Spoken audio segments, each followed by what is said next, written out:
Would you all please mute your microphones? During the COVID-19 emergency, speakers who have signed up for tonight's meeting, this special meeting, have submitted their public comments in writing to Laura Getty. All comments will be read aloud. The board is only taking public comment on topics this evening related to our health and safety plan, the resolution that was submitted by Mr. Carter at the July 22nd legislative meeting, and options related to operating school via e-learning or face-to-face instruction. Members of the public are invited to view this special public hearing, which is being streamed live from the homepage of the website of our live stream website. Each reader will be given 2 minutes to complete the submitted testimony. If we do not have an opportunity to complete your testimony, board members have received the written documentation. Mrs. Jones, would you please proceed with our first reader? Thank you so much, Ms. Wilson. Our first three people are number 1, Diana Bloss, number 2, Sheila Mae Stein, and number 3, Elizabeth Brewer. Speaker number 1 and 2 will be read by Dr. Nina Sacco. Speaker number 1, Diana Bloss, guardian of a kindergarten student at Pittsburgh Dilworth. I am an older 70s vulnerable caretaker of a rising kindergartner who wants her child to attend in-school classes. And yes, I am willing to be inside a classroom as a volunteer to help. This is my perspective on the Kevin Carter proposal. 1, it is absurd for PPS to be tied to the outcome of the state's and federal government's ability to get the COVID virus under control for in-school classes to resume. 2, it seems to me that a 9-week delay serves no useful purpose. The COVID virus will still be what it is today, with students and families needing in-school services merely being prolonged in their underserved situations. 3, if teachers are morbidly afraid of standing masked at least 6 feet in front of a classroom of 10 to 15 masked students who are also spaced 6 feet apart, they should be allowed A, an unpaid 1 to 2 year leave of absence until they feel safe in a classroom, or B, a salary reduced by half to perform only online instruction from the safety of their homes. The saved salary dollars will be needed for additional instructors who are willing to teach in school. 4, the final provision of a contingency plan for students of essential workers and those whose schooling cannot be adequately done online is at best confusing. How would a contingency plan for those be different from the entire plan the superintendent is now working on? 5, in all that I am seeing, hearing, and reading, a very basic element of securing and maintaining school safety has been missing: the element of compliance with CDC and school protocols and enforcement measures for non-compliance. I think the schools should be expecting all parents to sign a commitment of compliance with the CDC school. Thank you so much, Dr. Sacco. Our next speaker will be Sheila Mae Stein, and Dr. Sacco will continue. Okay. Sheila Mae Stein, teacher at Pittsburgh Perry High School. Hello, I am the librarian for Perry High School, the only comprehensive public high school serving all 18 separate neighborhoods on Pittsburgh's north side. Our school is arguably the least resourced high school in the district, but serves a population of 33% children with exceptionalities, a significant rate of kids experiencing homelessness, and 70+% eligible for free meals at school. Our learning community is vulnerable but proud and highly capable. We are a family at Perry, and we need each other in person. However, I would like to ask the board members vote in favor of an all virtual return to school this fall. This request is not made to you out of callousness to the equity issues that shout out loud from Perry High School. Instead, the request is made because of them. Recently, Pittsburgh has been named the worst city in America for Black families to live in. COVID-19 has hit Black and Brown communities harder than white communities nationwide. Because so many of our students live with medically fragile grandparents, have asthma and or diabetes, and other COVID high-risk conditions, I am asking that we return virtually.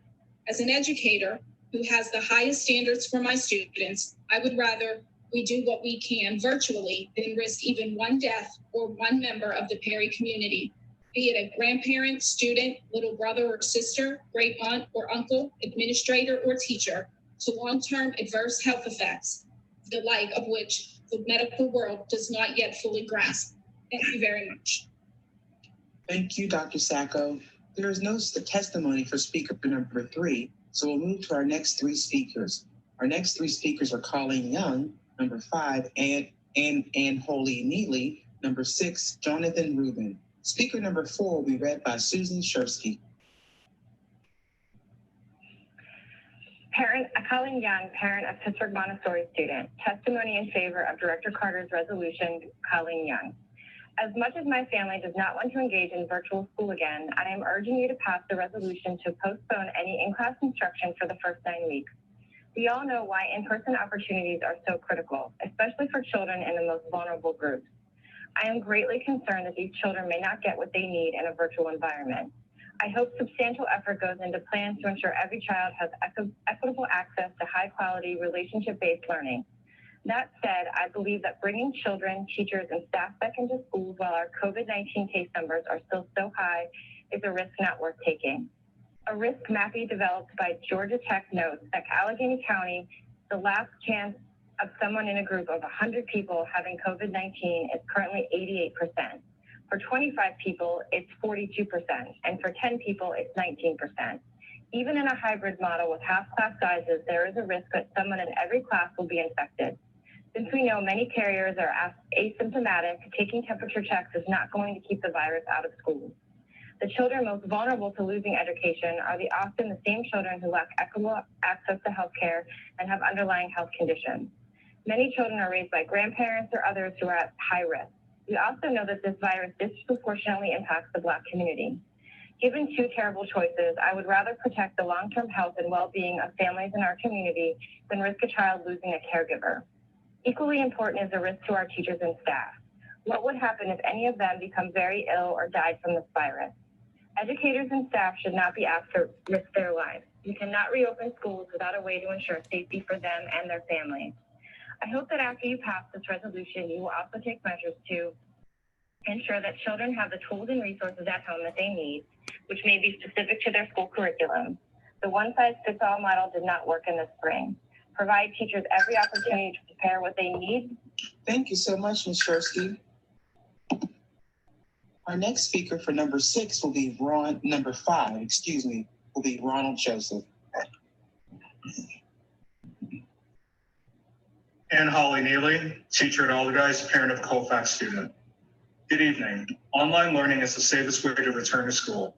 I've been a teacher for 20 years, and anyone who knows me or was my student knows I love teaching, I love math, I love my students. I was able to convey that love of teaching and learning to my students during our online spring quarter. I found ways to make learning possible for all learners, including our English language learners and our special needs students. That love for learning and teaching also translates to wanting what is best for our students, our school staff, and our community. At this time, even with a safety plan in place, COVID-19 is continuing to spread throughout our communities. It is spreading while many people are still working from home. It is spreading during the summer when schools are closed. Knowing that COVID-19 is a deadly virus makes an already stressful job of teaching a lot more stressful when we think of returning to a physical building to teach. As a result of the pandemic, we are enrolling our child, who is entering 7th grade, into online learning at Colfax. Even though schools plan to reduce numbers of students and clean better, the virus will still spread from our communities into the schools and from the schools back out into the community. We must reiterate that online learning is the safest way to return to school. We should not sacrifice one child, one teacher, one security guard, one counselor, one social worker, one administrator, one custodian, one food service worker, not one. We have a way to safely educate our students using online learning. We should use it. Thank you. And Holly Neely. Thank you, Mr. Joseph. Speaker number 6, Jonathan Rubin, will be read by David Maystein. Thank you. Jonathan Rubin, the parent of an Alderdice student. Online learning must be drastically improved. In fall 2020, instruction offered by PPS will either be partially or fully online. Either way, the PPS online learning system must be drastically improved in order for PPS to achieve its core mission of educating our children. The PPS model is expect great things. I would love to have great online instruction for our children. Last spring, however, the online instruction experienced by my son, a student at Alderdice, did not reach that standard of adequate, much less great. Here's a picture of online learning at Alderdice last spring. Synchronous online meetings were optional. Some teachers did not hold a single online meeting with their students. Within a couple of weeks, the start of online learning, my son was having only 2 online class meetings per day. All of the other teachers had bailed out on synchronous meetings. He reported that the typical attendance was a handful of students. When classes did meet, they consisted of office hours, at which students could ask questions. No lessons were prepared, no directed teaching occurred. In an AP English class, 0 books were read and no writing assignments were given. In some other classes, the entire workload dropped to nothing. Actual instruction was entirely based on completing worksheets and watching videos. In May 2020, working paper from the Annenberg Institute at Brown University reports that in the 2019-20 academic year, with just a few months of online learning, students nationwide achieved approximately 63 to 68% of the learning gains in reading relative to the typical school year, and 37 to 50% of the learning gains in math. And the gains were significantly lower for the bottom 2/3 of students. Based on my son's experiences, I am confident that Alderdice students... Thank you so much, Dr. Maystein. Our next 3 speakers are Carrie Miller, number 8, Kathy Flynn Somerville, and number 9, Joseph Wolk. Speaker number 7 will be read by Carrie Miller, will be read by Allison Hughley. Wolk. Parent of Pittsburgh Montessori student. There are 3,800,000 public school teachers in the U.S. In addition to teachers, there are another 3,800,000 staff who work in our public school, which brings us to a total of 7,600,000 adults working in public school. The average age of a teacher is 42 years old. The COVID mortality rate for a 42-year-old is 0.4%. According to the CDC, let's say that all 7.6 million staff return to school. Then let's say 50% of the staff, or 3.8 million staff, contract COVID. And let's say 0.4% of those people die. The number of deaths in this scenario is 15,200 school staff. We know the mortality rate for children is much lower, but let's use math to see how many student lives could be lost if we go back to the building. Children under age 9 rarely die from COVID. The mortality rate is close to 0%. The mortality rate for children aged 10 to 19 is 0.2%. The average mortality rate for people ages 0 through 19 is 0.1%. There are 56,600,000 school children in the U.S.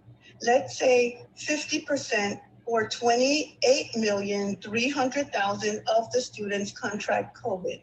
Let's say 0.1% of those students die. The number of deaths in that scenario is 28,300 students. If public schools open in the U.S. and 50% of the staff and students caught COVID, we would see a loss of about 15,200 adult lives and 28,300 student lives. The total number of lives lost would be almost 43,500. This loss of life is preventable. We have a choice. Thank you so much, Dr. Hughley. Thank you. Our next reader is going to be Pam Capretta for speaker number 8. Kathy Flynn Somerville, community member. I wish to express deep gratitude to all who serve the PPS community. Last week, I was very excited and relieved to hear Kevin Carter's resolution for the Pittsburgh Board of Public Education to direct that all students begin the school year enrolled in remote learning. Dr. Hamlet has repeatedly emphasized that safety and well-being of students and staff are paramount. He further has the insight and leadership to be fluid in response to our ever-changing state of affairs. While the transformational process is huge, complex, messy, and despondent, this is a conscious resolution. Once given a directive, our collective energies can focus to best serve and support one another as teachers and learners in the name of education and compassion. Let's make this happen. Thank you in advance for supporting the remote start resolution, Dr. Kathy Flynn Somerville, Northside. Thank you. Thank you so much, Ms. Capretta. Joseph Wilkes' testimony will be read by Dr. Rodney Nichai. Joseph Wilkes, teacher at Pittsburgh, Dilworth, and Fulton. First, I would like to thank Mr. Carter for having the bravery and moral clarity to bring this resolution to the floor. Excuse me. As an elementary librarian, I wish nothing more than to resume connecting hundreds of young readers to the joys of exploring new worlds within our library shelves. Yet, as our county experiences record surges in hospitalizations, I must encourage the board to meet the urgency of the moment by voting yes to begin our year with remote learning. Like many of us, I am sensitive to the educational inequities exacerbated by remote learning and sympathize with the countless parents and caregivers who have been forced, through no fault of their own, into the necessity of demanding school-based instruction. However, data tells us that due to structural and environmental factors, COVID-19 wreaks its own deadly inequities.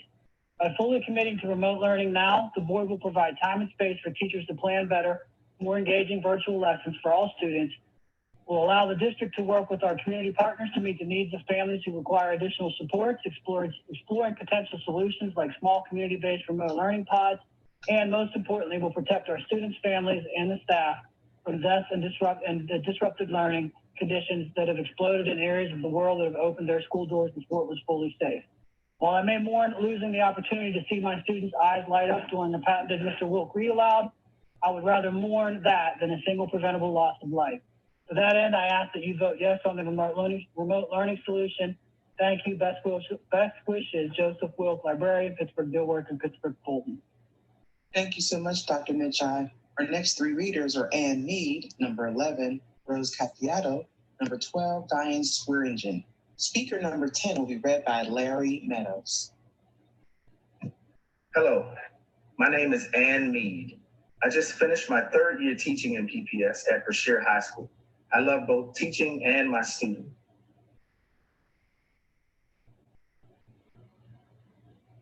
My position as a teacher for PPS. I am blessed to interact with our wonderful students and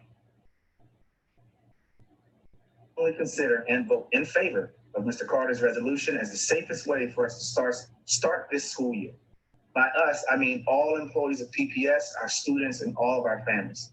I was one of the employees that was exposed to COVID-19 at Brashear in May.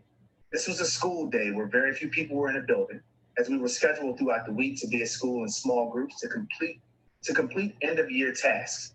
All in the building were adult employees in masks and gloves. I was exposed to someone while talking to them several feet away in the hallway, saying goodbye for the summer as we passed each other. I found out from Dr. Maystein days later that I was exposed. He kindly advised me to self-isolation and testing.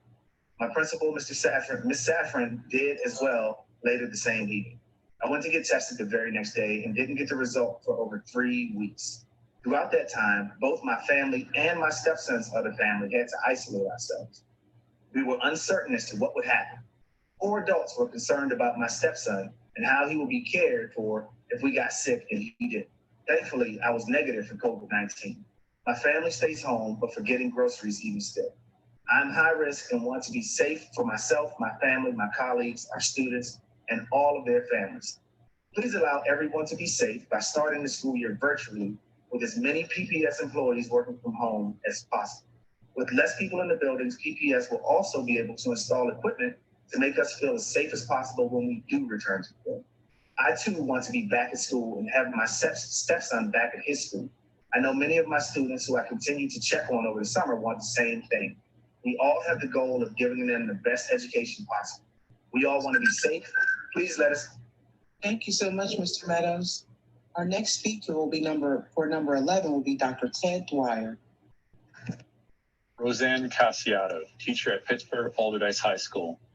As the discussion and planning continues regarding educating our students during the pandemic, it is important to take note of recent development of other organizations opening.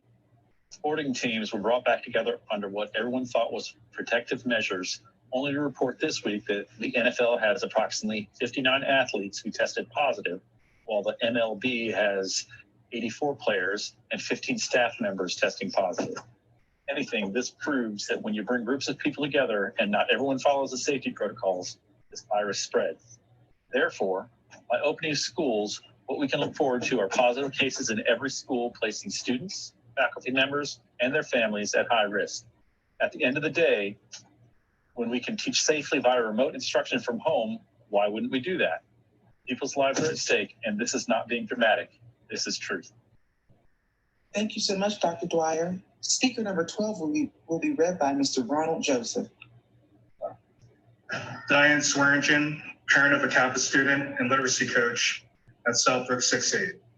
Dear board members and central office staff, I'm a PPS graduate, literacy academic coach at Southbrook Middle School, and a parent of a 9th grader attending Kappa. I'm writing you to ask for your support of Mr. Carter's resolution asking for our school district to begin with remote learning for the first 9 weeks of the upcoming school year. Most people, including myself, would prefer that teaching and learning take place in our schools. However, it is not an issue of preference. It is an issue of safety. Safety for our students as well as staff members. Schools cannot open safely at the beginning of this year due to the increase of severity regarding the COVID crisis. Beginning with 9 weeks of remote learning will give us much needed time to effectively plan a safe return to brick and mortar learning for students and staff. It will also allow us to see what other school districts implement that is effective and not effective. Although the CDC, according to the CDC, the risk might seem low for children, but they still get sick, some seriously. Children and teenagers have died. Questions still surround the disease. It is unclear the risk to children, but it's becoming more clear that children can pass the virus to members of their household and adult staff members working in buildings. These adults will not only be at risk to themselves, but will in turn put their family members and community and the communities they live in at risk as well. We need to be sure that we have a strong safety plan in place before we send our staff and students back into schools. Starting remotely for 9 weeks will buy us some time to be safe and ready. I fully support Mr. Carter's resolutions, and Mr. Carter's resolution asks that you support it as well. Ask that they pay particular attention, that we pay particular attention to the parts that request equity in regards to technology access, and have a plan in place for special education students, and have supports in place to assist families with issues surrounding remote learning. Thank you for your time and all you do. Sincerely, Diane Swearingen. Thank you so much, Mr. Joseph. Speaker number 13, Cynthia Holden. Speaker number 14, Joel Grimes. And speaker number 15, Jess Fishner. Those are our next up. Speaker number 13 will be read by Linnell Reed.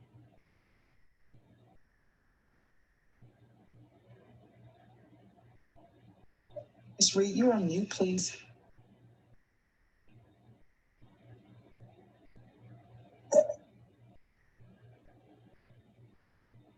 Librarian, I have 2 schools. During flu season, a large percentage of one of those schools got sick, including 5 teachers in one day. After a week, I got sick. When I came back after 2 days out, I felt better and went to my other school as scheduled. The next day, I was sick again, but this time the disease had been transferred to my other school. Many students and staff at my other school became sick. Both schools had access to only 2 subs. Both schools had to divide or combine classes, creating situations where teachers had fewer preps and more students.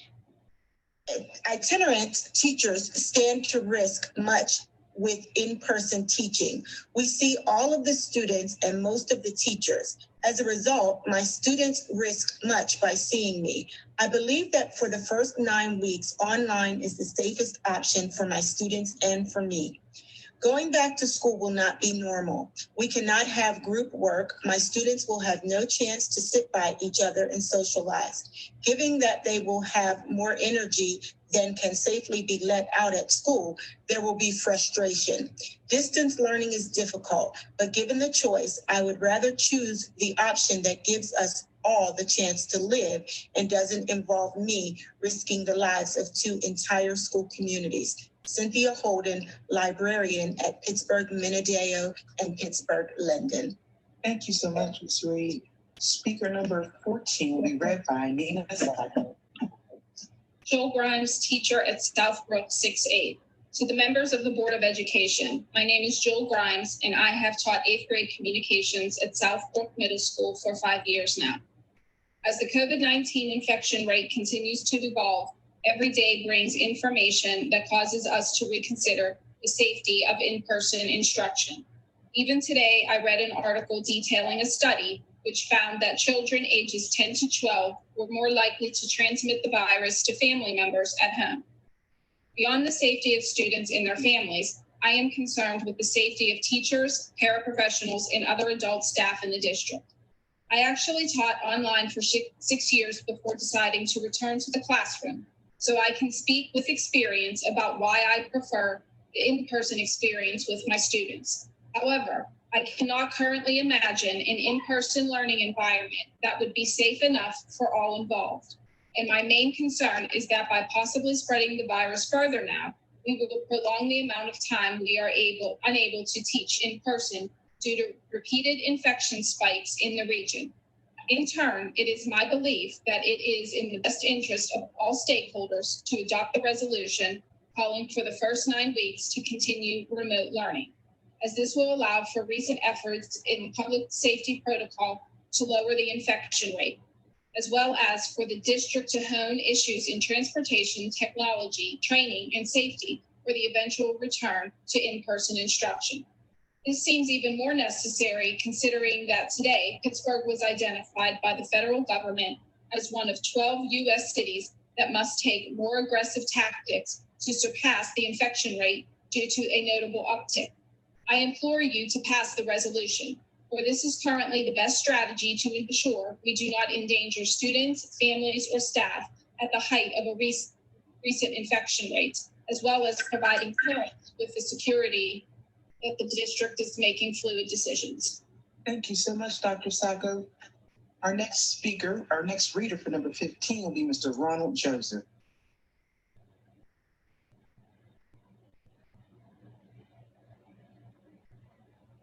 Jeff Fishner, teacher at Pittsburgh Westinghouse Academy 612.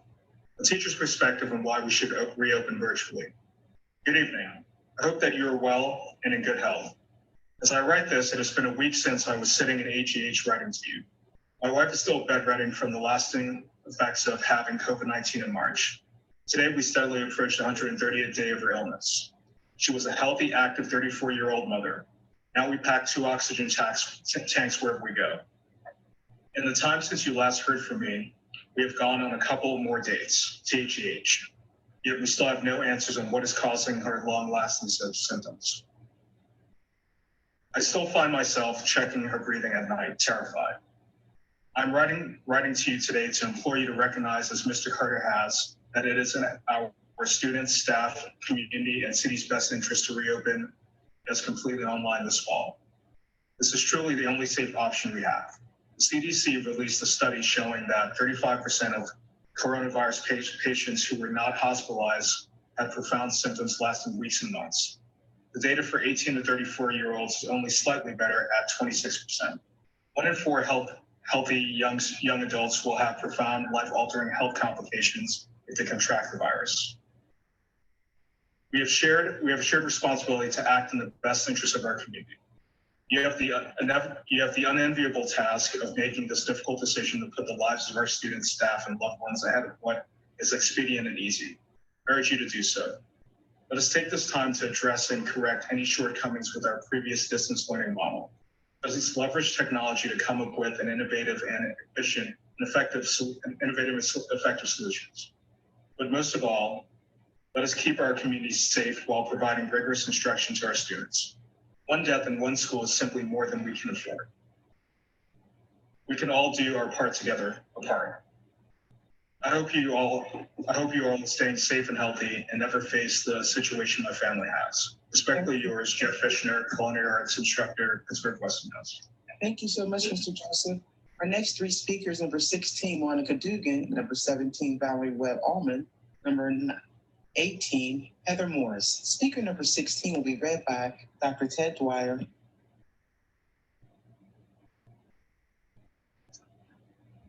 Monica Dugan, teacher at Pittsburgh Westinghouse Academy, 612. Ladies and gentlemen of the board, I'm a high school science teacher at Pittsburgh Westinghouse.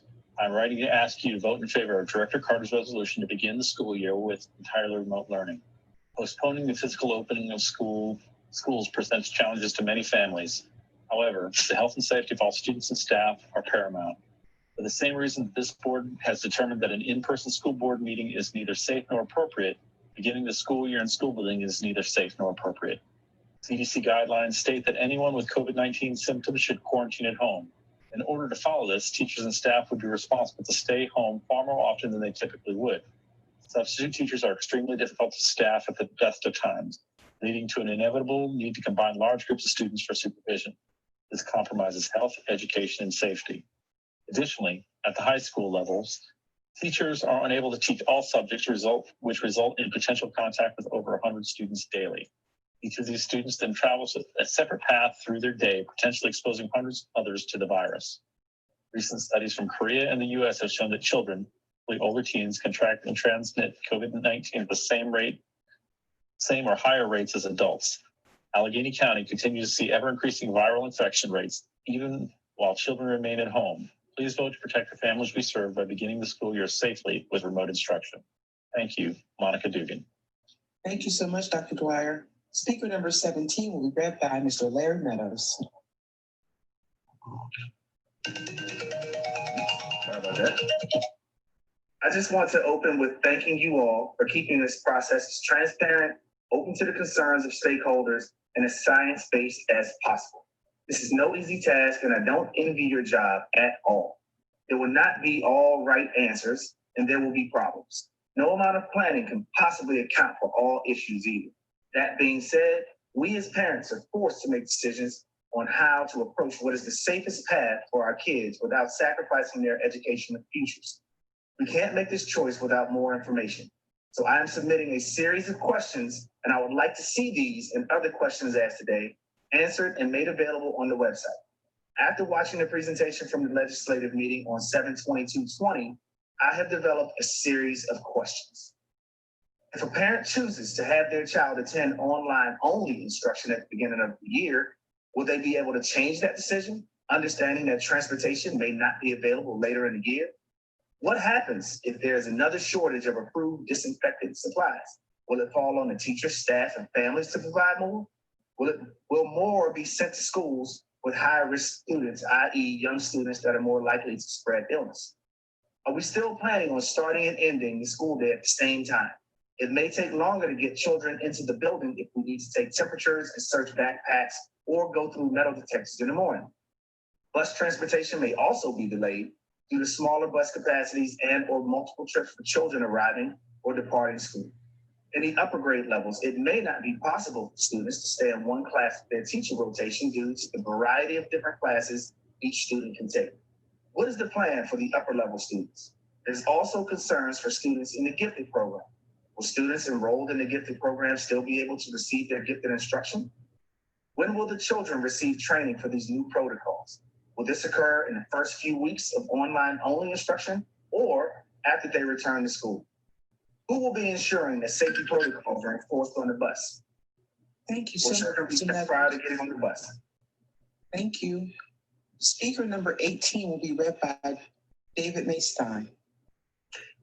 Heather Morris, parent of 2 Pittsburgh Dilworth students. Dear PPS School Board, I'm the parent of 2 PPS students in elementary school. I am also an essential mental health employee of a special education school in the city. I believe that family well-being, including parents' need to work as first responders, essential workers, and educators, needs to be considered in your vote on the proposal to have in-person learning postponed.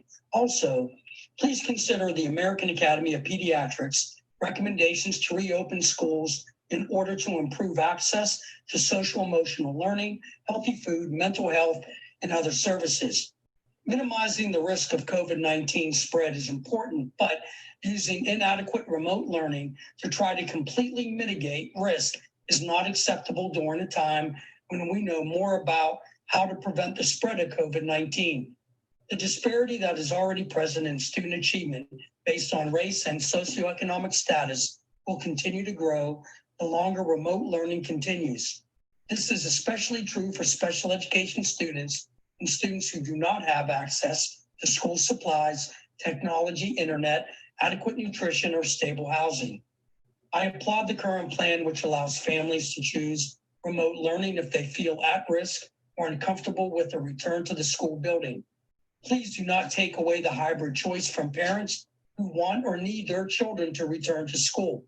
Developing a contingency plan for students with IEPs or students whose parents are essential workers will shift the responsibility for education to community organizations and volunteers rather than teachers and educators. If the resolution to postpone schools is approved, the school district will not be providing individualized education and other services to students who need it most. Please vote against postponing in-class instruction for 9 more weeks. Sincerely, Heather Morris. Thank you so much, Dr. Maystein. Our next 3 speakers are number 9, Rachel Engel, speaker number 20, Stephen Pawlowski, speaker number 21, Katie Brodner. Speaker number 19 will be read by Dr. Allison Hugel. Rachel Engel, teacher at Pittsburgh-Brashear High School. Good evening. My name is Rachel Engel, and I'm a proud teacher in the district. First, I want to take a moment to thank you for the opportunity to speak and your service to the community. I want to acknowledge that you have a difficult job. To be blunt, we should not open schools. There are too many unknowns and logistical problems to figure out before we can return safely. School staffing. There are many teachers that must make a difficult decision on whether to return to the classroom due to personal health concerns or that of family members. How do we plan to staff schools with qualified teachers? We currently have substitute teacher shortages, and this will only exacerbate it. Subs do not have benefits. If they are a long-term sub, what if they get sick before benefits begin? Hybrid schedule. As a teacher, I'm familiar with being asked to do more with less. However, I do not see how it will be physically possible to teach students in school and online. How can we do this without hiring more staff? We need a plan with reasonable teacher expectations. I'm extremely worried and stressed that there will not be enough time in the day to do my job well. I question the ability to figure out a schedule before the start of school. At the high school level, if you are busing A through K, for example, how can you guarantee that schedules work for different classes with reasonable class sizes? What if a class has more kids on their roster with last names A through K? This sounds like a scheduling nightmare. Currently, I have one class with 38 kids on the roster and 30 seats. We need more time to figure things out. Additionally, we will be subject to rolling closures. Thank you so much, Dr. Hugel. The next speaker for number 20 will be Susan Shersky.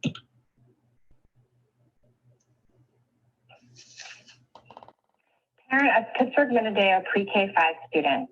For many children with special needs and most elementary students, remote instruction is ineffectual. It does not provide the teacher or peer engagement that young children need to grow, develop, or let alone learn.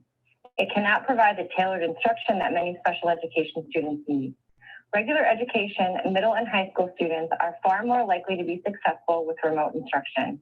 I request that the board consider some form of in-person learning for elementary and special needs students, even if it's only a day or 2 a week. Although remote learning was difficult for my second grader, I am not concerned at all about her academic progress. She will catch up eventually. Her social development and the continued isolation from her peers is a huge concern. My third grader has autism and ADHD.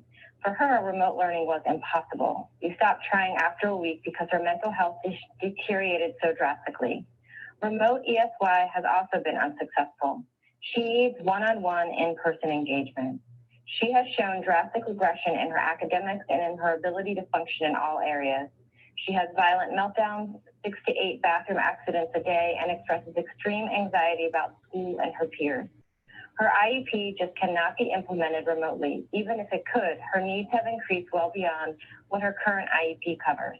If you have not already, I encourage you to please read COVID-19 Transmission and Children. The Child is Not to Blame, from the Journal of American Academy of Pediatrics, July 8, 2020, which supports elementary students returning to some form of in-person instruction. A link is included at the end of my message. Thank you for your thoughtful consideration. Thank you so much, Ms. Shersky. Speaker number 21 will be read by Ms. Linnell Reed. Katie Bordner, teacher at Pittsburgh Obama, 6 through 12. As a teacher in the district, I support starting the school year remotely. I want the school board to know that at this time, I believe I will be able to be a more effective teacher remotely than in person. I worry that if we are in the school buildings, students are going to be afraid of contracting COVID-19 at school and won't be able to focus on their learning. I worry that the fear of contracting COVID-19 at work would impact my ability to connect and build relationships with students. By starting the year remotely, we can focus on teaching and helping our students learn. I will reach out to home, build relationships with students, and make my lessons engaging and relevant. It's going to look different, and it's not going to be easy, but I'll face those challenges head on. We should start the school year remotely because the district can avoid the unpredictability of opening then closing, which is a huge burden for families in our district. Or worse, opening then transmission of COVID-19 in our building. If we start online, we can establish routines that we can build on when we are in person and fall back on if we yo-yo between remote and in person. I appreciate all the time and energy the school board spends working to make this district great. If we open in person, all that effort is at risk of disappearing with transmission of COVID-19 happening in our learning spaces. Protect them. Vote to start the school year remotely. Thank you, Katie Bordner, teacher at Obama Academy of International Studies. Thank you so much, Ms. Reed. Our next speaker will be read number 20. Our next three speakers will be number 22, Matt Baranti, speaker number 23, Carrie White, and speaker number 24, Mary Hall. Speaker number 22 will be read by Mr. Ronald Joseph. Look at the data. Matt Ferranti, music teacher, Pittsburgh SciTech. The testimony that I put forward today will be read by someone other than me because it is rightly deemed too dangerous for this meeting to be open to all. The spike since June in the number of COVID-19 cases in Allegheny County is 10 times higher than when it was necessary to close in March. That should be enough to show that distance learning is the only feasible and safe solution for the fall. If we look at the original CDC recommendations to schools, it is very clear that remote learning is our best option. Any community can open schools. Only a community that controls COVID-19 and is careful about how it opens the schools can keep them open. If we move too fast, we can open for all and likely quickly have to close again for all. If we proceed with the hybrid online AB model, it seems inevitable that we would quickly need to switch back to online when an outbreak happens. Parents and caregivers would once again find themselves scrambling for childcare. There is data that young children are less likely to get COVID-19. Keep in mind that they can transmit the virus to family members and school employees, and that racial and ethnic minority groups are disproportionately affected. We also don't have data on how children would be at risk if in an enclosed environment like school, what the long-term effects of getting sick with COVID are. Looking ahead, the next question may be, where should the teacher be if they are doing online only? My advice is that we give teachers a choice. If they need to work at the school, let them.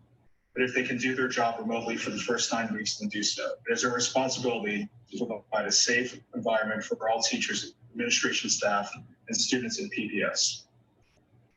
Starting this year online for students is the most feasible option for us to move forward with the health of our community at the forefront.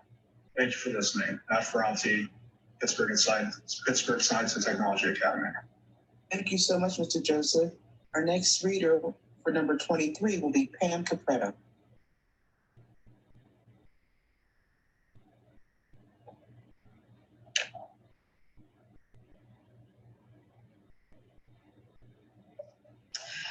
Carrie White, teacher at South Hills Middle School. Good evening. I am writing to support remote learning for the first 9 weeks of school for all students and teachers. This is the only option to keep everyone safe. Thank you, Ms. Capretta. Speaker number 24 will be read by Dr. Rodney Mitchell. Mary Hall, Executive Director of the Youth Court Initiative. Respecting science.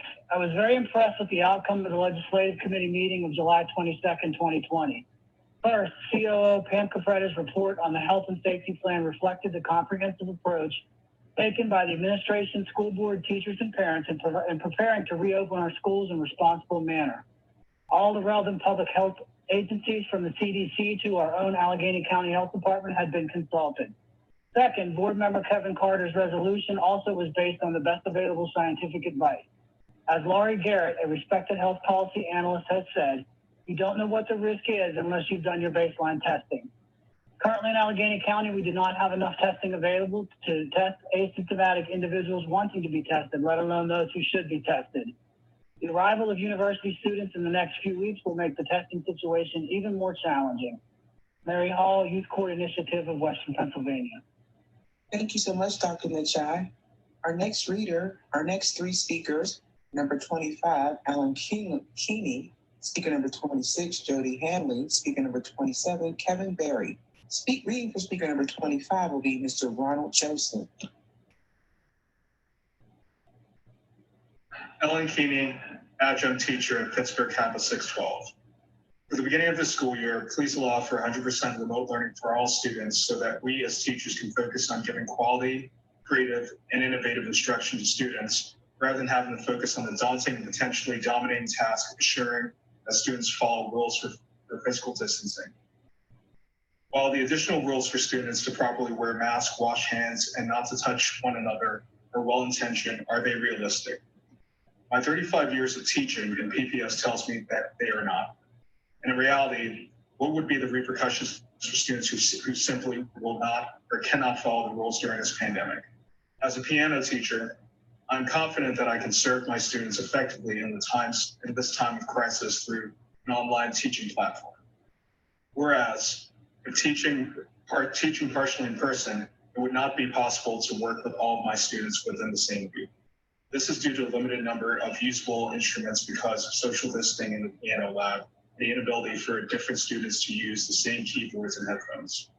Our shared goal is to provide the best possible instruction to students while also ensuring safety and well-being of students, faculty, staff, administration, and all our respective households during this unprecedented time. A commitment to full-time remote learning is the best means of providing high-level instruction and protecting the health and safety of our entire community. Thank you. Thank you, Mr. Joseph. Our next speaker will be David Maystein for speaker number 26. Jody Hanley, parent of Pittsburgh Minadeo, pre-K 5 and Pittsburgh Kappa 612 students. First, I want to acknowledge all of the work that the district has put into creating a plan that is collective and provides services for students at every needs level. I have one child at Minadeo Elementary and another going into her first year at Kappa. Second, I support Director Carter's proposal to put child and staff safety first, acknowledging that following social distancing guidelines will be difficult to follow at best. A full online learning environment is the only one that is truly safe from community virus spread. That said, I haven't seen or heard anything about what the remote model looks like for families who do not have computers or Wi-Fi access. My apologies if I somehow missed it and in the communications of during the all-in meeting.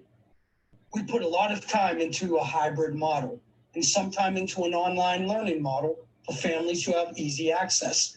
But I haven't heard about a model for families who do not have it already. Reliable access to either devices or Wi-Fi. We were told families would get laptops, but as far as I've seen, we have no details yet on how or who gets them. I absolutely support moving forward with postponing the hybrid model, but all guardians must know immediately how the online learning model will work for them. This is not a surprising issue. We all experienced it last March, and I'm disappointed that we're a month out from the first day and we still don't know the answer. If a family has high-risk individuals but no Wi-Fi, would they be able to access it in a safe place at a neighborhood school? If we don't have a well-communicated, clear plan for those families when school begins, especially we're fully online, then we're back to where we were last spring. If our first consideration is our community safety, our second consideration needs to be adequately and immediately communicating. Thank you so much, Mr. Maystein. Dr. Maystein. Our next reader will be speaker number 47 will be Nina Sacco. Kevin Berry, teacher at Pittsburgh Westinghouse Academy 612.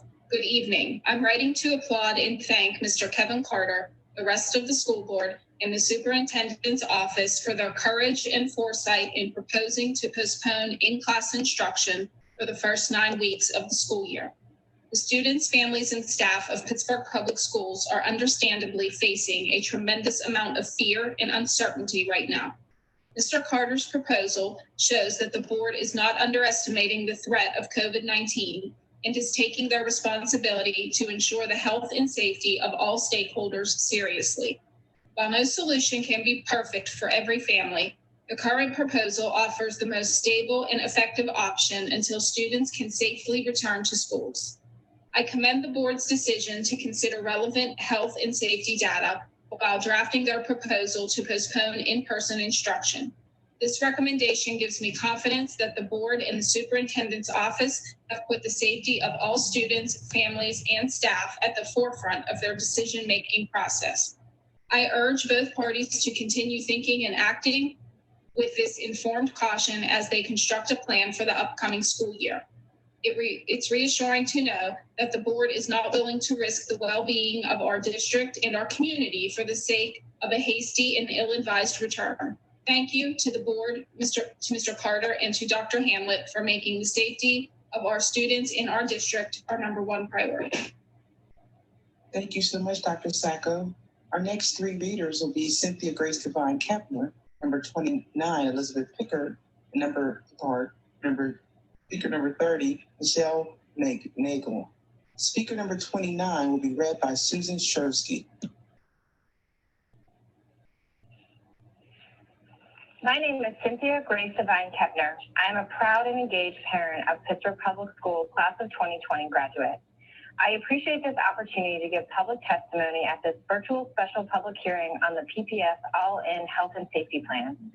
The Pennsylvania State Education Society stated in a recent interview with Chris Linenthal, PSE Assistant Director of Communications, everybody really wants to get back to the classroom, but the key issue is how do we do this safely for everyone? Guidance offered to schools by health officials emphasizes that not every school district, every building, or every staff member can be treated the same. School district governing bodies must approve health and safety plans and submit the plans tailored to their unique local needs to the state before reopening.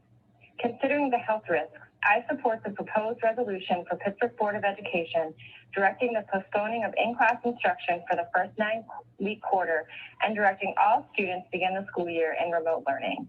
I believe this resolution supports the unique local needs of Pittsburgh Public Schools students, staff, teachers, and protects the most vulnerable and at-risk individuals and their families. The PSEA interview final statement is quite relevant. Teaching our children well will involve teaching them differently this fall. That process starts with accepting and understanding the challenges. Back to school does not mean back to normal. It's merely the first step. Embrace it with wisdom and tolerance. The article referenced as the editorial Back to School Planning has no easy answers. Thank you. Thank you, Ms. Shursky. Speaker number 29 will be read by Ms. Pamela Capretta.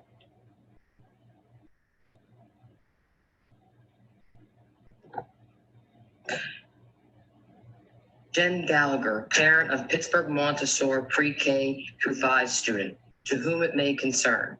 I'm a parent of a Pittsburgh Montessori student, and I am writing today to express my concern with a back-to-school plan that potentially puts our teachers and most vulnerable students at risk, as well as furthering the spread of COVID-19.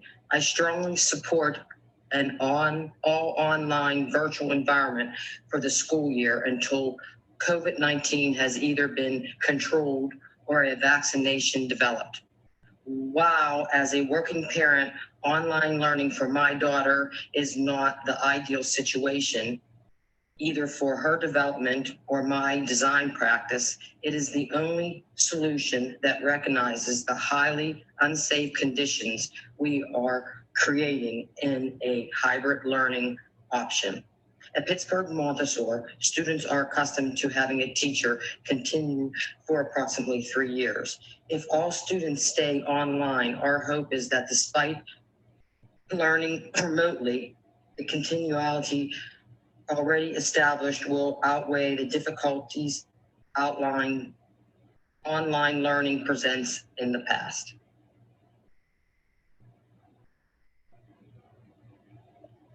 Thank you. The next speaker for 30 is David Maystein. Michelle Nagel, parent of Pittsburgh Carmont, Brashear, and SciTech student. The facts prove full-time on-learning depletes children's education, mental health, and well-being. I implore you to approve the plan to implement blended in-class instruction as well as fund school police. In the third paragraph of Kevin Carter's proposal, he admits in-school instruction is a much more effective option than remote learning for some of our students. But we cannot in good faith open schools until our state and federal governments get the virus under control. Let's talk facts. The chances of death for ages under 1 through 24 is 0.0084%. Additionally, in-school instruction is the best for all students, not some. Data indicates when the virus is, quote, controlled, unquote, not interest groups, unions, or political agendas. In a report from the CDC entitled The Importance of Reopening America's Schools This Fall, dated July 23rd, 2020, it argues against online only. It states facts based on scientific evidence. Deaths of children are less than in each of the last 5 flu seasons, with only 64. In-person schooling is in the best interest of students, particularly in the context of appropriate mitigation efforts, similar to those implemented in essential workplaces. Long breaks from in-person education are harmful to student learning. Persistent achievement gaps that already existed before COVID-19, such as disparities across income levels and races, can worsen and cause serious harm to repair damage to children's educational outcomes. Fact: the most vulnerable will not have access to a safe learning environment, food or mental health and support services. Defunding police adds to the problem. Read the CDC report. This proposal fails the fact test and is the worst option for parents and children. Thank you so much, Mr. Maystein. We just had a little bit of a glitch. Mr. Preda read number 37, so when we get to 37, we'll read 29. So we just had a little flip-flop and we'll flip it back, okay? Thank you so much. We're going to the next 3 speakers, which is 31, Sarah Yazbak, 32, Cassie Quigley, number 33, Heather Harkins. Speaker number 31 will be read by Allison Hughley. Sarah Yazbak, teacher at Pittsburgh Montessori Pre-K-5. Good evening. My name is Sarah Yazbak, and I am the proud art teacher at Montessori. I'm writing today to urge the board to vote for remote learning for the first grading period of this upcoming school year. COVID-19 cases are on the rise in our region, and at this time, it is not safe to send students and staff back into the classroom. We need to take into account the physical and mental well-being of those going into our school buildings. We need to acknowledge that no matter how carefully crafted the reopening plan is, elementary students are unable to social distance and keep masks on. We need to remember that elementary teachers do more than deliver lessons. We tie shoes, we zip coats, we fix glasses, we open juice boxes and milk, none of which can be done from a safe distance.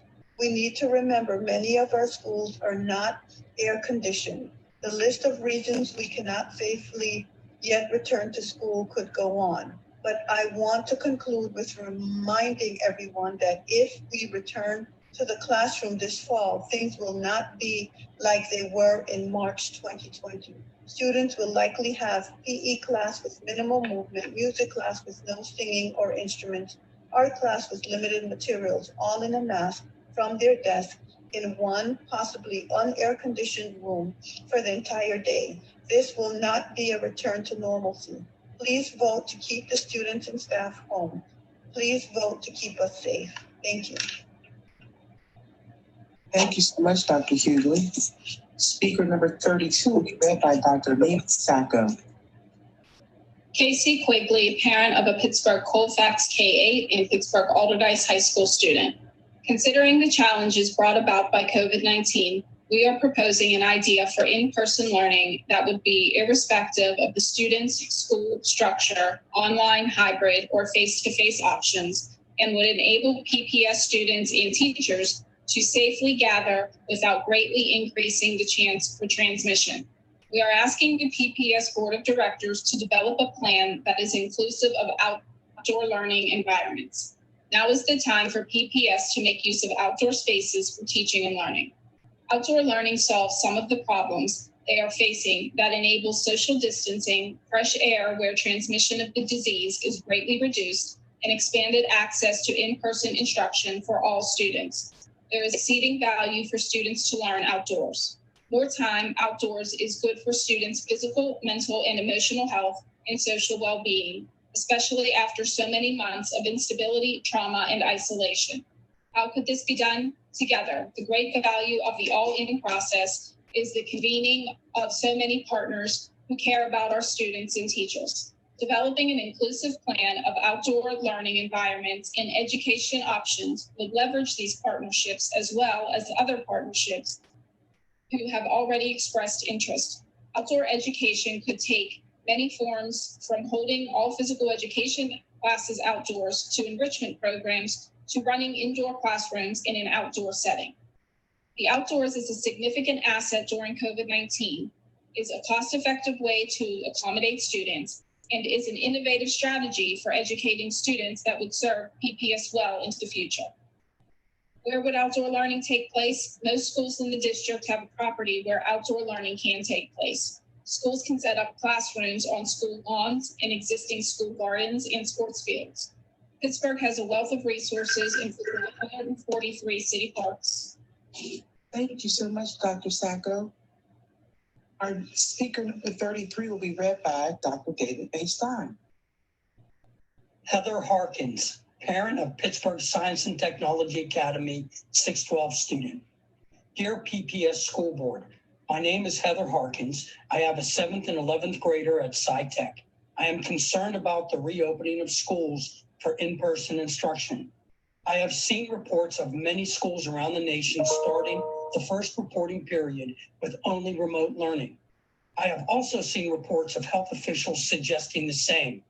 There have been more new cases of COVID-19 in recent weeks than there were in March when we shut down. The PA Department of Health is requiring businesses to conduct their operations remotely through teleworking when possible. It is possible to conduct education remotely. Events are limited to 25 people for indoor and 250 for outdoor, including staff, according to the PA Department of Health.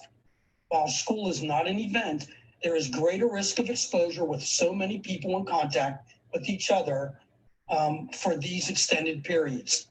In the event of an outbreak or another shutdown, national, state, county, district, or individual school, if the schools are already teaching 100% remotely, It creates continuity for our students and teachers. Announcing remote learning now will allow parents and guardians sufficient time to make arrangements for their children to be cared for while they are at work, if necessary. There will not be any adjustment period for those who have been attending in person. In addition, those who will be attending in person will still be receiving 3 days per week of remote instruction, so there may be inconsistencies. There have been reports of children testing positive and spread in child care centers and summer camps, even with safety measures in place. As we do not yet know the long-term consequences of this virus, and there is no vaccine available, nor a definite cure, I feel it would be in the best interest of all involved to delay the start of on-site instruction. Thank you so much. Thank you so much, Dr. Mason. Our next three speakers will be Janine Schreiner, speaker number 35, and number 36, Andy Kupis. Speaker number 34 will be read by Nina Sacker. Janine Schreiner, teacher at Pittsburgh Montessori Pre-K 5. To the Pittsburgh School Board members, I share my concerns because I think the teachers' voices need to be heard and considered. I believe distance learning is the only feasible and safe solution for the fall.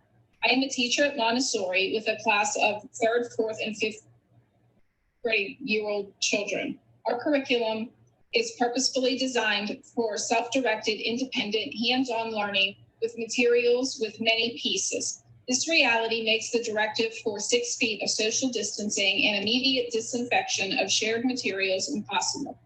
The age range makes social distancing impossible. You cannot comfort a 3-year-old with separation anxiety, emotional distress, or temper tantrums from 6 feet apart. You cannot give a one-on-one lesson, redirect a small child, or teach conflict resolution from 6 feet apart. You cannot change the clothes, open milk, apply a Band-Aid, zipper a coat, tie a shoe, or countless other necessary functions of teaching, nurturing, and protecting a small child from 6 feet apart. A commitment to follow the science and CDC guidelines was made. I asked which scientists would set up the guidelines.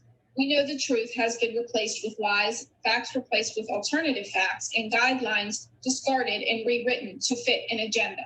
They say young children are less likely to spread the virus. I would ask them to consider that parents have been sheltering their young children from potential exposure since its arrival. Claims about their transmission rate should obviously then be invalid, or at least considered as unknown under normal circumstances. I have high anxiety and fear of contracting this disease and infecting my husband. While we are both high risk, he is less likely to survive. I cannot risk my husband's life. I cannot lose him. I will give everything I have to teach remotely, knowing this is temporary. I ask you to consider what is safe, right, fair, and just for all of our community who are vulnerable, for those who will suffer and those who will be lost permanently 6 feet under. Thank you so much, Dr. Sacco. Speaker number 35 will be read by Larry Meadows. Good evening, Pittsburgh School Board. Thank you all for taking the time to listen. I know that a lot of hard work went into the original all-in plan, and I truly appreciate it.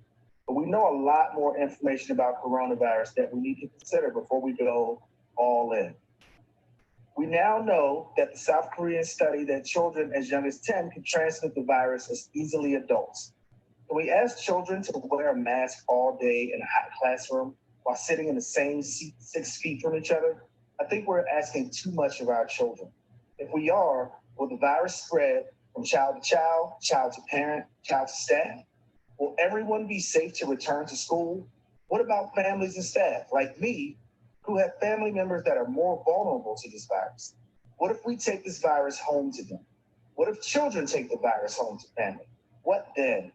We now know that Florida has had a 23% increase in hospitalizations of children in the past month. This means that children do suffer significant consequences. We now know that some children that didn't have any underlying conditions have died from the virus, like Kimora, Kimmy, Lina. We now know that Dr. Burks has strongly encouraged the Pittsburgh area to wait an additional 3 weeks before opening schools. With what we now know, it is not safe to return to school. I'm asking you to vote yes to Mr. Carter's resolution to keep schools closed for the first 9 weeks. Thank you. Thank you so much, Mr. Meadows. Our next three speakers will be, Speaker number 36 will be read by Dr. Ted Dwyer. Andy Kubis, parent of Pittsburgh Montessori Pre-K-5 student. Dear Board of Directors, I'm a parent of 2 elementary school children at Pittsburgh Montessori. I would like to express my gratitude to PPS leadership for trying to figure out what to do about a school in a time of complete uncertainty. I'm in favor of a remote-only start for the first 9 weeks at least. It would cause far more chaos to start and then shut down after the inevitable breakout. Our teachers are already heroes and should not be risking their lives to come back in person teaching. It's a Sisyphean task to outfit classrooms safely, and even assuming that all measures can be taken, like glass dividers, changing ventilation systems, etc., it's impossible to imagine that the reimagined classroom where kids can thrive. I hope time and money will immediately be spent on figuring out how to make sure kids have a steady supply of actual books, to get each child connected to Wi-Fi with the device, to provide math manipulatives, Montessori materials in our specific case, and art supplies so that the most practice happens off screen and devices are used to connect with teachers and other students. Maybe bus routes can be used to get supplies sent around town, or maybe buildings could be open to get food and books. I can support some services like OT and PT and SNLP that are best delivered in person, but only if teachers and staff feel comfortable being there. The sooner we make this decision, the more teachers and principals will be able to figure out what works for them. I'd also like to say that I hope there will be flexibility in the online model and not routed around a long day of synchronous learning. And I hope more thought is given to high-need students like those at Conroy. I'm hopeful the district can figure out a plan where those students can continue to get the help they need in person, ideally. Thank you. Andrea Kubis, Pittsburgh Montessori parent. Thank you so much, Dr. Dwyer. Our next three speakers will be number 37, Jen Gallagher, number 38, Virginia Paul, and number 39, Taylor Grisholber. Speaker number 37's testimony was read for 29, and so we're going to read Elizabeth Pictures. So we're going to read Elizabeth's number 29 now. So 37 was read for 29. Now we're going to read number 29. Ms. Capretta. Elizabeth Pittard, parent of a PCA and Kappa student and a teacher at Pittsburgh Montessori, pre-K through 5. To the members of the Pittsburgh School Board, I am writing as both a PPS parent and teacher. First, I would like to thank Kevin Carter for bringing forth the resolution to postpone in-class instruction for the first quarter and begin the school year with all students enrolled in online remote learning. As our COVID cases continue to rise in Allegheny County and around the country, this is the safest course of action for everyone: students, teachers, staff, and families. I have already registered my children for online instruction through the district for this year. As much as I want them to be able to go to their physical classroom, and as much as I want to be in my classroom with my students, I do not feel safe having any of us be physically present in our schools at this time. I am very concerned that if we do not get sick, that we could bring the virus home to my husband, who is immune compromised. Please vote in favor of this resolution so that we can begin planning for full online learning and be able to do it well. Thank you. Elizabeth Patar. Thank you so much, Ms. Capretta. Speaker number 38 will be read by Linnell Reed. Virginia Paul, teacher at Pittsburgh Kappa 6 through 12. There are 3.8 million public school teachers in the U.S. There are another 3.8 million staff who work in our schools. which brings us to a total of 7.6 million adults working in public schools.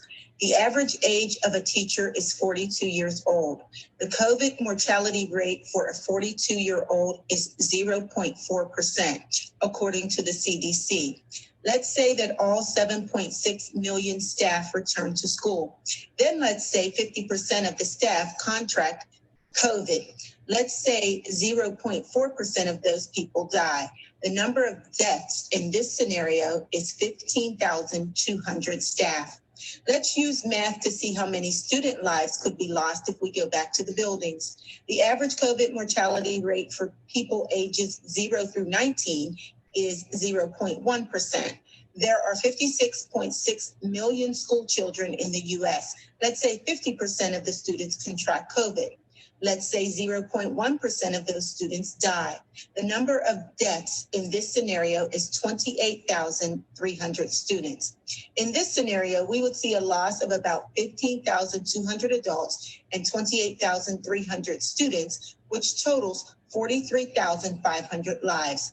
This loss of life is preventable. We have a choice as to whether we want to sacrifice these human lives. This loss of life is comparable to the lives lost in World War I, the Korean War, and Vietnam, where we lost 53,000, 36,000, and 58,000 soldiers, respectively. 43,000 student and staff lives is many, many times greater than the number of American lives lost more recently in 9/11, Afghanistan, and Iraq. Thank you so much, Ms. Reed. Speaker number 39 will be read by Ronald Joseph. My name is Taylor Grease Hoger, and I'm a high school teacher at Pittsburgh Campus 612. With the resurgence of COVID-19 in our city, I'm extremely concerned about the prospect of going back into the classroom this fall. While remote learning isn't the best option for students under normal circumstances, we're not under normal circumstances. We're living through a dangerous public health crisis. A teacher in Arizona died from COVID after sharing a room with fellow colleagues who also contracted the virus. The reality is students, teachers, administrators, and staff will contract the virus if we reopen schools right now. People will die. The very fact that we aren't willing to have this public hearing in person underscores the severity of the COVID-19 resurgence in Allegheny County. Proponents of reopening schools often cite students' mental health as a reason to reopen. While online learning is not ideal for socialization, I can't help but wonder how students will fare emotionally once friends and teachers fall ill and die. Reopening schools is the most irresponsible thing we can do in terms of the health and safety of our students and staff. This pandemic has underscored so many inequities in our country. That school is used as daycare, that students from poor communities and communities of color have the most to lose in either case. If we move to an online model, they will be left behind, but if they are sent back into schools, they will be literally risking their lives to learn. Unfortunately, we don't have an equitable society where remote learning works for all students. But going back to brick and mortar schools ensures a much greater risk that of sickness and death. It's appalling that we're even considering doing so. I enthusiastically support Kevin Carter's resolution to begin this school year online to ensure the safety of students, teachers, and staff. Not only is this the most sensible in terms of public health, it also gives school staff more time to prepare for a blended model when it's safe for us to return to school, to return to the classroom. Thank you. Thank you, Mr. Joseph. Our next three speakers are number 40, Brian Jacobs, number 41, Katie Moss, and number 42, Eric Lawrenson. Speaker number 40 will be read by Mr. Kevin Bivens. Brian Jacobs, teacher at Westinghouse Academy 612, feedback on opening schools.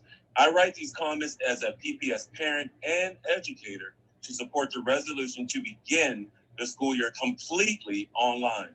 As a parent, I want my children to get the best education that is safe to provide. As a teacher, I am 100% on board to provide that, and I know my colleagues are as well. At this time, the best education that is safe to provide is online, with teachers creating lessons and activities that are tailored to their specific students. This is no way to open schools safely at this time. This is absolutely not a failing of PPS its board, its teachers, or its families, but it is the reality we live in. We have classes of up to 35 students. Even with a hybrid model, that means 18 students plus a teacher in the classroom at the same time. Would any of us feel comfortable sitting in a 45-minute meeting with 18 other people in a room with poor circulation? A hybrid opening means asking our students to have 7 of those meetings every day that they are in school. We know putting these kids in the classrooms will get kids and teachers sick. We know getting kids and teachers sick will mean some of them will die. We know that many of those will survive, will suffer long-term, maybe lifelong injuries. We need to start online. It is the only safe and responsible thing to do for our students, our staff, and our community. Thank you, Brian Jacobs, Westinghouse Physics. Thank you so much, Mr. Bivens.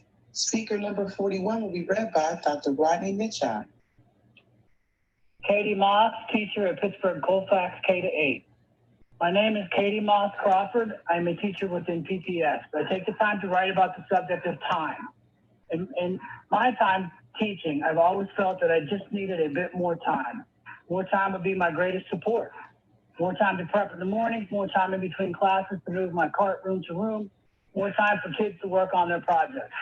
The district has spent a great amount of time creating plans for this new world we live in. Their time and effort is recognized, and I feel they also need the support of more time. I support continuing remote learning to give everyone more time to correctly prepare for phasing back to in-school learning. COVID is brand new. I read something recently that says we don't know what we don't know. At this time, the questions greatly outnumber the answers, and more time is needed to get answers necessary for schools to properly function.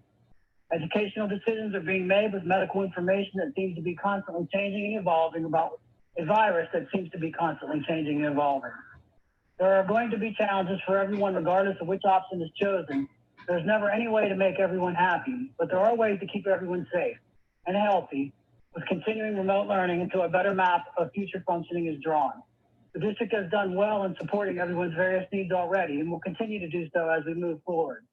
There's not enough time to list all the questions I have general to all schools as well as my specific to my own role and own health. So I will close by asking that those voting to start the school year with remote learning so everyone has more time to better prepare for what's ahead with this new virus. More time is needed to answer everyone's questions and safely carry out the answers. Thank you so much for your time and consideration. Thank you so much, Dr. Nichai. Speaker number 42 will be read by Ms. Nanika Jenkins. Teacher at Pittsburgh Alderdice, Eric Lawrenson. My name is Eric Lawrenson, and I teach science at Alderdice. The current science is clear. Putting tens of thousands of our students, faculty, and staff in condensed environments with cases in Pittsburgh rising will result in students and teachers getting COVID. The CDC safety measures for schools cannot currently be implemented effectively in our various schools. Interior crowded spaces with recirculated air and the impossibility of students or staff being able to constantly wear a protective mask or social distance have proven to be devastating factors of community spread. The infectious rate among youth has increased from 2% to 10% nationally. Although it is believed that young people don't often get severely ill from COVID, the statistic is on the rise. And doctors are learning more every day about how this virus attacks the entire body, damaging not just the lungs, but also the heart and all organs, including the brain.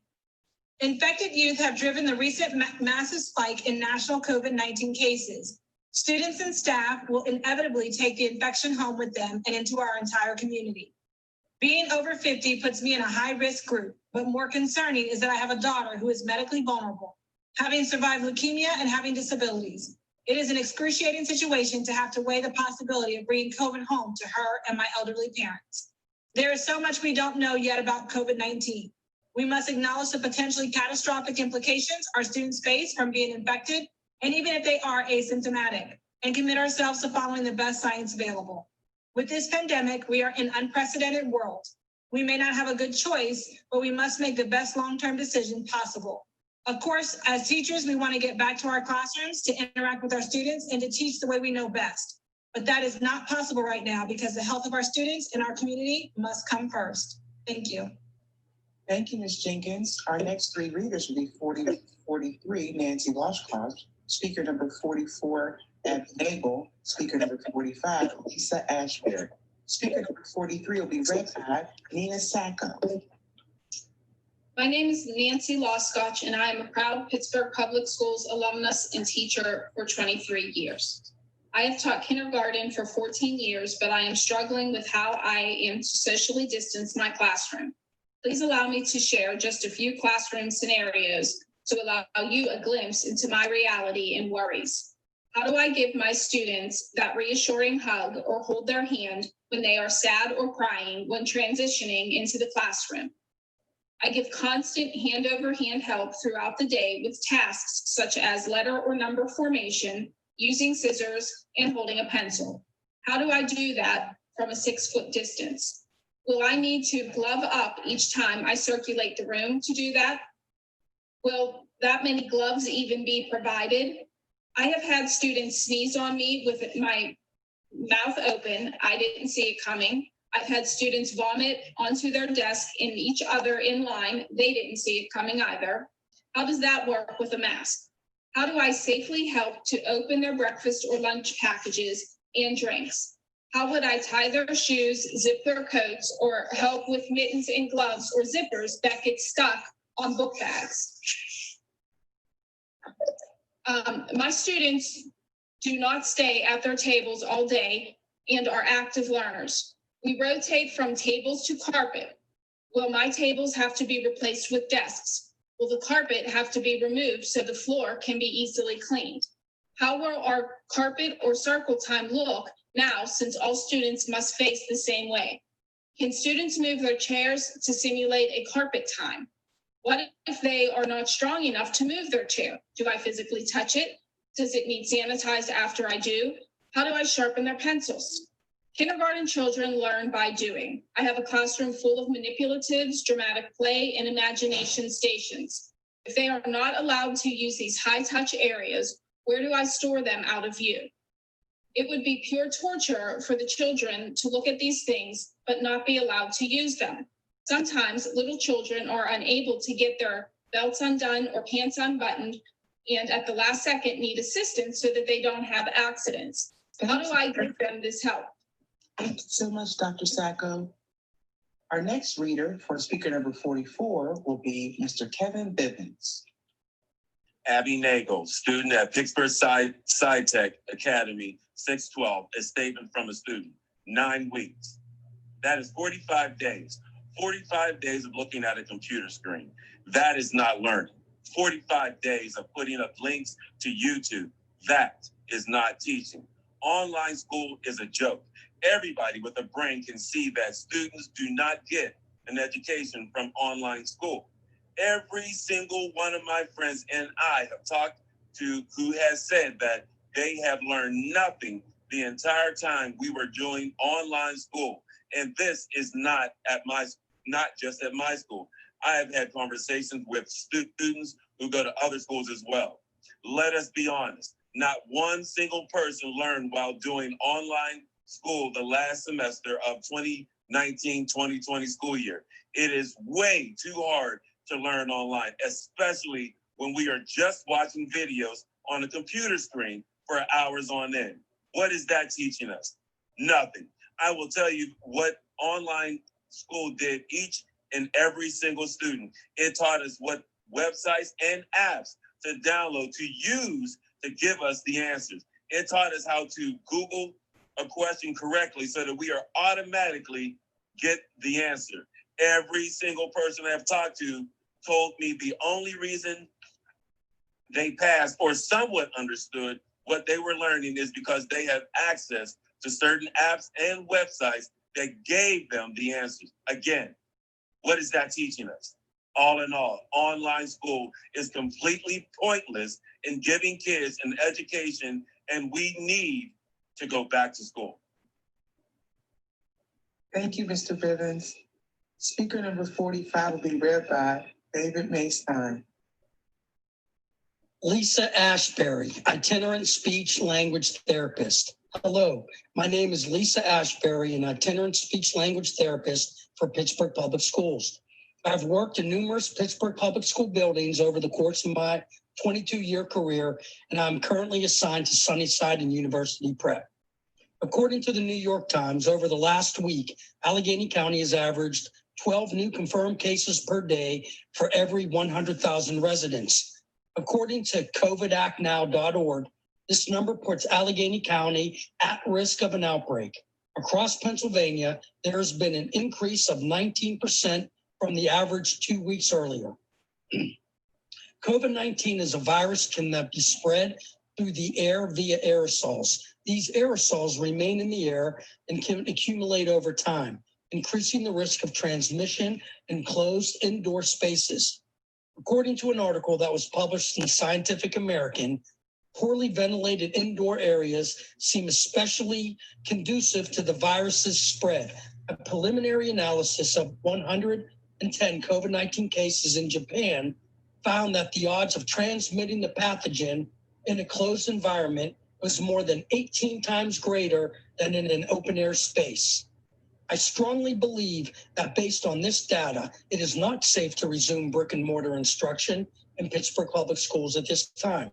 It is imperative that the health and safety of students, families, and staff is considered. I provided both individualized and group therapy sessions to speech and language support students via Microsoft Teams during the school closure. Many of my speech students rely on models and visual cues for correct articulation placement. Students were able to effectively receive these supports through teletherapy via their computers, iPad, or phone screen. Although teletherapy was not the ideal model for speech therapy, the majority of my students made gains towards their speech goals. I strongly encourage the school board to vote no to reopening brick and mortar instruction. Thank you, Dr. Maystein. Our next three readers will be 46, Heather Myers, 47, Amy Galloway Barr, 48, Stephanie Miller. Speaker number 46 will be read by Dr. Nina Sacco. Board testimony, Heather Myers. 3 years ago, I had my child. I needed a long-term sub for my chemistry and forensic science classes. Basically, someone with a science certification. This was 3 years ago. No pandemic, no outside variables affecting why people would not apply for this position. But guess what? There were 0 applicants with any science certification looking for a position at that time. Eventually, a sub filled my position. Was she science certified? Not at all. But she was a body to watch the students as they filled out worksheets and I attended to my newborn. As I write this, there are dozens, perhaps hundreds of teachers anxiously, nervously, and fearfully awaiting August 4th. Many of these teachers will not be able to return to the classroom if in-class instruction is improved. Teachers, like parents, have their own children to care for and their own health to worry about. Many of these teachers are waiting until August 4th to put in their leave of absence requests due to this pandemic. If they couldn't staff my one position with a certified teacher at that time, what will happen when hundreds of teachers file leave of absence requests? While we can hope they can be staffed appropriately, I have my serious doubts. If we want to ensure students are educated by subject and content areas, teachers selected by administration and approved by the school board, delaying in-person instruction is the only way to go, because otherwise it may resort to simply having your children simply watched by adults as PPS has to scramble to fill an influx of open, unfilled positions. Heather Myers, Forensic Science Chemistry, Pittsburgh, Alderdice. Thank you so much. Speaker number 47 will be read by Ms. Monica Jenkins. Mrs. Amy Galloway Barr. We lost 2 teachers at my high school this year. Our kids openly wept in classes, sat with us at lunch while we cried together and found healing within the walls of our building with the teachers who love them. I've also lost students to suicide and murder. I can't even say that out loud without breaking down. So I'm glad someone who isn't a teacher is reading this. When Tayshawn was murdered, I couldn't get through a single class without weeping. I would have done anything to protect his young life, and I couldn't.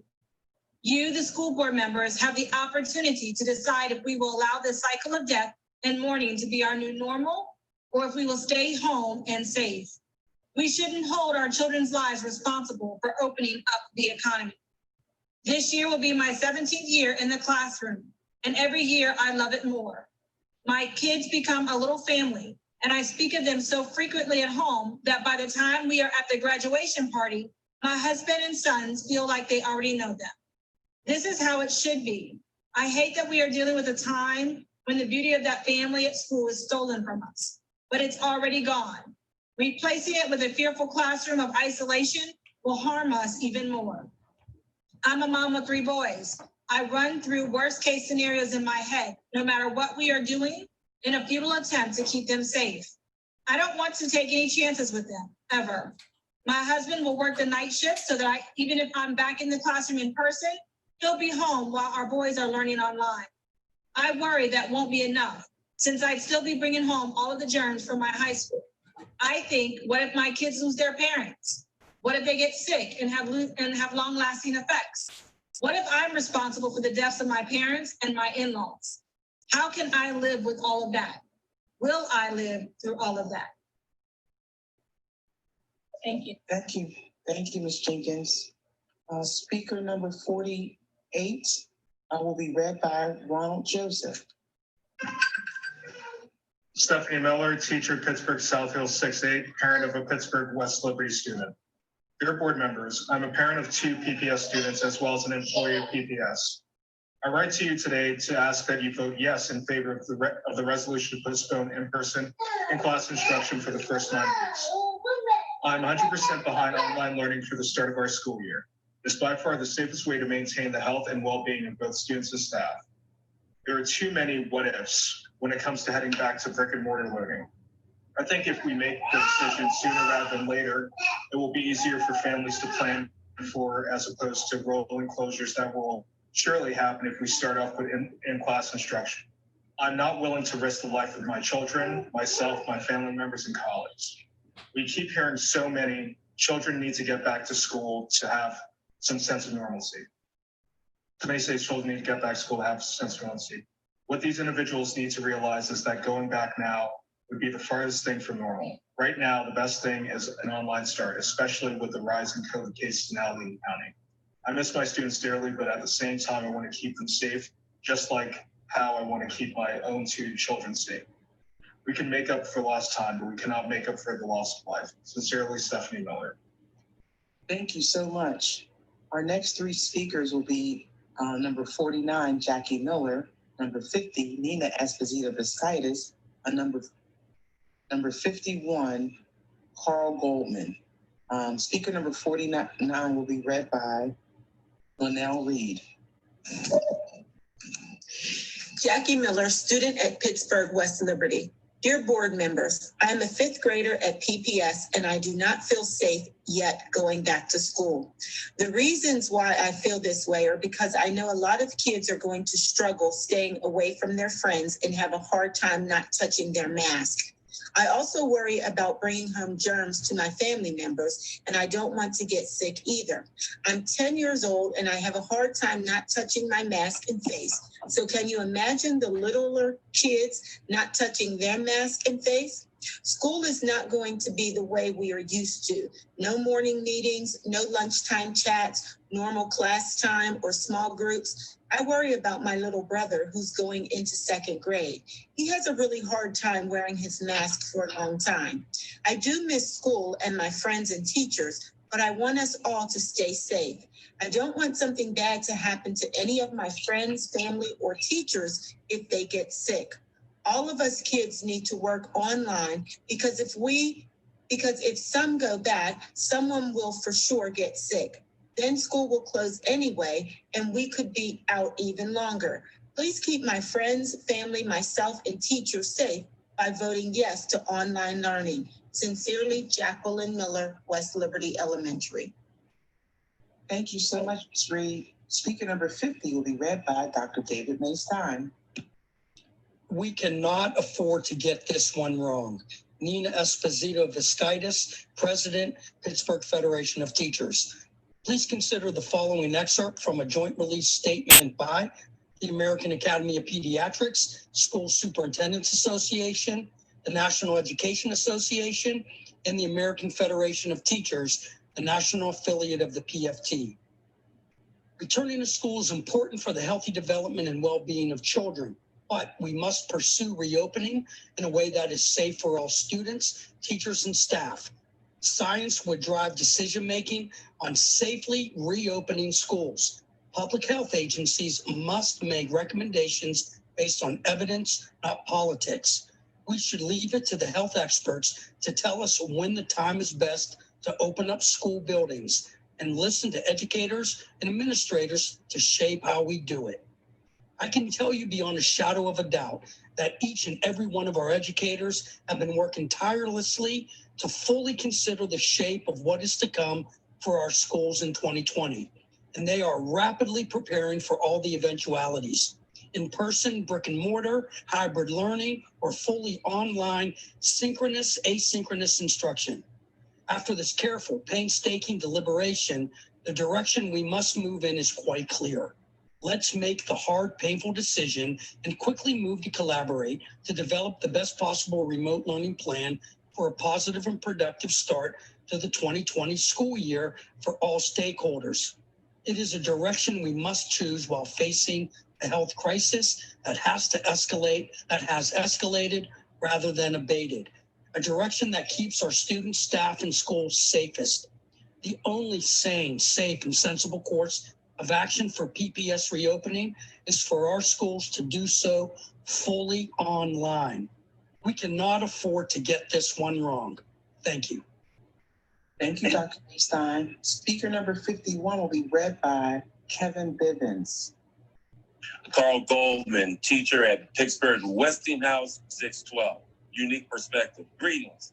My name is Carl Goldman, class of 1982, Taylor Alderdice. I have just completed my 26th year with PPS, focusing on art and ceramics. I started my career at Miller Elementary, and I'm currently at Westinghouse 612. My son Jack will be a senior this year at Dice, while my daughter will be entering 10th grade at Kappa. She is crushing it in art. So when I say I'm all in, actually, we are all in. From a teacher's perspective, at this current time, I can't envision being able to open our building safely. As a nation, we are receiving an E and failing. Opening back up in September will only assist in spreading COVID-19. And we are back to shutting down and going back online. It was not a smooth transition last March. Starting online will give us ample time to prepare for a smoother transition. Soon it will be August, giving us a solid month to prepare for teachers, students, and families. Time to prepare to start online. If we can't eat in a restraint like we could a year ago, how can we open our schools safely? Parents' perspective. We have decided to start Jack and Maya online. This was a difficult decision for Maya because we cannot replace Kappa's studio environment and experience at home. But the thought of Jack and Maya not being able to see their grandparents was too steep, a price to pay. This also means I will have a quarantine myself from my family. My father will turn 84 soon. He remains an important role in my life. He means a tremendous amount to me. It is difficult to imagine that when I'm forced back to Westinghouse, it's possible I will have seen my father for the last time. The safe, the smart choice to start first quarter online, adjust and monitor so we can safely reopen our doors to all. Thank you so much, Mr. Bivens. Our next three speakers are number 52, Jennifer Mazaku, number 53, Carla Jackson, speaker number 54, Catherine Smith. Speaker number 52 will be read by Susan Shursky. Teacher at Pittsburgh Autodice High School, in support of virtual learning. I'm writing in support of the resolution introduced by Mr. Carter, shifting the first 9 weeks to virtual learning for all students. There is too much uncertainty surrounding COVID-19, and if we reopen our physical school buildings in a few weeks, we'll be putting our students and staff at risk. Evidence from around the world about whether children and teenagers spread the virus as readily as adults or suffer from it as severely are mixed. Outbreaks in schools seem heavily dependent on how well the virus is controlled in the community. I wonder how much better it will be going to school 2 days a week in a classroom where they can't do group work, where they can't have a teacher lean in to see what they're working on and give them help, where they can't eat in the lunchroom or have club meetings. Even worse, they may well watch as their classmates or teachers suddenly don't come to school because they have fallen sick. What all of us really want is things to be back to normal, and we know that that is impossible. But what I do know is how hard PPS teachers work this spring to make virtual learning happen. I spent hours messaging, emailing, and calling students and families each week to make sure they remained engaged in their work and offered help with assignments. We can find ways to make virtual learning a robust replacement for normal school, which just cannot exist right now. I urge you to give us a chance rather than ask everyone to venture into the unknown risk of back to school. Thank you so much, Ms. Shursky. Speaker number 53 will be read by Ms. Manika Jenkins. Carla Jackson, teacher at Pittsburgh Sunnyside Pre-K-8. Good evening. My name is Carla Jackson, and I'm a teacher at Pittsburgh Sunnyside. I have been with Pittsburgh Public Schools for 20 years. In August of 2016, I was the recipient of the most beautiful gift that someone could give to anyone. I was gifted a second chance at life with a new kidney. When I came to work after recovering from surgery, I took extra precautions to ensure that my students' hands were cleaned with sanitized before they came into my room and my classroom was cleaned. Unfortunately, because of my suppressed immune system, I still would get sick and miss a few days of work because over-the-counter drugs would not work. COVID-19 has me scared for my life. This disease could kill me. For me to go back into the classroom as the cases in Allegheny continue to grow would be a death sentence for me. When I went to school to become a teacher, never did I think my job would put me in grave danger. I truly miss my students as I know they miss being in the classroom, but I cannot risk my life. Please consider doing online instruction for at least the first 9 weeks until there is better control of COVID-19. Thank you for your consideration. Thank you, Ms. Jenkins. Speaker number 54 will be read by Mr. Larry Meadows. As a teacher going on my 19th year with the district, I plead with you to use your common sense. There is much we do not know about this virus. As a board, you need to support the motion brought by Mr. Carter and vote that students will engage in remote learning for at least the first 9 weeks, if not longer. When looking at teachers, we need to be able to teach remotely from home as well. This time is unprecedented and uncertain for all of us. With the proposed hybrid model, students will already be engaging in remote learning 3 days per week. Make it 5 days per week and know that you are doing what you can to help suppress the spread of COVID-19. Thank you. Thank you, Mr. Meadows. Our next three speakers will be number 55, Teresa Gruson Adams, speaker number 56, Mary Young, speaker number 57, Sarah Simcoe Saminsky. Speaker number 55 will be read by Dr. Rodney Nitchell. Teresa Gruson Adams, teacher at Pittsburgh West Liberty K-5. Safety concerns. I'm writing about my concerns with returning to the school building because of the COVID virus. I've been a primary teacher for Pittsburgh Public Schools since October 2002. I taught first grade for 16 years and will presently start my 3rd year as a teacher of kindergarten. While I enjoy being a teacher of primary age children, I have concerns because of the virus. I've been diagnosed with asthma and chronic rhinitis for the past 14 years. During this time, I have challenges with my health, especially during the fall and winter season. Children of this age often sneeze and cough on other children and adults, which facilitates the spread of disease. As a result of working with young children, I become ill during these seasons.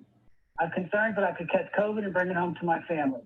Children at this age need teachers to work within close proximity to them. Often they need help with buttoning buttons, zipping zippers, handwriting grips, working with manipulatives, and sometimes they cry on the teacher's shoulder. I've spoken with my asthma doctor, and with their suggestions, I have been at my home and not in public since March 13th. I've been outside of my house only a few times. I am a teacher, a mother of 2, and a wife. I don't feel it is safe to work prolonged amounts of time in one-on-one capacity in the school building. I'm concerned to return to the building to work with young children. I'm concerned about contracting the COVID virus and placing my life, my coworkers, the students, and my family at risk of becoming ill and possibly dying. I ask you to please consider the well-being of all and have us work online until we know more about COVID and how to be assured of our safety regarding our health. Teresa Cruzong Adams, West Liberty Elementary. Thank you so much, Mr. Mitchell. Speaker number 56 will be read by Pam Capretta. 56 will be read by Pam Capretta. Mary Young, teacher at Pittsburgh Concord Pre-K through 5. My name is Mary Young. I am a teacher, mom, grandma, and proud member of the Pittsburgh Federation of Teachers. I want to go back to school when it is safe for our children, staff, and families. Right now, it is not. Pennsylvania Educational Secretary Pedro Rivera stated in an interview on July 24th, 2020, the following: Pittsburgh Public Schools starting off with virtual instruction and then allowing the opportunity and the space to shift in either direction to more aggressive virtual or go hybrid or look at in-person is something that absolutely works from a public education perspective. I urge the board to vote yes on Mr. Carter's resolution to begin the PPS 2020-2021 school year online. Thank you. Thank you, Ms. Capretta. There's no testimony for speaker number 57, so we'll go to our next three speakers. Number 58, Colleen Lazaro. Number 59, Elizabeth Chris. Speaker number 60, Anna Tarka D'Annunzio. Speaker number 58 will be read by Dr. Nina Sacco. Colleen Lazaro, teacher at Pittsburgh Langley K-8. Making a decision to teach face-to-face in the fall would put a grave number of kids, educational professionals, and our families in danger. We all can agree that the safety and health of kids, staff, and families is paramount. Once we all begin mixing back at school, we then each risk unknowingly carrying the virus home to our families. I, for one, have 2 small children at home. One is an infant, and she hasn't yet fully developed her own immune system. I also have a mother at high risk due to her health, as well as her partner who is undergoing treatment for stage 4 lung cancer. We are put in a very special situation. We do not work in a hospital wearing PPE with hospital grade disinfecting in between every patient. We don't work in a grocery store where other adults know how to keep their distance and stand behind plexiglass when checking out. We work with children, and the plan is to cross our fingers and wing it at best. Going back to school to watch the numbers skyrocket would be irresponsible. One sickness in my school will be one too many. And the reality is that one infection of COVID-19 is never just one infection. If we really value students and teachers' well-being, this time of uncertainty could be better used to come up with a successful plan for teaching and learning from home. I urge you to avoid reopening schools until it is safe to do so. Thank you so much, Dr. Sacco. Speaker number 59 does not have any testimony, so we'll go to number 60, which will be read by Dr. Rodney Nitchott. Anna Tarka D'Annunzio, teacher at Pittsburgh Phillips K-5. In recent correspondence with PPS staff, Dr. Hamlet wrote, "Our number one priority is and will remain the health and safety of our students and staff. The only way to prove this commitment true is to start staff and students teaching and learning 100% remotely. Any in-person teaching and learning mandate would be irresponsible and dangerous for students and staff. The COVID-19 situation in Pittsburgh is significantly worse than it was in March when schools were closed. It was not safe to be in schools then. It is certainly not safe to put teachers and students back in the schools now during this COVID-19 spike. I'm a dedicated teacher and love my students, but it is not safe to be with them in person. Many students and their families have health issues that put them at high risk for COVID. We cannot unintentionally expose any of them to COVID by opening schools. It is not safe to reopen schools.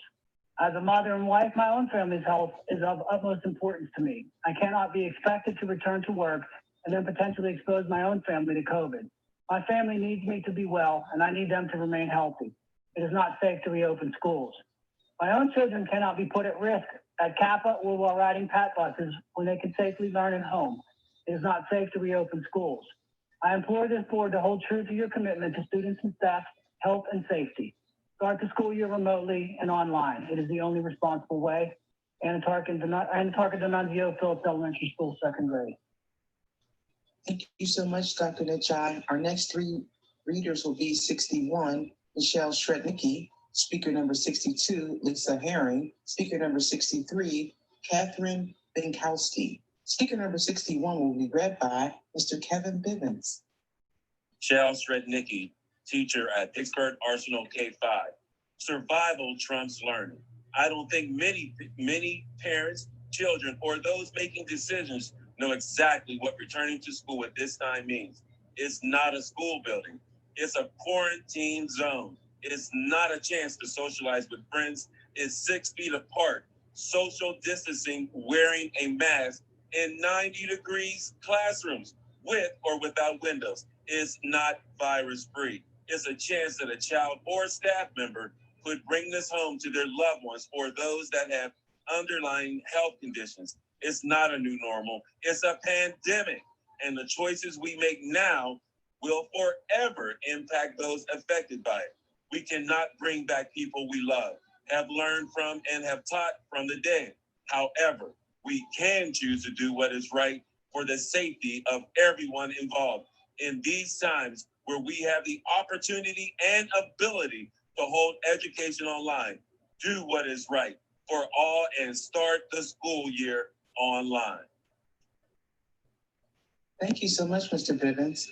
Speaker number 62, Susan Shersky will be reading that one. Lisa Herring, teacher at Pittsburgh Greenfield K-8. By reopening school buildings next month, you are asking children not to be children. You are asking children not to share their belongings. You are asking children not to interact socially with classmates and staff. You are asking children not to engage in cooperative learning. You are asking children not to pay attention to facial cues when interpreting a situation, learning fundamental reading and speaking skills, or when learning English as a second language. You are asking children not to be a part of the school community as a result of staying in one classroom most of the day. You are asking children not to engage in interactive play, a keystone of child development. You are asking children not to participate in athletic, extracurricular activities, assemblies, and field trips to broaden their school experience. You are asking children not to be concerned about a raging, life-threatening virus. To repeat, by reopening schools too early, you are asking children not to be children. Let us welcome them back when we can better meet their health, social, emotional, and academic needs. Thank you for your consideration, Lisa Herring. Thank you so much, Ms. Shersky. Speaker number 63 will be read by Linnell Reed. Catherine Binkowski, teacher at Pittsburgh Alderdice High School. As a teacher at Pittsburgh Alderdice and the mother of a daughter who is excited to start kindergarten at Colfax, I must question the reasonability of trying to force a return of students to classrooms as the spread of a deadly virus is accelerating in 44 of 50 states as of today. The CDC, before being pressured by political forces to alter their message in this matter, prepared a report suggesting that returning to teaching in schools would be at considerable risk of widening and accelerating the spread of COVID-19. Even if all of the CDC's recommended protocols are followed to the letter, the risk of spreading the coronavirus would jump merely by the volume of people that would be occupying enclosed spaces for extended periods of time. I fear that in addition to the ever-present air of anxiety that would permeate every school day for every person in every school building, more time and energy would go into teaching students how to practice antiviral skills than the subject matter for which the class time was intended, when the best applicable lesson we can offer would be to stay home and enlist the proper protections needed when it is absolutely necessary to be in public. Our shared objective is to return students into reasonably safe classrooms for the best possible education experience. But a return too hasty could set that effort back much further than a quarter, a semester, or even an entire school year. We have the glaring test case of the exponential spread of the coronavirus in states and cities that try to reopen their economies before meeting the guidelines for effective containment. If reasonable time and patience with the reopening process would spare us the agony of an opening that results in a devastating spread of illness and death and necessitates another closing, isn't that a much more reasonable risk to take? Catherine Wilkins Inkowski, African American literature. Thank you so much, Ms. Reed. Our next three speakers are number 64, Mateo D'Annunzio, 65, Gina Lasik, Speaker number 66, Rachel Roche. Speaker number 64 will be read by Mr. Larry Meadows. Hello. My name is Mateo D'Annunzio, and I am a seventh grader at Catholic. I am writing to you today because we need to start all Pittsburgh public schools remotely while we are dealing with COVID. First, the teachers in our district, particularly elementary school teachers, are at high risk of getting COVID-19 because their students may not want to wear the mask or social distance. My mom is a second grade teacher, and the kids sneeze in her face. If we are trying to slow down the spread of COVID, this isn't the way to go. Next, the students and their parents are at risk. If we go back to schools, one parent could get COVID and not know, then send their kids to school. Then the virus will spread to others. I am asthmatic, so other children like me are at risk and could get very, very sick. Last, we are all in confined spaces at school, so if someone had COVID, it could spread very easily. Also, if someone were to get it, what would happen? Will we have to reclose our schools? Will we all go online for a while? Why would we take the chance to get us all sick by going to school instead of staying home for the first semester at least? We need to start the year online to keep all teachers and students safe and healthy. Please start us remotely. Thank you so much, Mr. Meadows. Speaker number 65 will be read by Mr. Ronald Joseph. Gina Lasik, teacher at Pittsburgh Colfax 6-8 and Summer Dreamers Academy. Hello, thank you for the opportunity to hear my testimony. I do not envy your decision today or moving forward, but appreciate you continually considering the health and safety of our students, teachers, and staff. As a teacher, I long to be in the classroom, having small groups with my students, hearing silly stories, watching their faces as they finally grasp a concept or skill, and so much more. Being a Summer Dreamers teacher, I was challenged with meeting a classroom of new faces to teach for the next 6 weeks, all online. Did my fellow dreamers and I panic? No. Well, okay, maybe a little for a few moments. But then what did we do? We pulled together as educators do, and formed little training sessions amongst ourselves, not district-led, to compile everything we had learned throughout our trial run in the spring. All of us, kindergarten through fifth grade teachers, shared ideas, tips, hints, files, shortcuts, you name it, with each other, aimed at one common goal. We want our students to grow. You may be wondering what happened. We held the best camp online that we could ever imagine. We had active and engaged children daily. We had all camp meetings, check-ins, singing and dancing, laughing and learning. We formed relationships, and the students did too. Teachers planned lessons and differentiated learning all online. Students had real-world examples. Did you know 1 kilogram is about the mass of a bunch of bananas? My third grade dreamers do. I honestly feel our very resilient, versatile students and teachers will rise to the occasion. We will reach all our students simply because teaching is our passion, and we won't let the pandemic stop us from educating. We have conquered remote learning and will share our expertise with our fellow educators. This is doable. You have the right people to do the job. Thank you, Gina Lasser. Thank you so much, Mr. Joseph. Speaker number 66 will be read by Dr. Ted Dwyer. Raquel Roche, teacher at Pittsburgh Kappa 6 through 12. My name is Raquel Roche. I'm the mother of Grace Roche, 8th grade Kappa student visual arts. Kappa has by far exceeded all expectations to me as a parent for my child and her education. I do not feel as though she will be getting the proper attention to education nor be able to focus as well as she has in a classroom setting, as opposed to the online classes. In the performing arts schools, I feel it's imperative for children to attend physical classes where they have worked so hard to audition and prepare each year to be accepted into this type of school.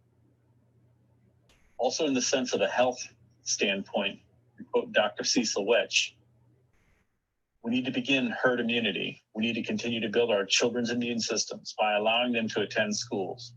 We do not quarantine the healthy. Please consider reopening PPS for the sake of the children, their well-being, their mental stability, and their safety, and their health. Thank you. Thank you so much, Dr. Dwyer. Our next three readers will be 67, Sarah Herman, 68, Jennifer Kyle, 69, Linda Boyka. Speaker number 67 will be read by Kevin Bivens. Sarah Herman, teacher at Pittsburgh Alderdice High School. I am a teacher in Pittsburgh Public Schools. I love my job and I love my students. I miss being in the classroom and making connections daily with such inspiring and amazing individuals. I am eager to go back. That said, I do not believe that jeopardizing the health and safety of students and staff just to have the comfort of teaching live is the district's best interest. While not being able to teach in person is challenging and not ideal, I do believe that starting the year fully online for the first 9 weeks will be the best option for both students and staff. To teach face-to-face in the classroom with COVID-19 still present and cases still continuing to rise will not, no doubt, result in a learning environment filled with stress, anxiety, and fear. This is not a place where students will be able to fully concentrate and immerse themselves in education, nor a place where educators will be able to deliver the best lessons. What kind of trauma will be enduring when someone contracts the virus? I say when it is only a matter of time before it happens. How dramatic will it be if a teacher or a student gets sick? How dramatic could that be if someone in our school dies from the virus? I truly want to be back in the classroom as soon as it is safe to do so. But for now, I think we have to consider the safety of our students and staff first and foremost, and start the first 9 weeks online. Thank you so much, Mr. Bivens. Speaker number 68 is read by Nina Sacco. A response to delaying start of brick and mortar schooling. Good evening. I hope everyone has been staying safe and healthy during these unprecedented times. I will be entering my 4th year at Pittsburgh Westinghouse this school year. 1 year ago, I made the decision to move back home to help take care of my elderly grandparents. Unfortunately, my grandpa passed away this summer. I now live with my grandma, who will be turning 90 in November. Based on data, I fall into the category of the young and healthy, under 30 individual who would be able to most likely survive COVID. However, I have to think of all the decisions I made because of what I could bring home to my grandma. Due to her age and pre-existing health conditions, COVID-19 could be deadly if she is exposed. While I miss my school family and students, I do not feel we are prepared to return to brick and mortar schooling in the fall. There are too many what ifs that have yet to be answered. I implore you to vote for returning to school virtually this fall. If not, I fear many of us will be faced with a difficult choice, choosing between the lives of our loved ones or serving our students through in-person education. I don't want to be faced with this decision. Please vote for reopening virtually for the health and safety of all staff, students, and community members of the Pittsburgh Public Schools. Thank you, Jennifer Kyle, special education teacher at Pittsburgh Westinghouse. Thank you so much. Our next speaker for 69 is David Maystein. Linda Voitko, teacher at Pittsburgh Sunnyside Pre-K-8. Taking a pause. Pulling from the interviews with Randy Weingarten, various esteemed journalists, and op-ed pieces. Everyone knows all too well that our students are potentially holed up at home in abusive and or other dire situations unprotected. We have special needs students whose hard-earned gains are lapsing due to not receiving required services. We understand how, for many families, schools function as de facto childcare. These are horrible circumstances and hardships, yet they don't supersede the loss of life. Schools are on the front line in addressing these traumatic and cruel realities, and we desperately want to get back to the business once there is leadership that can get COVID under control and make it safer for kids and faculty to return. This is a pandemic. Sacrifices must be made. Are you more comfortable sacrificing learning needs or humans? What is the number of sick people that you personally are willing to accept? How many deaths? In a matter of months, this virus has altered every facet of life as we know it. Painful adjustments are necessary, and until we have better control of this crisis, the most imperative one is to temporarily pause on returning to classrooms. It may be inconvenient, but it is the right thing to do. It is incomprehensible to me for the President of the United States to say it's not safe or the right time to put thousands of people together in the same space, AKA hold the Republican National Convention in Florida, but it's okay to send millions of kids back to school in cramped classrooms without adequate ventilation, proper cleaning equipment, or enough PPEs. If that isn't hypocrisy, I don't know what is. Furthermore, look around the room at your colleagues right now. Oh, wait, you can't. You're on Zoom. How can you ask us to go back into our buildings when you aren't even holding board meetings live yet? Thank you so much. Our next three speakers, will be speaker number 70, Michelle Morrow, speaker number 71, Paige Fisher, speaker number 72, Christina Brill. Speaker number 70 will be read by Monica Lamar. Title, SBA 2020, A Synchronous Success Story. Good evening, Pittsburgh Public School stakeholders. This testimony is submitted in support of the resolution presented by the Board of Directors' first Vice President, Mr. Kevin Carter. I'm confident in the ability of the Pittsburgh Public Schools educators to provide effective and engaging instruction via remote learning. My confidence is supported by the experience that I have had over the last 21 days with Summer Dreamers Academy, Camp Sunnyside. Although this summer presented unique barriers, the SDA staff at the district and site-based levels have made SDA 2020 a huge success. Under the leadership of Director Doreen Allen, Camp Sunnyside, CLT, staff, and campers have exemplified the SDA rules of work hard, be nice, have fun. Not only is the Camp Sunnyside graced with educators from all over the district, but the staff represent a wide variety of district positions as well. Prior to the start of camp, staff members stepped up to share resources, model lessons, and provide tips and tricks for synchronous teaching. On June 25th, Camp Sunnyside virtually kicked off the summer with SDA Night Out. Hundreds of students and families learned about Camp Sunnyside, took a virtual field trip, and met their teachers and activity providers. Over the course of the next several weeks, the CLT and staff worked tirelessly to provide campers with rigorous academic instruction and valuable enrichment opportunities. In addition, social-emotional learning, ESL supports, and PSE supports were embedded throughout the SDA programming. On a daily basis, I continue to be blown away by the teaching and learning that is occurring in this virtual environment. I could not speak more highly of the work that is being done both on and off the screen to make a spectacular virtual experience for the SDA campers. To the Pittsburgh Public School families and board of directors, regardless of the learning environment, you can expect great things from Pittsburgh Public Schools educators with the guidance and support of Pittsburgh Public Schools administration. Thank you for your time, Michelle Morrow. Thank you so much, Dr. Lamar. Speaker number 71, Paige Fisher, will be read by Rodney Hitchcock. Paige Fisher, teacher at Pittsburgh Morrow Pre-K to 8, a teacher's perspective on why we should reopen virtually. Hello, everyone. I hope that you are all well and in good health. My name is Paige Fisher. I've been a special education teacher for the last 8 years, and I just finished my 4th year with PPS in June. For the last 4 months, I've done my part to help reduce the spread of COVID-19. I've quarantined, only gone out for the necessities, practiced social distancing, worn a mask every time I was out in public, and even postponed my July wedding reception in an effort to keep everyone safe. If we go all in and reopen in person to start the 2020-2021 school year, I don't feel we will still be doing our part to stop the spread. Early fall in our area brings significant enough heat that our classrooms are essentially ovens with little to no air movement. Given the guidance that outdoor settings are safest to reduce spread, I don't know how we can safely be in the classrooms yet.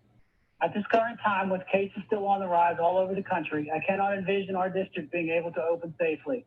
Opening our schools will only assist in the spread of COVID-19. I am so fearful for my students. If we reopen in person, they will have to wear masks all day in our sweltering buildings. Focus needs to be on learning, which will be difficult when they are hot and uncomfortable in classrooms with no air conditioning. I'm so fearful for my family. My father is immunocompromised, and if I'm forced back to our buildings in the fall, I don't know when I will be able to see him again. The virus has already done so much damage, and if we are back in our buildings in the fall, I am afraid of the continued pain and suffering.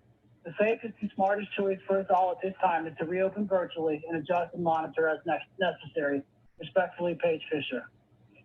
Thank you so much, Dr. Nijai. Speaker number 72 does not have testimony, so we'll go to our next three speakers, which is Deborah Garris, speaker number 74, Caitlin Morano, speaker number 75, Sean Albright. Speaker number 73 will be read by Mr. Kevin Bivens.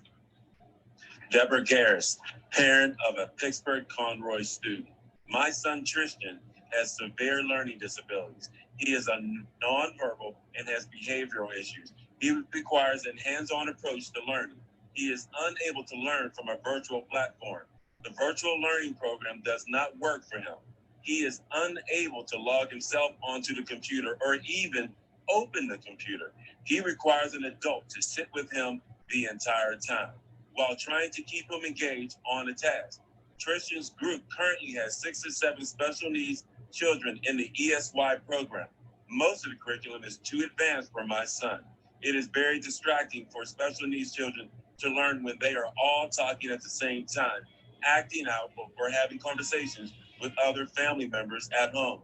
Throughout the current ESY program, there has been many technical problems with the laptops and the apps not working properly. The biggest problem is that they are not touchscreen, so there is no way that my son is able to use this device. While I realize the health concerns with children going back to school, I believe that the hybrid learning option is not even being considered. As a parent of a special needs child, I feel that this upcoming vote proposed by Kevin Carter is taking away my choice for my child's education. I understand that some parents do not wish to send their child to school, and that is their option. If you vote to take away the hybrid learning option, this will negatively affect my son's education. Tristan's behavioral problems prevent me from attending this meeting in person. I hope you understand the problems that special needs children will have as opposed to typical children with virtual online learning. Thank you, Mr. Bivens. Our next three speakers will be Susan Schursky will be speaker number 74.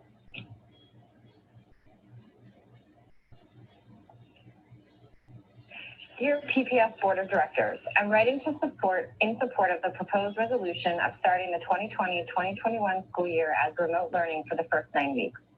I believe this plan would allow our district to fully prepare to bring our students back into brick and mortar classrooms safely. Remote learning in the spring was tough. However, the resiliency of staff and students was remarkable. Remote learning gives us the ability to properly plan and prepare to get our students back in the classroom, and it will ensure the safety of students and staff. Not to mention, remote learning will provide learning space so we can meet students' academic needs through small groups and collaboration, which I fear will not be able to be done in the current guidelines. Students sitting in a classroom in rows facing forward for 6 hours a day and a teacher 6 feet away and no air conditioning with masks does not sound like a conducive learning environment. Remote learning will break down those limitations so we can continue lessons that are collaborative, engaging, and meaningful while students can still feel safe. After listening and hearing hundreds of recommendations brought forth by the stakeholders in the all-in process, I was overwhelmed and enlightened. overwhelmed because of the sheer amount of details and logistics that need to be considered in order to keep students and staff safe, but also enlightened because it shows the amount of care and attention our stakeholders hold for our school communities. In order to get those recommendations into implementation status, I believe we need more time. Thus, by starting online, we are able to make sure the plan will provide a safe learning environment. Thank you for your time, consideration, and dedication to our students. Caitlin Morano, Pittsburgh, Colfax. Thank you so much, Ms. Shursky. Speaker number 75 will be read by Linnell Reed. Sean Albright, Region Vice President of First Student. Good evening. My name is Sean Albright, Region Vice President with First Student. I represent the hundreds of committed school bus transportation professionals that provide service to the city of Pittsburgh. We understand the district's potential decision to begin the new school year entirely online. We share your commitment to the safety of your students, teachers, staff, and the community. Our team remains focused on ensuring transportation services resumes as seamlessly as possible when students return to the classroom.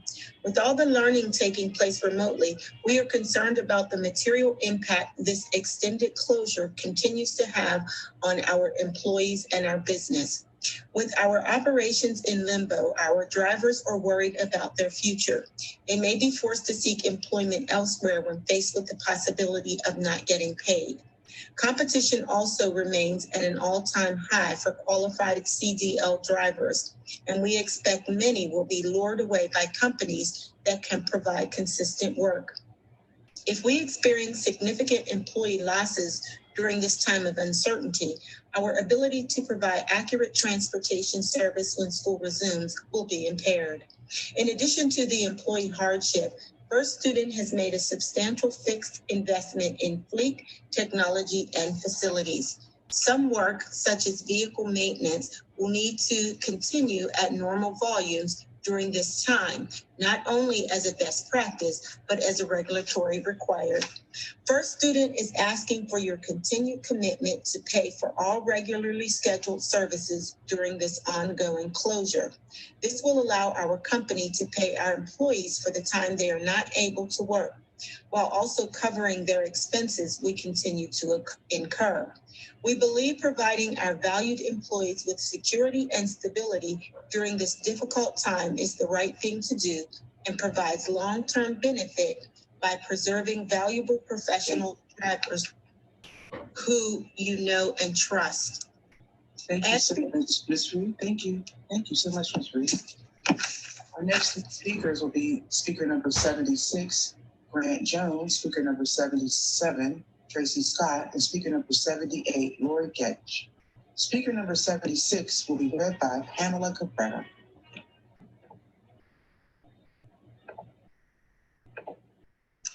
Grant Jones, teacher at Pittsburgh, Miller, and West Liberty.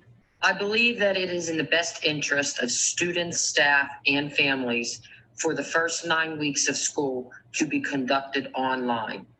I understand how eager many are to get back to the physical classroom. I am a music teacher, and although there are many options for teaching music remotely, what I can do will be limited by not being in a physical classroom. Still, given the recent rise in cases in Allegheny County, I think it would be safest for schools to continue via online learning.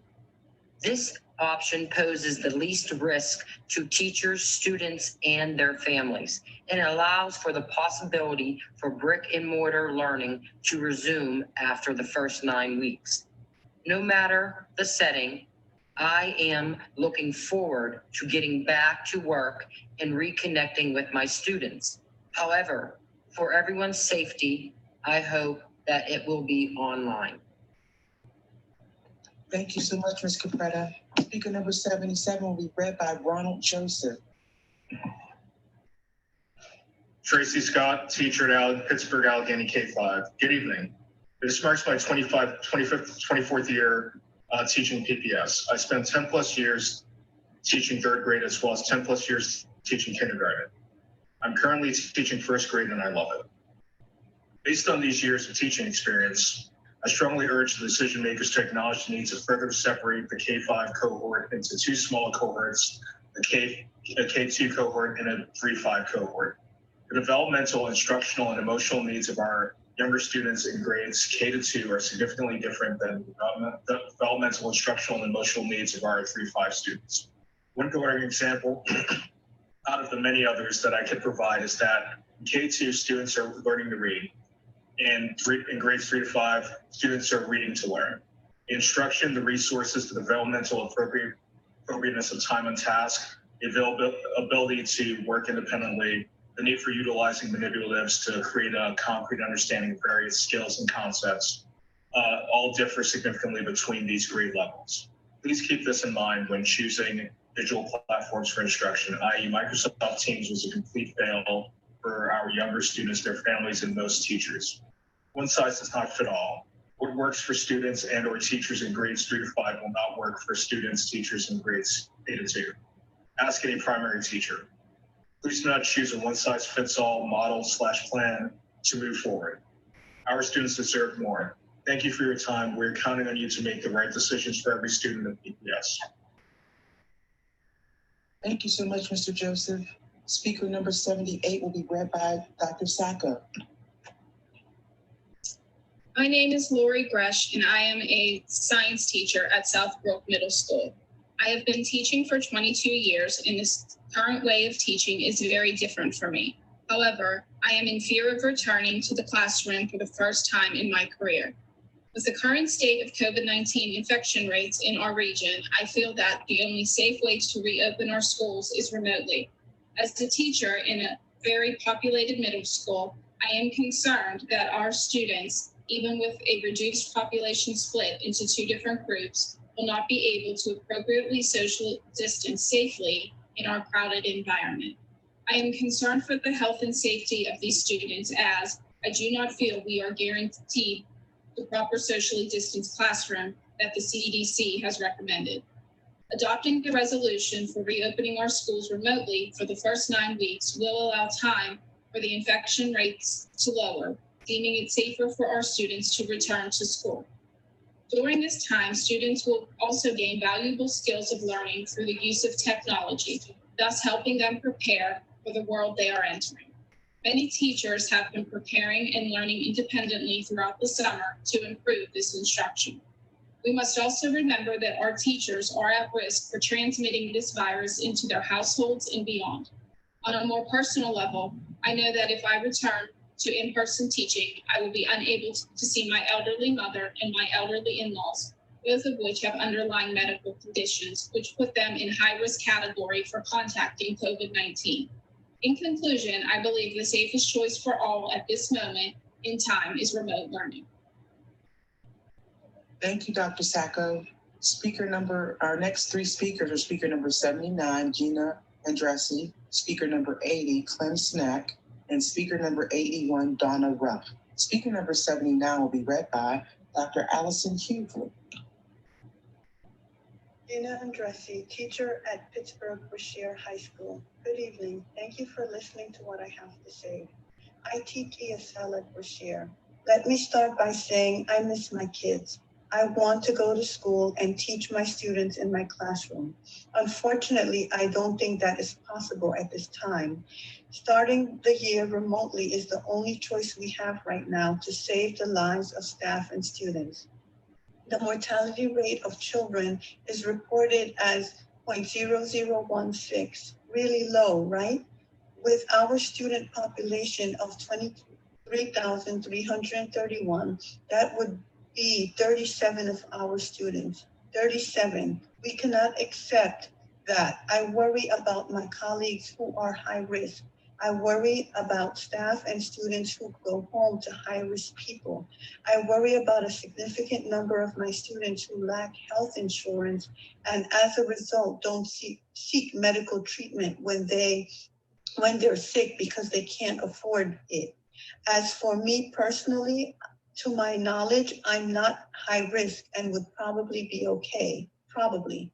If I had to go to work in a building with 700 people, I would not expose myself to many members of my family. That isn't acceptable to me. Going back into the building is just too risky right now. We have not flattened the curve. We need to start remotely and hopefully can move to in-person instruction later in the year. I believe that if we implement a strong online program, we can still be effective. Thank you. Gina Adresi, Brashear High School. Thank you so much, Dr. Hughley. Our next reader will be Rodney Mitchell for speaker number 80. Clem Sinak, teacher at Pittsburgh South Hills, 6 to 8. Testimony from Clem Sinak, teacher, South Hills Middle School. The reason there are always reasons as to why we choose to agree or disagree with happenings in the world. The reason I testify in front of you today is simple. There are just too many unknowns, and in the grand scheme of things, it's the lesser of two evils to choose remote learning. As an educator, I want to be with my students. I want to see their faces, hug them, fuss with them, and love them. It's who I am, and many can tell you this about me. The pandemic has made me see that my priority is no longer just my students, but myself and my family. We cannot be the educators we are meant to be if we must endure the fears and uncertainties that come with being in a brick and mortar building in these tumultuous times. There are no good solutions. The reason as to why remote learning is the best choice for the moment is simple. We, for once, are deciding not to love teaching to death. Thank you. Thank you so much. Speaker number 81 will be read by Susan Shursky. My name is Donna Ruff. I am a parent of an 11-year-old son who worked very hard to successfully audition for Pittsburgh Kappa, where he will begin his 6th grade year this fall. The impact of the novel coronavirus on his final year at Dilworth was very difficult for him. The remote learning experience using the packets in Microsoft Teams was incredibly below adequate. We were hoping, with the numbers of people contracting COVID-19 remaining low here, for a return to the classroom and an exciting beginning at Kappa. Tragically, it became clear from the reopening that bringing people together again allowed the virus to spread rapidly, increasing hospitalizations and deaths. Each day since reopening, numbers have been high, and the realization that a return to the classroom would not be safe, a sad reality. Knowing that social distancing kids in school from each other, teachers and other staff will be extremely challenging, that schools will have varying levels of ability to ventilate buildings and space people apart, and that our children, teachers, staff, parents, and other family members will be endangered by our children attending school, I must advocate for remote learning. I strongly feel that all children must have access to technology and that teachers have the ability to design their lessons for their students and teach lessons online. This would allow much needed and safe teacher interaction. Teacher design lessons would be so much better for our children's learning than the type of lessons delivered from the packet. I also strongly feel that a plan must be in place for children who cannot have an adult at home and who have children with special needs. Have new online tools and online teacher interaction been investigated for these students. In the year 2020, I believe we should have the ability to meet this very challenging situation. Thank you so much. Hello, public. We're going to take a 15-minute break at this point, which will put us back here at 7:50 to start back up. We'll be starting back at 7:50. Thank you so much.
Second.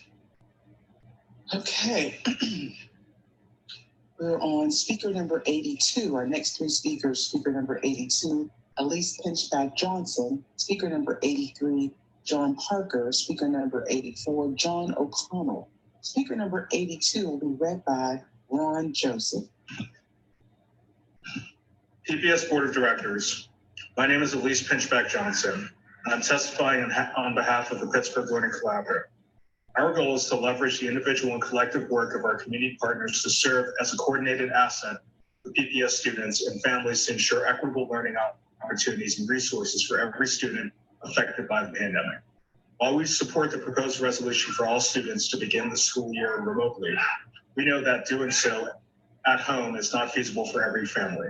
Therefore, we have developed a list of recommendations to best support students who will need to attend a physical learning space, many of which echo the work done as part of the All in Pittsburgh process. We look forward to continuing to work with the administration to ensure continuity of learning for our families who need it most. 1, prioritizing contacting families and sharing information. Out-of-school time providers have existing relationships with many families and students. Create either a simple form or spreadsheet where your partners can let you know more about the families you're working with, and partners can know which families you still need help in contacting. Consider also tabling at food distribution sites as a way to engage families about their technology and school-based needs. Professional development.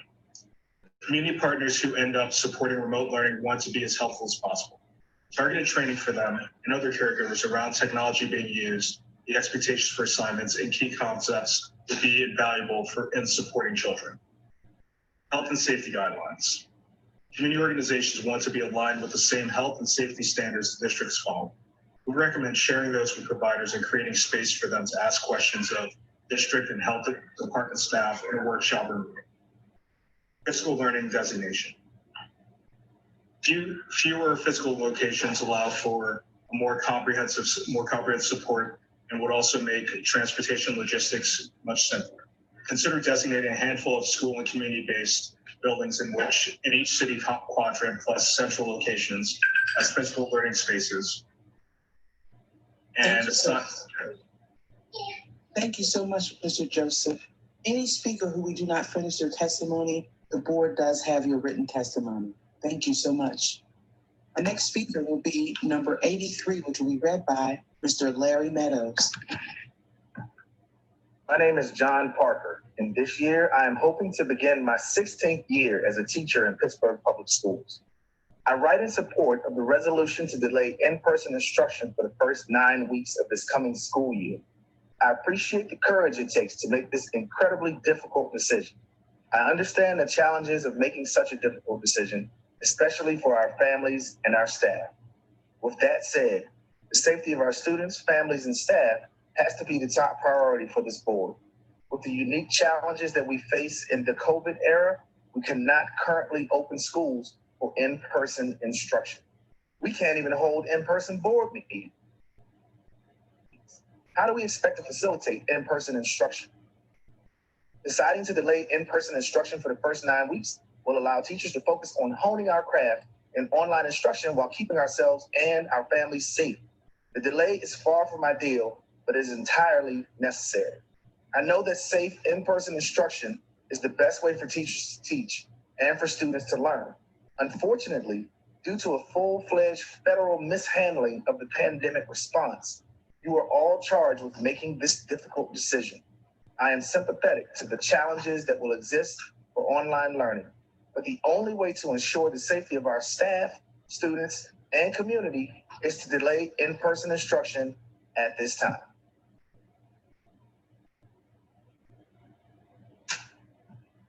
Thank you so much.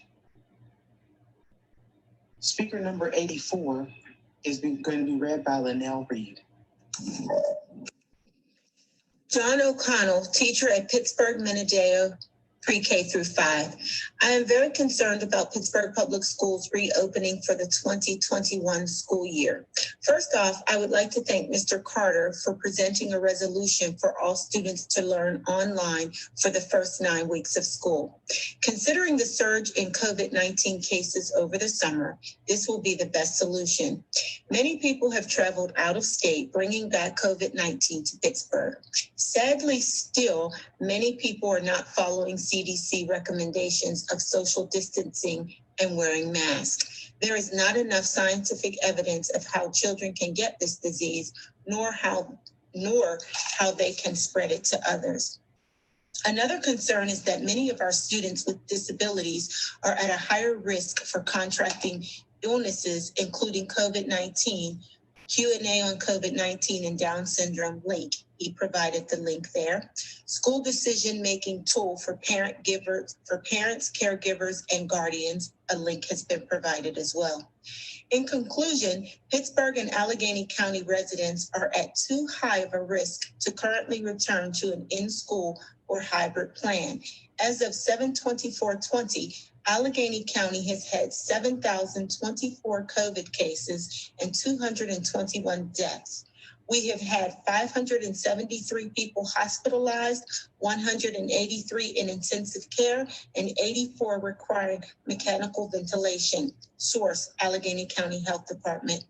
While only 8% of reported cases were from children up to age 19, this is still too high of a risk. Please vote for students to receive only online instruction for the first 9 weeks of the upcoming school year. Sincerely, John O'Connell, School Social Worker, Pittsburgh, Minnesota. Thank you so much, Ms. Reed. Our next 3 speakers will be number 85. Next 3 speakers will be number 85, Kristen Brzezowski, number 86, Katie Ranglev, and number 87, Julie Kendall. Speaker number 85, read by Ms. Monica Jenkins. Kristen Kozowski, teacher at Pittsburgh Brashear High School. I'm a teacher at Pittsburgh Brashear High School. I do not feel it is safe for students and staff to return due to the current numbers of COVID-19 cases in Allegheny County and the lack of a clear plan.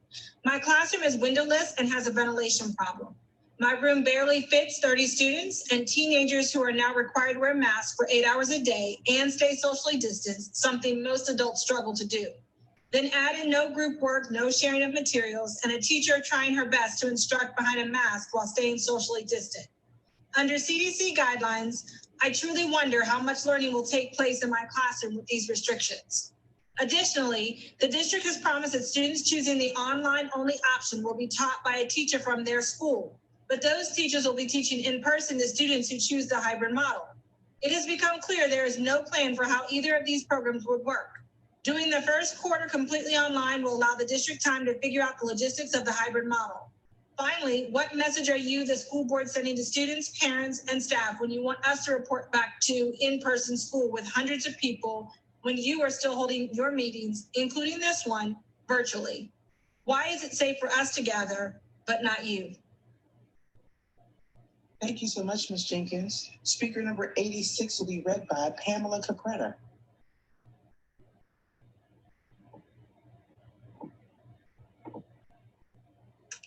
Kate Rank Love, parent of Pittsburgh Starrett and Montessori student. I am writing in support of Kevin Carter's resolution for PPS to conduct the first academic quarter fully remotely. Allegheny County, Pennsylvania, and the United States are experiencing uncontrolled rates of COVID-19 infection. Our health director has limited indoor gatherings to 25 people or fewer. It is not safe for our PPS community to meet in person. Planning for a fully remote experience gives our wonderful teachers the opportunity to prepare an excellent educational experience while keeping everyone as safe as possible. The added time before the start of school gives our staff the additional time necessary to plan to support IEP and 504 plans, and to figure out ways to support our English language learners and vulnerable students. Please vote for this measure to keep our children, our staff, and our faculty safe. Thank you. Thank you, Ms. Capretta. Speaker number 87 will be read by David Mayston. Julie Tyndall, teacher at Pittsburgh Perry High School. My name is Julie Tyndall, and I have been a dedicated and proud teacher in the Pittsburgh Public Schools for 26 years. I am also a mother of an 11-year-old son who has been a PPS student since preschool. I strongly believe that Pittsburgh Public School need to adopt a resolution to provide remote learning for the first 9 weeks of the school year to start school as safely as possible amid the alarming soaring of coronavirus cases since the end of June. After a very challenging and mostly unsuccessful remote learning experience in the spring after the school shutdown, I was initially looking forward to returning to my classroom at Perry High School this upcoming fall. I was also excited for my son to start middle school at Kappa. However, my excitement gradually changed to fear and anxiety with each passing day of spiking coronavirus cases in Allegheny County this month. Allegheny County was doing quite well compared to other areas in the United States with the coronavirus outbreak initially. Unfortunately, when it opened back up, cases quickly spiked, mostly because young people gathered together. I am afraid that if our schools open in the fall, the trend will continue and we will shut down again. I am very worried that my students and their families will be in danger of contracting the coronavirus if we open our schools too early. I am a 55-year-old single mother by choice of an amazing 11-year-old boy who I adopted from an orphanage in Kazakhstan 10 years ago. He has already lost his birth mother, and I must do everything in my power to not have him lose another mother. Thank you. Thank you, Dr. Mayston. Our next three speakers will be number 88, Devin Brown, number 89, Wendy Ammerman, and number 90, Melissa Donnelly. Speaker number 88 will be read by Dr. Ted Dwyer. Devin Brown, teacher at Pittsburgh Brashear High School. Dear Pittsburgh School Board representatives, thank you for your service in one of the most challenging times in the history of public education. I teach Russian and French at Brashear High School. I also work closely with our GSA and with our students and families from Uzbekistan. I recognize that our students need to see and physically interact with many caring adults at our schools. It is extremely important for their emotional and mental health. I feel this strongly and am saddened by the effects of this pandemic on some of our most vulnerable students. However, the science simply doesn't support sending students or teachers into school buildings right now. As a PPS teacher, the parent of a PPS student, and the spouse of an essential worker in PPS, I'm asking you to begin our schools remotely for at least the first 9 weeks. Sincerely, Devin Brown, Hill District resident. Thank you so much, Dr. Dwyer. Speaker number 89 will be read by Monica Lamar. Dear Pittsburgh Public School Board members, as a 27-year veteran within our district, I'm familiar with the diverse family dynamics of some of our students, especially our students with special needs and for whom English is a second language. Many children are raised by elderly grandparents, aunts, great uncles, and foster parents. Many live within multi-generational households. Given our current COVID-19 cases in Allegheny County, the risk of students congregating within school buildings and returning home to expose their families is too great. Likewise, many staff members are caregivers of children and their own parents or have underlying health conditions themselves, placing them at their families at unnecessary risk. Unfortunately, if we reopen, it will not be a matter of if COVID-19 cases emerge within the schools, but when. Just as all necessary precautions have not negated the spread of the coronavirus within Major League Baseball and the PGA Tour, Pittsburgh Public Schools will not be immune to its wrath. We, as stakeholders, are in the position now where we can prepare to make online learning the best temporary replacement for in-person instruction that it can be. Please vote to initiate online learning for at least the first 9 weeks of our new school year. One case of COVID-19 that could have been prevented, one outbreak that ravages a family, or one death that is irreversible is one too many. Thank you for your consideration. So much, Dr. Lamar. Our next reader for number 90 will be Manika Jenkins. Melissa Donnelly, teacher at Pittsburgh High School. Statement in support of equitable online learning. I stated in my testimony from the last public hearing that if we use the hybrid learning model, I believe there will come a time very early on and often that we would need to shut down rapidly due to cases of COVID or possible exposure in buildings. I was news this weekend and saw a report exactly of this. A private school in North Carolina reopened for face-to-face instruction following all of the CDC guidelines and had to close down just days later because a teacher received a positive COVID test result. This will happen to any school that reopens for in-person instruction. I applaud Kevin Carter's resolution that keeps staff and family safety in mind while ensuring continuity of education for our kids through at least the first 9 weeks. I do urge the board and the district to work with families and community partners to help connect students that need support during remote learning. Some of our kids do not have adequate learning spaces in their homes, but I know that we have the creativity and the community support to ensure that our remote learning plan is equitable for all of our students. Thank you so much. Our next three speakers will be speaker number 91, Lauren Kovacs, speaker number 92, James Fogarty, speaker number 93, Christopher Bandy. Speaker number 91 will be read by Ms. Linnell Reed. Lauren Kovacs, teacher at Pittsburgh Southbrook 6 through 8. To the members of the Board of Education, my name is Lauren Kovacs, and I have taught 8th grade communications at Southbrook Middle School for 12 years. As the COVID-19 infection rate continues to progress in Pittsburgh daily, I am worried about the safety of in-person instruction that is proposed to occur in a few short weeks. As a teacher and a mother of 2 young children, I am overly concerned with the health and safety of all teachers and all staff within the school building. It goes without saying that in-person teaching cannot be replaced, no matter how engaging the online experience may be. However, the safety and wellness of all teachers, students, and staff must come first. In addition, it will be close to impossible for middle schoolers to social distance no matter our direction.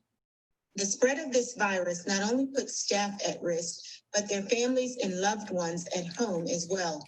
With that being said, the care of my 4-year-old twins is left to my parents and in-laws while my husband and I are both teaching, all of whom are senior citizens with underlying conditions.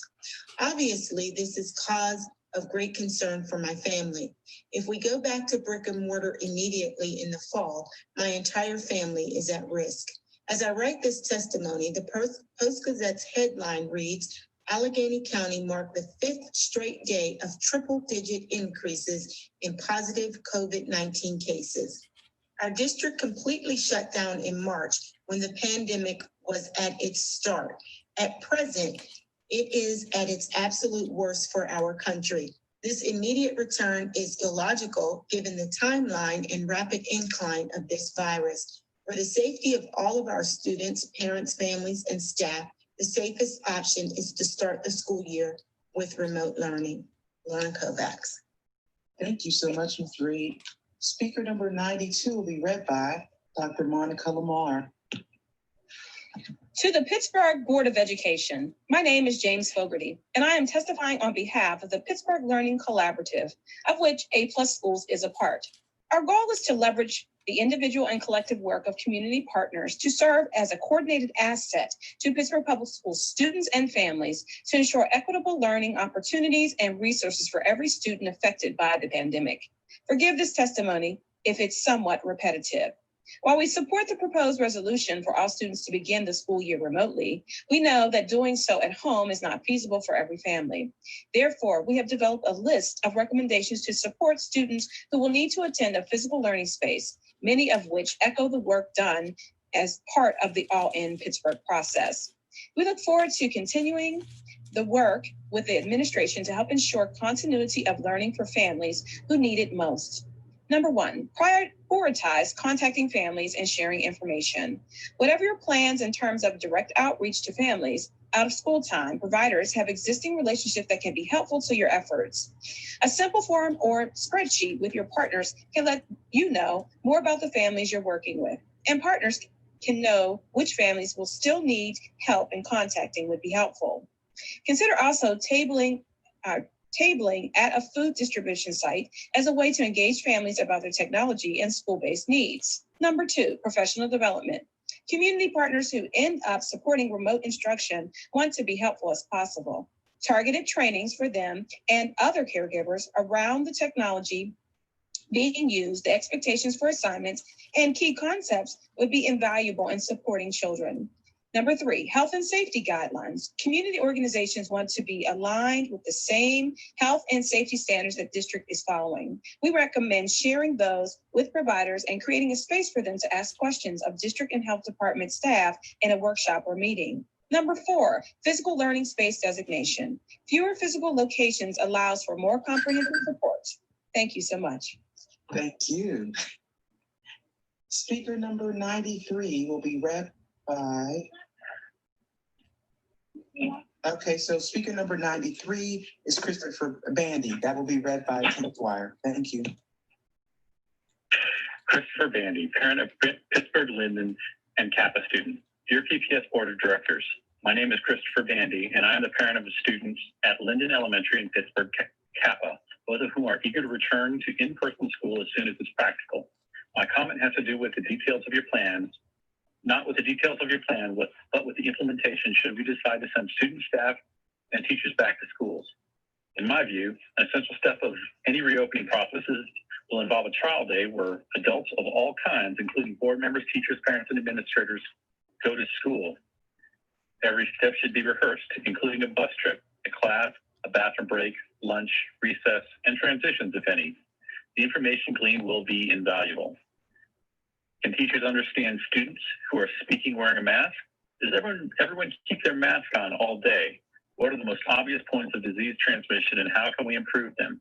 What questions aren't we asking? If we have the courage to walk a mile in our kids' shoes, it will be much safer and happier in the year to come. Thank you for your hard work and for your consideration of this measure. Thank you so much, Dr. Dwyer. Our next 3 speakers will speak speaker number 94, Kathy Monteith, speaker number 95, Maria Paul, and speaker number 96, Ty Anthony. Speaker number 94 will be read by Dr. Rodney Mitchell. Kathy Monteith, teacher at Pittsburgh Langley and PFT Vice President of Elementary. To the PPS Board of Directors, I'm writing this in support of online teaching for at least the first 9 weeks of the 2020-2021 school year. Several years ago, I lost a student while I was teaching. It was heartbreaking to see him get sicker as the year went on. When he finally passed away, I was fundamentally changed as a teacher. It is hard to describe just how difficult such a loss is to a teacher, especially when as a leader in my school, the other students and staff also needed my support.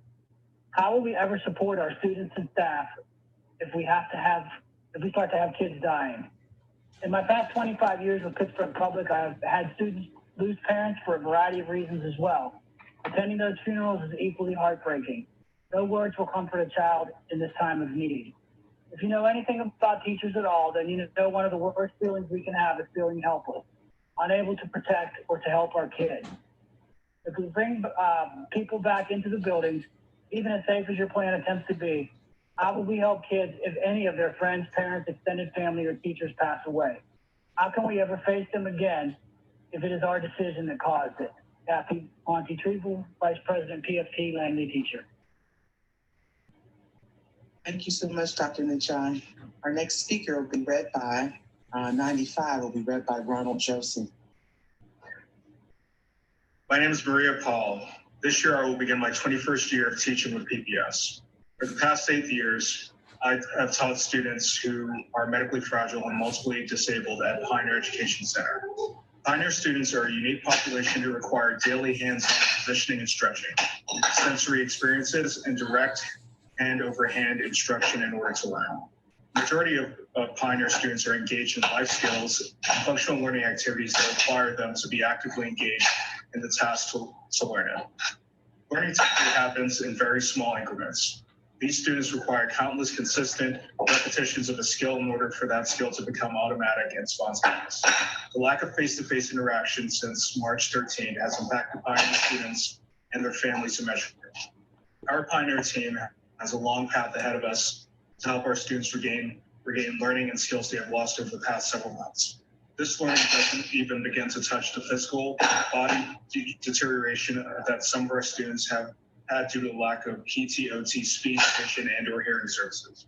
While most PPS teachers are asking for remote learning to continue into the start of 2021 school year, I'm asking that you consider Pioneer on a separate set of criteria. I feel that our students need to return to school in order to support their global overall development and general health and well-being. Pioneer classrooms will have 8 students at most, and probably less as some families will continue to do remote learning. With the right safety protocols in place that are followed with efficacy, I believe that we at Pioneer can provide a safe learning environment for all. Thank you. Thank you, Mr. Joseph. Speaker number 96 will be read by Dr. David May-Stein. Ty Anthony, on behalf of ABC Transit. The decision by Pittsburgh Public Schools to go virtual for 9 weeks to start the school year put school bus contractors in a volatile position. While we understand this decision is based in the best interest of all students, staff, and contracted employees, it is one that will provide another hardship after the 2019-20 COVID-19 shutdown. School bus contractors were thankful to the board for providing 50% payment for missed days in 2019-20. Tonight, here are our thoughts to why school bus contractors need to be paid during this virtual instruction time while our drivers and vehicles are idle again. Drivers. School bus contractors were able to keep many of our drivers on board through the last closure, but we also saw many others leave to try to find work elsewhere. Our concern is that many of our drivers will not be able to hold on just as unemployment again, especially with the additional federal unemployment funding to either be reduced or eliminated. Many of our drivers are CDL Class B license holders, and transportation companies are looking for CDL drivers to hire right now. UPS, FedEx, Amazon, grocery chains, and any other transportation companies are looking for additional drivers. We want to pay our drivers through this virtual instruction time to maintain our complement of drivers when school returns and keep your drivers employed. If we don't pay them, we will be facing a driver shortage already on top of what we are experiencing prior to COVID-19. Expenses. The potential loss of revenue again this school year is daunting. We base revenue streams on 180 days. By losing payment for over 50 school days in the 2019-20 year and now another 45 days to start the 2021 year, meeting our obligations such as debt service, insurances, etc. will be a challenge. Our anticipated loss for home to school was 30% for last school year, and we are starting this school year. Thank you so much. Thank you. That was really good. Thank you so much. All right, our next 3 speakers will be speaker number 97, Tiffany Tolton, speaker number 98, Gail Livingston, speaker number 99, Rachel Farber. Speaker number 97 will be read by Allison Hughley. Tiffany Tolton, community member. Dear school board members, my name is Tiffany Tolton and I am a concerned auntie. I do not believe that there is a safe way to open schools during a respiratory pandemic, and I implore you to keep schools closed this semester. I spent 14 years working in various aspects of education, from pre-K to high school, both as a classroom teacher and tutor, so I'm well aware of the challenges that you are facing. Not only will it be impossible to keep the recommended 6 feet of separation on the school bus and in many classrooms, you will also have the challenge of making sure the children's masks stay on all day. And in many schools, ventilation is poor. How can we ask the students and teachers to risk themselves inside a building without air conditioning, windows, or frequently changed air for multiple hours during a pandemic? How can we put our Black and brown students, many of whom are already at high risk due to asthma and obesity, in these buildings? Please do not do this. Moreover, what will happen when a child or teacher tests positive?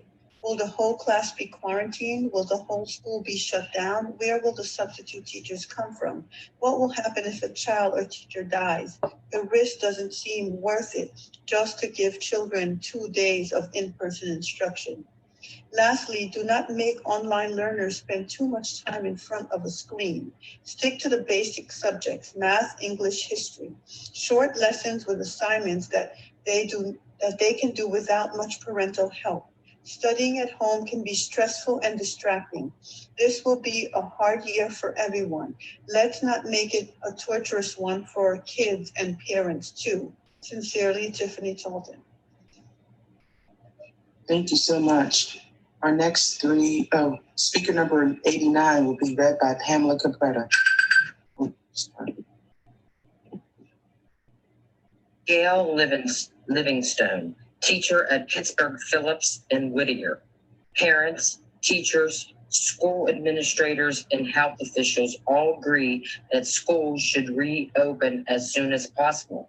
And that can only happen when a meredith of safety concerns are successfully addressed. Unfortunately, we are nowhere near solving these literally life or death issues. And until we are, no school should open for in-person instruction. Distance learning is the only feasible and safe solution for the fall. Guidelines have been issued by the CDC, but we need assurances that they and other concerns raised by pediatric physicians can be met. A critical component of meeting these guidelines is significant funding for PPE, additional staff, busing procedures, and classroom and building modifications. It is unclear if these additional funds will be provided and by whom. Last week, Pittsburgh was named one of 11 major American cities seeing an increase in positive COVID-19 test results that need to take aggressive steps to mitigate their outbreak. It is apparent that the only option left to us is to keep the school buildings closed and transitioning all students to remote learning until the cases of the virus have dropped drastically. Although it is impossible to set a definite timeline to opening the schools, the first quarter of this school year must be online for all students. It is the only safe solution for us all. The virus is the determining factor here, and safety must be our #1 priority. Thank you so much. Speaker number 99 will be read by Mr. Larry Meadows.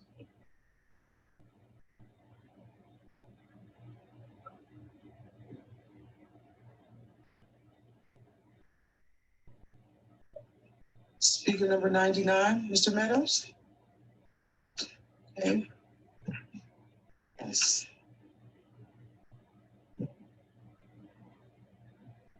You can't hear me? Yes. Okay, how about we just take a second? Yep. Yep, Mr. Meadows, we're going to take a second on that and we'll come back to 99 in a minute. Oh, there we go. Okay. We're going to come right back, Mr. Yep, we're going to come right back. My name is Rachel Carter. Thank you so much, Mr. Meadows. We're going to come right back. Maybe you might have to restart or something. We'll come right back to that and make sure that we get Rachel Farber's testimony. So we're going to go to our next three speakers, and we'll come back to number 99. Speaker 100 is Wanda Henderson. Speaker number 101 is Sarah Mueller. Okay. Speaker number 201 is Wynonia Diamond. Speaker number 100 is going to be read by Dr. Monica Lamar. Wanda Henderson, on behalf of the Equity Advisory Panel, School Reopening Remote Instruction. Good evening, Board President Wilson, fellow board members, and Superintendent Hamlet. As a volunteer participant in the All Into Reopen Schools Committee, I found it rather insulting that while we were spending hundreds of hours on a reopen plan, another plan was circulating on social media by a Pittsburgh board member. Although, considering the many uncertainties with COVID-19, postponing in-class instruction for the first 9 weeks of school appears to be the most sensible and responsible thing to do. But why wasn't that an option presented or suggested to the committee? Was the committee just a public relations show? Another example of reaching out and including stakeholders after the real plan was already prepared. This is one of the reasons there is so much community distrust of the district. Instead of wasting valuable time on the public relations exercise, we should be focusing on getting the required and promised technology to our students. The Equity Advisory Panel has requested on numerous occasions a detailed data report on student technology access. How many students have received computers and internet access, disaggregated by school, grade, and race? How many students are still waiting? And what is the expected date of delivery for those students with the same disaggregation? From the board meetings I've recently watched, it appears the board does not have the information either. We're working on it is no longer a valid response or excuse. Whenever and however school starts this fall, if African-American students continue to be marginalized and disenfranchised due to the district's negligence in providing the required technology for them to be successful, that will be a willful act of racist educational malpractice. Every member of the administrative cabinet and board of directors will be individually responsible for the racist crimes against our students. Wanda Henderson, Chairperson, Equity Advisor Panel. Thank you. Thank you.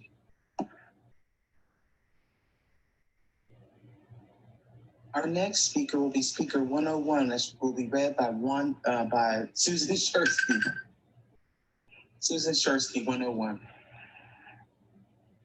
Safety concerns for reopening. My name is Sarah Mueller. I teach chemistry at Alderdice High School, and I am a PST executive board member. Under normal circumstances, in-person, face-to-face school is the best possible learning environment. However, safety and health of our PPS community is fundamentally more important. I am concerned that opening in person in any capacity will result in serious illness for students and staff, especially in our most vulnerable families. While students may have milder forms of COVID-19, we do not know the long-term health implications for children who survive. We know that COVID-19 infections have disproportionately more prevalent and severe in BIPOC populations and communities affected by poverty. Losing one child in our PPS family is too much loss. For adults in our PPS family, risks are higher. It is a question of when, not if, we will lose a staff member to COVID-19. Many staff members have household members who are at high risk. How can we ensure we do not bring the virus home? We can mitigate risk, but not eliminate it. Directors, you have an opportunity to make the brave choice to say that in the PPS family, we choose to protect the health of our children and staff. Please take it. Thank you so much. Speaker number 101 will be read by Allison Hughley. 102, excuse me, by Allison Hughley. Winona Diamond, teacher at Pittsburgh Southbrook and Cathol. To PPS Board of Directors, at this time, remote learning is the only option which guarantees the health and safety of staff and students. Before returning to classrooms, there must be a plan which includes an independent healthcare professional to ensure schools and classrooms are sanitized and arranged for the return to use. There must be a clear plan to provide face masks and or shields, disinfectant wipes, and hygiene protocols for everyone. Procedures for emergencies have to be clearly defined. Parents must be informed of all expectations of the new normal. Everyone must be made aware of the actions which will be taken for violations of procedures. Constant monitoring of all rules and regulations must be put in place. Reporting to all conditions and or problems must be made available. All planning must be fluid so change can be made expeditiously. Thank you. Winona Diamond, sub-teacher. Thank you so much, Dr. Hughley. We're going to try 199. Mr. Meadows, I got a backup for you if you can. It doesn't work. Okay, can you guys hear me now? Yes, very well. Thank you. Have you heard? Okay, I couldn't get off of mute previously. Apologies. My name is Rachel Farber, and I'm a special education teacher at Pittsburgh Phillips. I implore you to vote to start the school year remotely.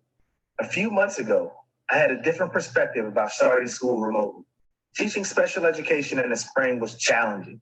However, this summer, I've worked for Summer Dreamers Academy at PCA. Every day, at least 5 to 10 students log into one of 8 K-5 classrooms.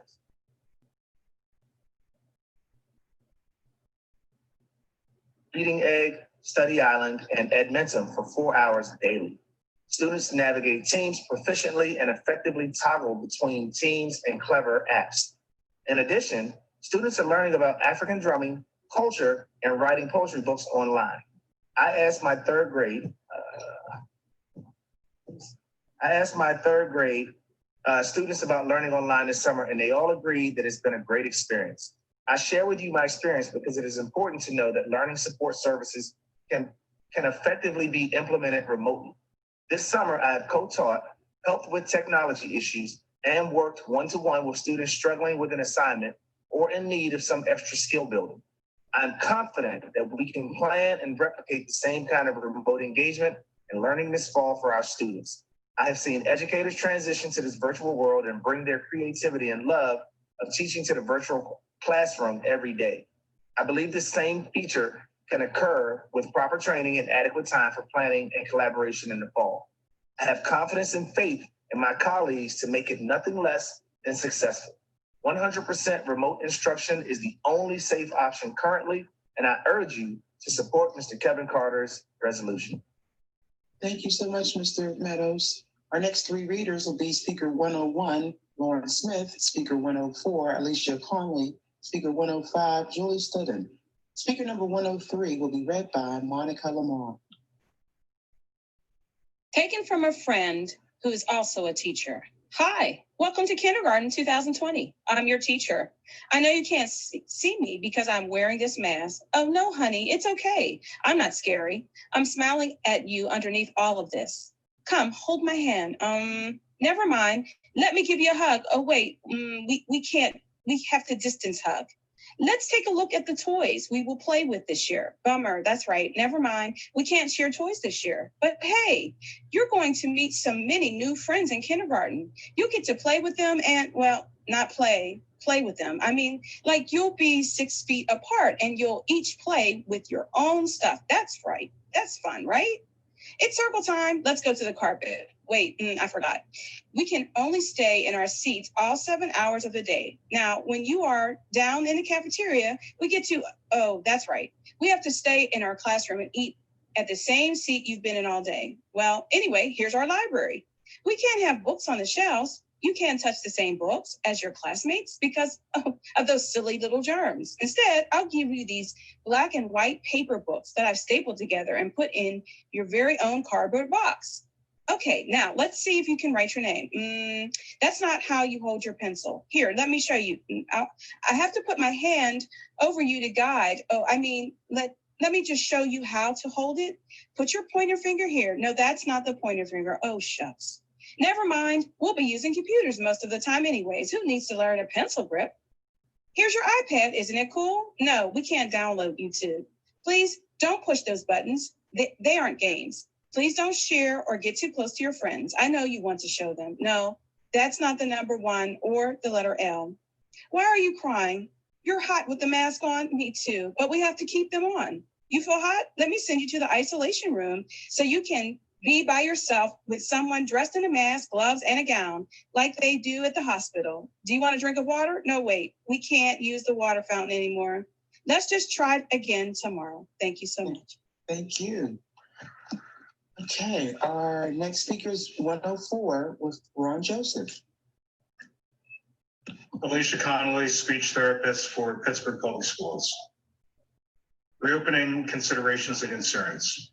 If you're planning on reopening, these are just a few things that I ask you to please consider and provide us with answers prior to our first clerical day so that we can prepare. As an itinerant traveling between 3 buildings, what are your recommendations for the best way for me to limit exposure from building to building? What specific PPE will be provided? Please review caseload numbers since many of the itinerants have large caseloads, but do not have large spaces, and students may now need to be seen individually instead of in small groups. Caseload numbers may need to be split. What will be done to ensure that students who come to school sick will be isolated and sent home, picked up, not allowed to return until checked by a medical professional? Will there be one nurse per building to monitor sick students? If students test positive, will they have to get a negative test to return? If employees are not feeling well, what are the recommendations for employees calling off? Should I only call off if I have a fever? One of my schools does not have air conditioning. The temps can reach 90+ degrees with the lights off. AC should be factored in when deciding if students should wear a mask in this. Will they survive it? Of course. Mask wearing is proven to not make anyone sick, but when you are asked to wear a mask in 90+ degree heat, it is horribly uncomfortable.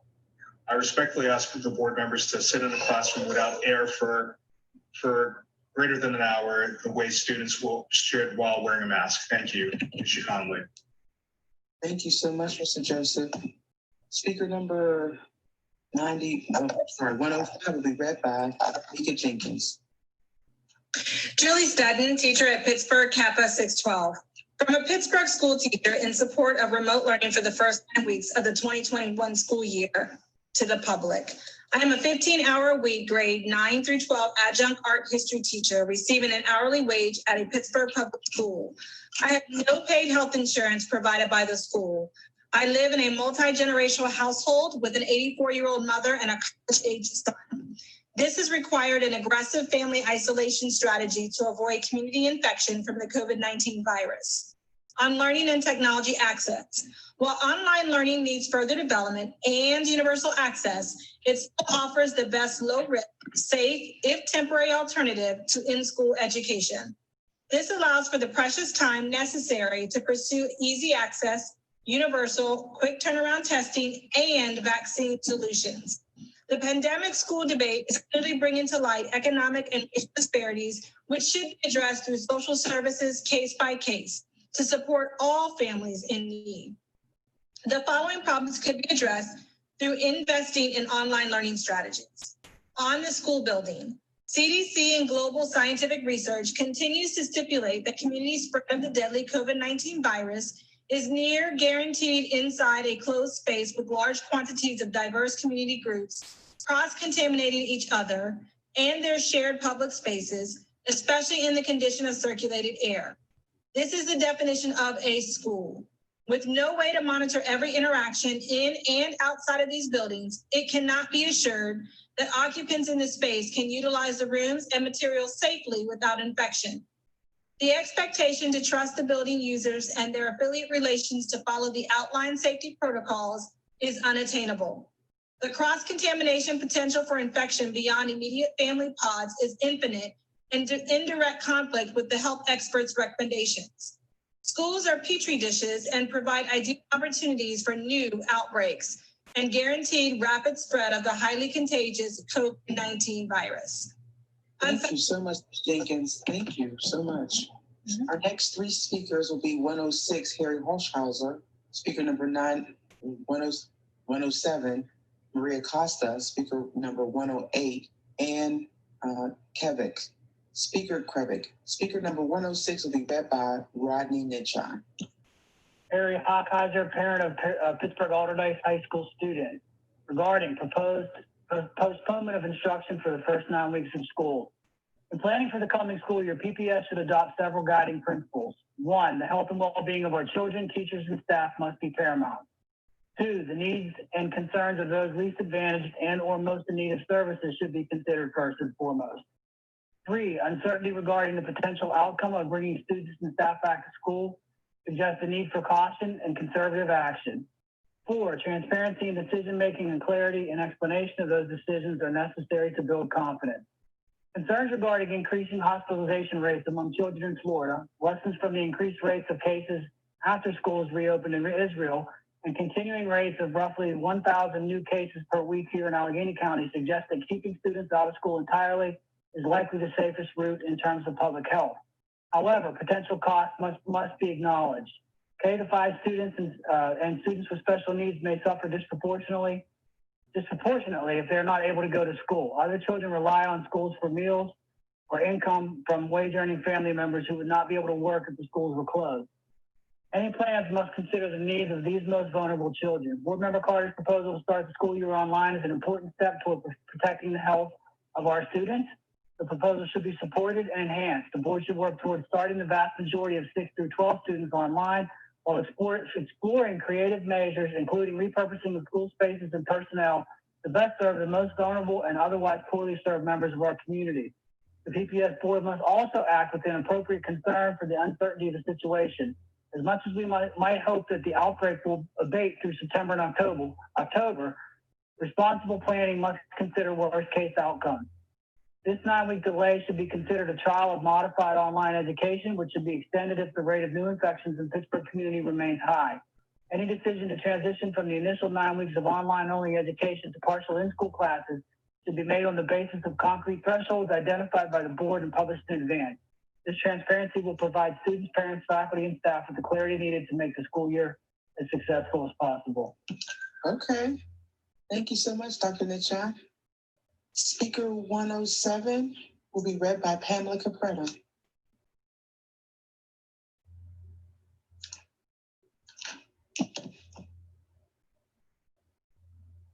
Parent of a child that attends Pioneer, I strongly feel that my student needs in-person instruction. Online learning is not an option for him, as he has multiple disabilities and cannot learn via a computer. He requires multiple therapies daily that consist of one-on-one interaction.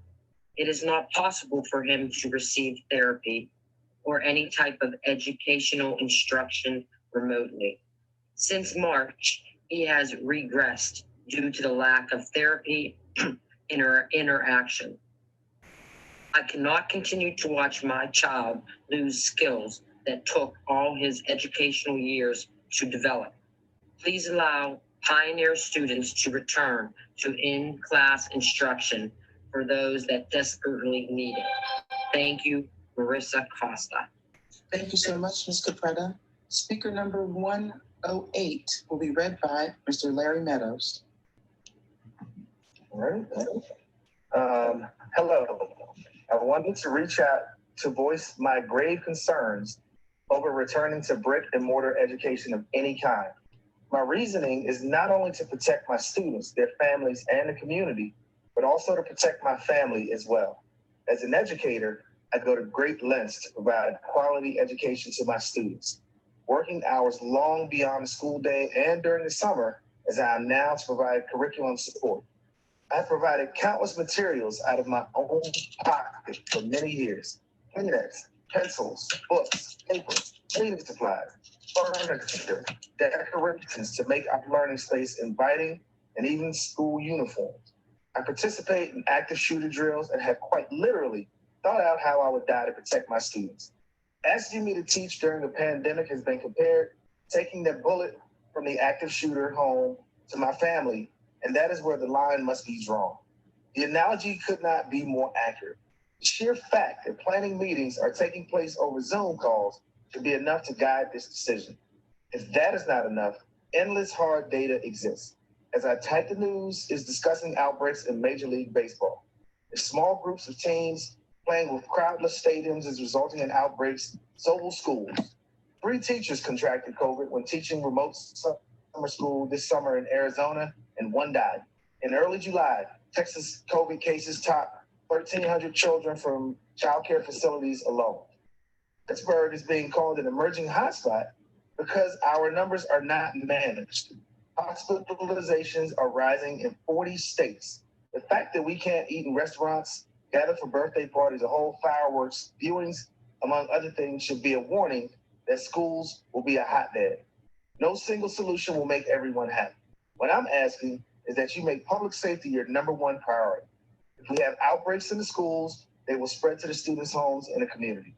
We can provide support for families of essential workers, or better yet, push back to employers and require them to provide support for their employees. The school system is constantly taking on societal burdens. Yeah, thank you so much, Mr. Meadows. Thank you.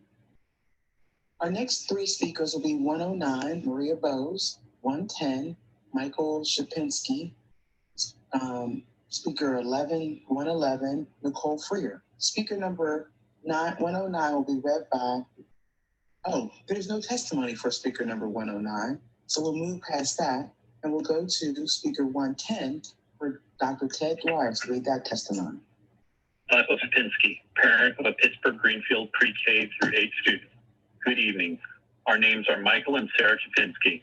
We have lived in Greenfield for over 3 years and are excited to send our oldest son to Greenfield Elementary for kindergarten this year. We are profoundly disappointed at the board's reopening plan in light of COVID. We understand and respect the extraordinary need to keep teachers and staff safe from COVID, but this 100% remote plan does not protect the needs of families to earn their livelihoods. We understand that elementary school's primary purpose is not to provide childcare. It is to educate our children and teach them how to be good citizens. But it also provides childcare, and many, many families depend on that childcare so they can do their jobs. This allows them to keep a roof over their child's head and food in their stomachs. Our family is lucky. We were able to afford a portion of a part-time nanny share to help cover some of our kindergartners' childcare needs. Not every family has this ability. Are parents supposed to quit their jobs so they can stay home with their elementary schooler? What about families where every adult needs to work? What about single parents? The board is treating this incredibly important need cavalierly. It is giving families less than a month to secure childcare. Families need to know how they are going to care for their children this fall, and they need support from the school district. The board has been, at worst, remarkably silent, or at best, extremely poor communicators for this critical need. The board must come up with solutions for parents that need child care assistance. Thank you. Thank you. Speaker number 111 will be read by Dr. David May Stein. Nicole Fryer, teacher at Pittsburgh Arsenal K-5, in solidarity with starting online. Good evening.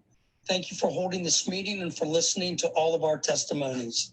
I am a PPS parent and teacher. I'm sure that what I have to say has already been stated by the many participants before me. I am in agreement with Mr. Carter's proposal to begin the school year exclusively online for a multitude of reasons, but I'll highlight just two. First, as great and detailed as the safety plan is, it's just that, a plan on paper. Just reading it gives me anxiety. We have fantastic educators and staff, but there is no chance we will be able to maintain many of the strict recommendations set forth in that plan. If you put us all together, we will be coming within 6 feet of each other. Masks will be coming off, cleaning supplies and PPE will be in short supply, and ultimately the impact of any benefit of in-person instruction will be lost. All of this trouble to make it so we can be together and risk our health for a mediocre and depressing educational environment. Secondly, no other group of employees in the world is being asked to do what teachers and school staff are being asked. Nobody is put into a situation. Nobody is put into a situation. They are in charge of the health, safety, nutrition, and education of a group of other people's children during an out-of-control pandemic, except us. How does this make sense? It doesn't. Let's be safe and start remote. Thank you for your listening. Thank you so much. Our next three speakers are Dominic D'Annunzio, Kara Van Hoodnos. Speaker 114 is Carrie Stanner. Speaker number 114 will be read by Monica Lamar. Hello, my name is Dominic D'Annunzio. I'm a 9th grader at Pittsburgh Kappa. I think we need to start school online. I go to a school where there are hundreds of students, and I have about 6 or 7 different teachers a day. My classes don't move together as a group. I'm in several different classes with different groups of students. Each class with each teacher has different students in it. It would be impossible to have one teacher in one classroom with the same group of kids all day as the CDC recommends because of our art majors and our academic classes at Kappa. Also, it would be very difficult to do our classwork with all of the social distancing guidelines that need to be in place. We also would be putting a lot of pressure on the teachers to check on us for our temperatures and sterilize their rooms and supplies every day. Unlike other schools, Kappa is 9 stories tall and we are all crowded together in the stairwells. If we start school online for the first quarter, we will be getting the Pittsburgh time to get back to a low amount of cases in a single day. Once that happens, I would be all for going back into school. But until we have minimal COVID cases and or a vaccine, I know it best that we start school the first quarter online. Thank you.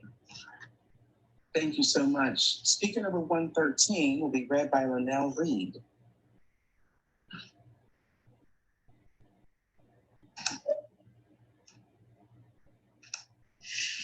Good evening, PP.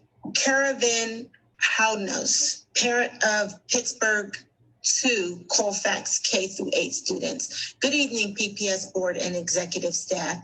I'm a parent of 2 PPS students. I have a concern about the learning supplies the district will be providing to students for at-home learning, both for e-learning and the blended model. I heard in the July 22nd legislative meeting that in-home learning kits are going to be provided to students in the blended model.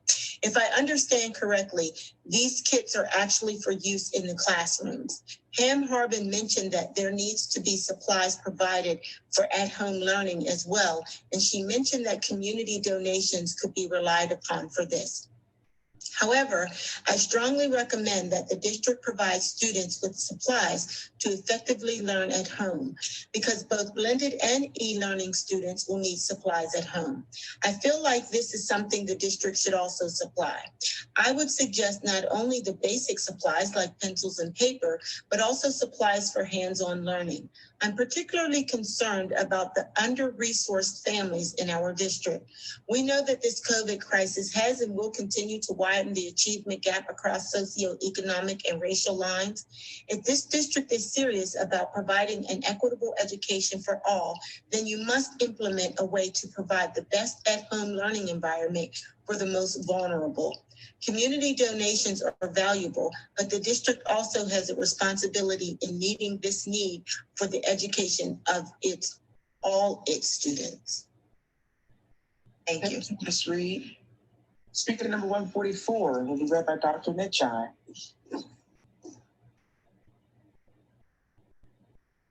Terry Sander, teacher at Pittsburgh Greenfield Pre-K to 8. I've mostly taught in the primary classroom, grades K through 2. I'm advocating for starting the school year online because I fear that there is not enough time to figure out strategies to keep students, teachers, and employees safe. I'm concerned for those who have underlying health issues or health conditions and may not be able to fight off this virus. How do we keep everyone safe? If masks are required, what kind of masks should students wear if they return? N95, cloth masks, bandanas? Who will be providing these masks? Do they bring their own? What happens when it's dropped on the floor, or if the primary student complains, they just don't want to wear it? Will we provide a new mask? Who will be paying for these? Do they have to wear these masks all day? So many unanswered questions. How will we keep primary students 6 feet apart? Has anyone actually looked at the size of some of these classrooms, or are they just looking at the square footage of the school? Most days we are sending messages to the office about lack of soap and paper towels in the restroom. We complain about regular cleaning or lack thereof. What is deep cleaning going to look like? Will wiping down classrooms fall on the classroom teacher? I've heard that water fountains will be off limits and students will be permitted to use water bottles. What about the bathroom? If a student touches the door, a lock, the handle to flush, how will that be sanitized? I believe that more time is needed to figure out just how this will work. I want to get back to teaching in my classroom, but at what cost? Thank you. Thank you so much. Our next 3 speakers will be 115, Margot Manchuga, number 116, Robert Munchow, 117, Katie Hedge. Speaker number 115 will be read by Ms. Manika Jenkins. Margaret Manchuga, ESL Instructional Specialist, Central Office. I am terrified of going back to school in a brick and mortar setting of any kind. We are only at the beginning of a long road with this global pandemic, and the choices we make are going to impact lives at a life or death level. I am a dedicated educator who has been in the field for 20 years. I should not be asked to choose between my job and my health. My job and my mom's health, who has advanced dementia and will soon be in a memory care facility. My job and being with my niece and nephew because my sister-in-law is high risk. No teacher should be asked to make these choices.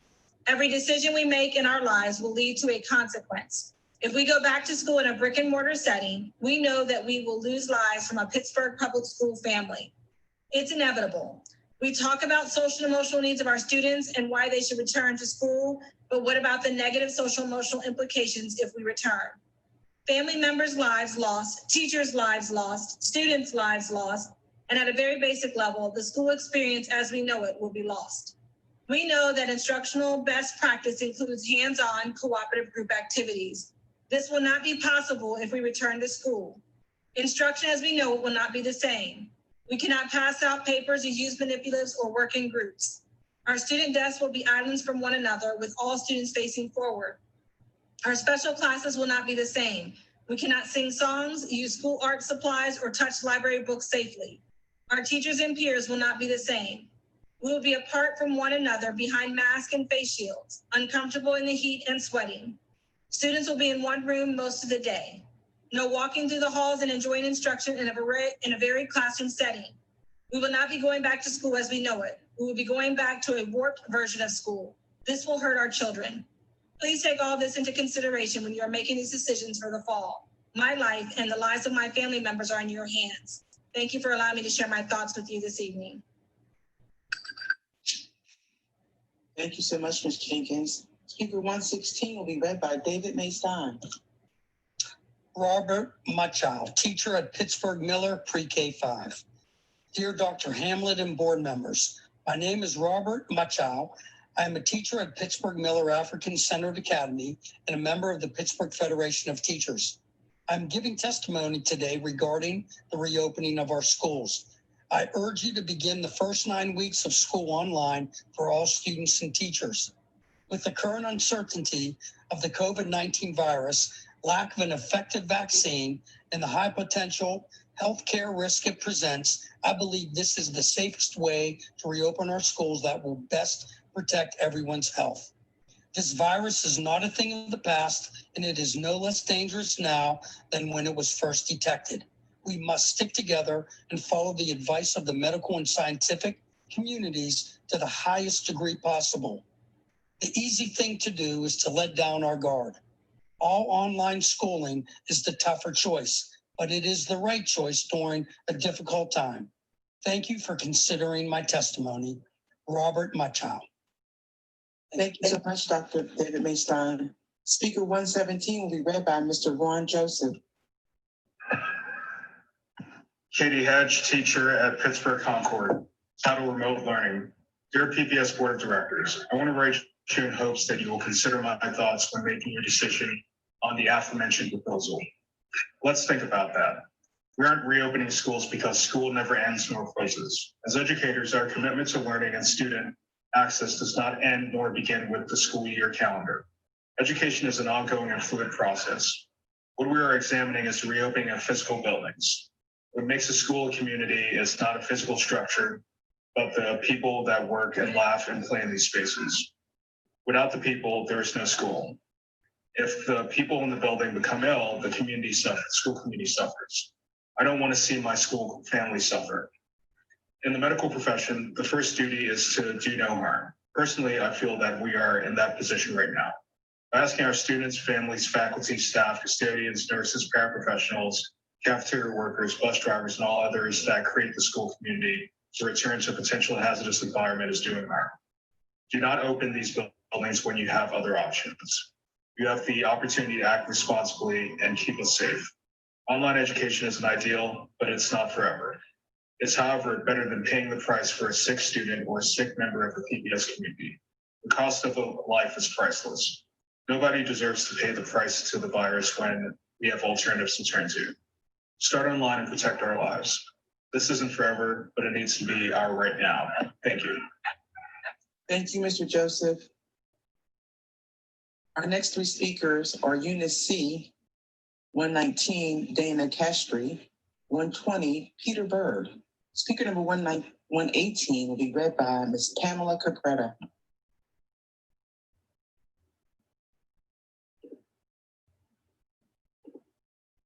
Eunice Z, teacher at Pittsburgh Arsenal pre-K through 5. As an ELL teacher at Arsenal, I would like to share that I am concerned about students learning of the English language with masks. I feel it is necessary and extremely important for these students to clearly listen and see the mouth and facial expressions of their teachers when learning in a new language. It will be hard to demonstrate to students with a mask on, and even for them to understand and listen to what the teacher is saying when we have to be in social distance too. I am also concerned about my room. We have tables, so the desk shields won't help in this situation. Thanks for all that you are doing. Thank you, Ms. Capretta. Speaker number 119 will be read by Monica Lamar. Dear Pittsburgh Public School Board of Directors, I'm writing today as a grandparent of a Pittsburgh public school and as an educator for the district. I would like to first address my concerns as a grandparent. My granddaughter attended Greenfield School's wonderful early childhood program for 2 years. She will be attending kindergarten this year. She is a healthy child. When school was in session, that was not the case. The past year, she had gotten sick many times and oftentimes had to stay home because of her illnesses. My concern is that if it is difficult to keep everyone safe and healthy during the regular virus season, how are we going to keep the children safe from a highly contagious virus? There are too many variables that affect the logistics of a school from beginning to end. As a teacher, I'm concerned with all the variables that will make the logistics of going back to school at this time very overwhelming. It seems like the first month of school, the emphasis will need to be placed on learning all of the rules of social distancing before we can move on to actual academics. Students will need time to adjust to the many rules so that it becomes secondhand to them. We, as teachers, will need time to refocus our classroom management plans in order to keep everyone safe in this ever-changing situation. I hope that this was taken into consideration when developing the lesson plans and pacing guides for this year for all subjects. Since there is a plan, is anyone from the board and or administration willing to complete a dry run of the said plan so that they can see what it will be like during the actual school day instead of just writing it on paper? It's my understanding as a kindergarten teacher, after the plan is put in place, my students will have to sit in their assigned seats for about 6 hours a day wearing a mask. How is that going to work? I'm very concerned about this. It's my opinion that we start online and work from home for the first 9 weeks of school until more information can be gathered for COVID-19 so that we can ensure the health and safety of students and staff of every school. Thank you, Ms. Sestra, Greenfield School. Thank you so much, Dr. Lamar. Our next reader will be 120, which will be Dr. Allison Hughley. Peter Bird, parent of a Pittsburgh Minadeo pre-K 5 student. My daughter will be starting kindergarten this fall at Minadeo. Kindergarten sets the foundation for her future schooling by teaching foundational concepts with reading and math. She can't read yet, and while we're spending time daily with reading, looking at words and talking about numbers, we know we're not enough and we need that teacher to guide her directly. Since she can't read, I don't know what type of remote learning will allow her to learn these basic concepts on her own. Both her mother and I work full-time in critical roles, healthcare and banking, and are unable to spend hours teaching and supervising her during the day if she's not in school. I am strongly in favor at a minimum of the hybrid model where students are in school at least part of the week. I suggest you expand that and have this critical kindergarten grade in school for the full week. I am opposed to the proposed full remote option for the first 9 weeks. That kind of model would not be effective in helping my daughter establish these foundational reading and math skills without significant additional one-on-one in-person tutoring or large portions of time away from work for her mother or me, where we would need to serve as the teacher on a daily basis. Peter Bird, thank you. Thank you, Dr. Hughley. Our next three speakers will be Speaker 121, Terry Cowden Bolster, Speaker number 122, Jennifer Frisco, Speaker number 123, Molly Gavin. Speaker number 121 will be read by Ronald Joseph.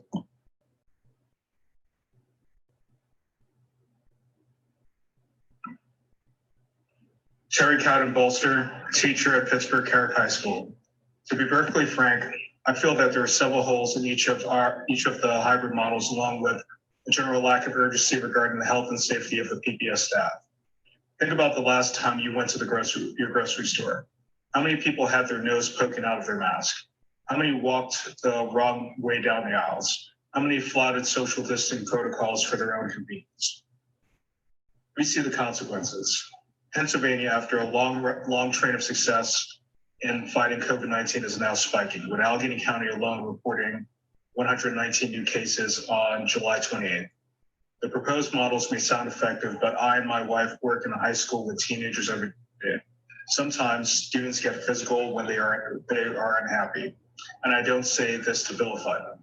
I say this because many adults have responded to this pandemic with disdain for authority and a determination to fight public health. Given this reaction from fully developed adults, I implore you to imagine applying the same standards to our PPS students. This past year, we proved that we can facilitate universal online learning for students, and while our system wasn't perfect, we now have the benefit of hindsight with a strong framework with Schoology to build on the progress we've made. There will be speed bumps and it won't be perfect, but it'll be safe for students, faculty, families. Right now, safety must be priority. Let's go virtual until we can safely reopen. Let's get this right so when we return to in-person schooling, when we can stay there and not play cat and mouse with, that's the end. I think the testimony might be cut off. Thank you so much. We'll make sure that if there is a cutoff, we'll get this to the board for sure. Speaker number 122 will be read by Dr. Ted Dwyer. Jennifer Frisco, teacher at Pittsburgh Arsenal K-5. We all have our reasoning, but mine is simply for the kids, for both my children and my students. I do not want to explain to the class that the reason a student isn't there is someone in their family passed away, or even worse, their classmate passed away. I do not want to explain to my own child why a grandparent is sick and why they can't see me for 10 days. We often hear why it is so important for children's mental health to have them at school, but what about the trauma of losing a family member, teacher, or classmate? I understand the importance of school, but I do not believe it outweighs the safety of our community. I realize decisions are tough right now, but if you have any doubts that opening may not be possible, following all of the 400 recommendations, it should not happen at all. I encourage you to consider to make the first marking period online. Thank you, Dr. Dwyer. Speaker 123 will be read by Larry Meadows.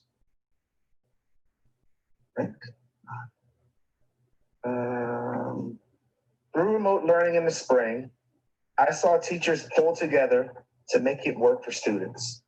This summer, I've had the privilege to work with many wonderful teachers preparing for the various ways in which we may return to school for the 2020-2021 school year. As much as I would love to be in the classroom with my students, I do not think that a hybrid version is the most effective or safest way to return at this time. Not only does it restrict the ways in which students are able to learn, no group work, no recess playtime with classmates, no singing, no sharing of materials in any way, but also it puts the health and lives of many people at risk. As the spouse of a healthcare worker in a hospital, I constantly worry about contracting COVID-19 and passing it on to others. As a teacher, with the prospect of in-person school, I now worry about passing it to colleagues, staff, students, and their families. While I do all I can to stay safe, managing both my own safety and that of my students is a challenge that my school will struggle to successfully navigate. The death or serious illness of one student would be a tragedy. The trauma of a student or teacher realizing that they caused or passed on the virus that killed or seriously impacted a family member or friend will be devastating for all involved. I love my students. I love teaching and watching them learn. However, they must be supported beyond education. Their education should not cost the lives of friends, loved ones, teachers, or themselves when we know it could have been prevented by staying home. I urge you to keep school buildings closed until a time in which it is safe for us to all be together again. In the meantime, myself, the amazing educators in our schools, our resilient and brilliant students and their families will ensure that learning still happens. Molly Gavin. Thank you so much. Our next three speakers will be number 124, Rachel Palmer, number 125, Mohammed Risky Sansino, number 126, Diane Mudry. Speaker number 124 will be read by Susan Shursky. I implore the board to adopt the resolution introduced by Kevin Carter to delay the start of in-person learning. It is imperative to think critically about the support for reopening coming from the White House. The studies they cite in support must be taken with caution as they were conducted in countries that had drastically mitigated the virus. Since Allegheny County has more positive COVID-19 cases now than when we closed in March, it seems that this is the wrong time for reopening. Even if the plan for reopening is implemented effectively in its entirety, it's impossible to guarantee everyone's safety. It is reckless to put students, teachers, and staff at risk of spreading this virus, especially since the asymptomatic transmission is possible. It is frightening to think that I could unknowingly infect a student or a coworker with this virus or be infected while trying to do the job I love. As teachers, we understand that we are at risk of dying in a school shooting. Many teachers run through this scenario as we practice active shooter drills. I never thought there would be a scenario where I could potentially transmit a deadly virus asymptomatically that could kill my students and coworkers. A teacher in West Virginia wrote an op-ed that has stuck with me. She wrote, "I have always been prepared to put myself between my students and a bullet. I am absolutely unwilling to be the gun. Please don't put teachers in this position. Thank you, Rachel Palmer, Alderdice High School." Thank you so much, Ms. Shursky. Speaker number 125, Dr. David Maystein. Mohammed Risky Sasono, parent of Pittsburgh Greenfield student. Dear Sir, Madam, with respect to PPS and especially teachers of my son at Greenfield Elementary School on the work they have all done and have been doing, my testimony will touch on how a hybrid system might work. This may have been discussed by PPS as well as all attempt to make a safe and effective environment for school children. As we go nearing the school term, I understand that the online model is the most appropriate considering the recent surge in COVID-19 cases. Having weak solution for the continuation of child education for me would also mean that my child will also pursue online classes this coming fall. School is an education environment, and therefore education must be conducted in one way or another. However, school is also a social environment where people interact, just like other social environments, such as at the park, in a bus stop, bars, weddings, etc. Physical interaction, not online, carries knowledge. The social aspect is important in creating the education itself. It addresses the content, but also enriches knowledge outside the content. This is why I am for the hybrid system, for it fulfills the requirement of being a social human being.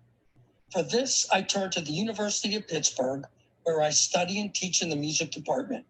The hybrid model Pitt opted for this fall term, 2020, may consider privileges, financial issues over health issues. This I go against, but teachers at Pitt indicate flexibility in which social aspects come to play in a safe way. For example, electronic music classes in-person component is to allow limited students use the recording studio. Other classes in turn limit their performance classes to half the size. Thank you so much, David Maystein. Our next reader for 126 will be Linnell Reed. Diane Mudry, teacher at Pittsburgh Carrick High School. Hello, everyone. I believe the Pittsburgh Public Schools should participate in online learning for the first 9 weeks for many reasons. First, the busing situation puzzle will be a massive undertaking to figure out. It needs more time to do it right. Next, most of the buildings are not air conditioned and the classrooms can get to over 90 degrees. Mine does. With protective masks on, this will be unbearable for everyone. With the heat, the students will need to drink a lot of cold water. Are the school water fountains ready for hundreds of unmasked students drinking from them? There will be massive germ spreading. Will all of the students have enough wipes and hand sanitizer? Our district will have to compete with all of the other school districts to get them. Lastly, although we all want to get back to normal, PPS has a lot of teachers over the age of 50 and vulnerable to COVID. Are we sure all of them are ready to return to in-person instruction? Will there be enough substitute teachers for personnel who do not feel safe? The COVID case numbers in Allegheny County are not looking better. PPS needs more time to prepare for everyone to be safe. This situation is very serious, and this is no time to play with trial and error. Diane Mudry, PPS teacher. Thank you so much. Our next three readers are Speaker 127, Tracy Calhoun, 128, Kat D'Annunzio, 129, Dakota Castro Jared. Speaker 127, read by Manika Jenkins. Good afternoon, PPS. My name is Tracy Calhoun, and I'm a district mathematics academic coach. During the school year, I'm a camp director for Virtual Summer Dreamers 20 PCA site. I am glad to report that this summer was extremely exciting and a beneficial experience with remote learning. As shown by success from my Summer Dreamers experience, all children can successfully learn with the remote learning model. With 27 days of synchronous learning, campers were consistently engaged in reading and mathematics instruction with unfinished learning from the spring quarter with their teachers. Differentiated instruction using technology with Reading Eggs, Edmentum, and Study Island was provided where campers were able to freely access and learn with the curriculum at their convenience. Our highest attendance was during week 3, where 121 campers participated. Campers and teachers were able to actively engage because the district permitted camera access for campers with signed technology forms. We were able to convey to parents and campers the importance of consistent attendance. Parents and guardians were engaged with the learning of their children and involved in assisting their children in accessing technology. With remote learning, we had the advantage of not having transportation issues. Another unique benefit, students with outdated immunizations or health risks were still able to fully participate in the camp experience with the safety precaution of being within their own home. Their academics and enrichment activity experiences continued and were not interrupted. In conclusion, remote learning can be a successful model with academics for our PPS students. I strongly suggest that you use this model for the start of the upcoming school year. Thank you for listening, PPS. Thank you, Ms. Jenkins. Speaker 128 will be read by Rod Netchai. Kat D'Annunzio, parent of 2 Kappa students. As the father of 2 PPS students and the husband of a PPS teacher, I understand that in-person instruction is generally best for students. However, these are unprecedented and dangerous times, and we need to act responsibly and show compassion for not only our students, but also our educators. How can we knowingly send our students and teachers into schools without reasonable means to truly social distance? How can we transport our children to school safely while following CDC recommendations when we didn't have enough bus drivers last year in normal circumstances? What happens when a student tests positive for COVID-19? Does the entire bus, class, or school quarantine? What if students have siblings in other classes? What happens if teachers test positive? Are there enough qualified substitutes to stand in for 2 weeks while teachers quarantine? I know this board has the power to do what is right. I urge you to keep our children and teachers safe by starting off the year with online instruction. Is this a sacrifice? Yes. Is in-person instruction preferable to online? Yes. Is in-person instruction safe during a pandemic with no vaccine available? No. As a parent, I will make sacrifices so that my children are safe by keeping them home. As a husband, I implore you not to send my wife back to brick and mortar schools. She deserves to stay safe too. We have technology to engage our students online. Be on the right side of science and reason. Do not use our children and teachers as pawns for economic reasons by sending them back to school in person. Respectfully, Chad Denunzier. Thank you, Dr. Netchai. Speaker 129 will be read by Larry Meadows. Reopening safely must be PPS's top concern right now. While I think that we all recognize that in-person is significantly better, both for students and teachers, than online learning, the reality of this pandemic means that we may have to hold off on going back to school in the typical way we're used to doing it. Plans on how reopening school will work have been discussed by many people who know a lot more about the logistics of it than I do. So instead, I would like to address some concerns I have about the upcoming school year. My first concern has to do with the education gap that exists between wealthier students and less wealthy working class students. Due to the high likelihood that some of the school year will be online, this gap has a chance of growing even wider due to some kids' lack of reliable internet access. While I know that PPS gave out laptops last year to students who did not have them, a laptop without internet access is useless. Similarly, there is a great need to provide materials for students whose families can't afford more expensive school materials, such as calculators or backpacks. This is important in general for any year, but especially important for a year when kids, one, may not have access to material at school due to COVID concerns, and two, have families who are struggling financially due to our current economic crisis. My second concern is that schools must be prepared to provide access to more than enough PPE for students and staff members within our schools. We must also prepare schools for complications that can come with wearing PPE. For example, Taylor Alderdice must update its ventilation system to include air conditioning within all rooms to minimize the chances of PPE worsening the heat problem that exists within the school.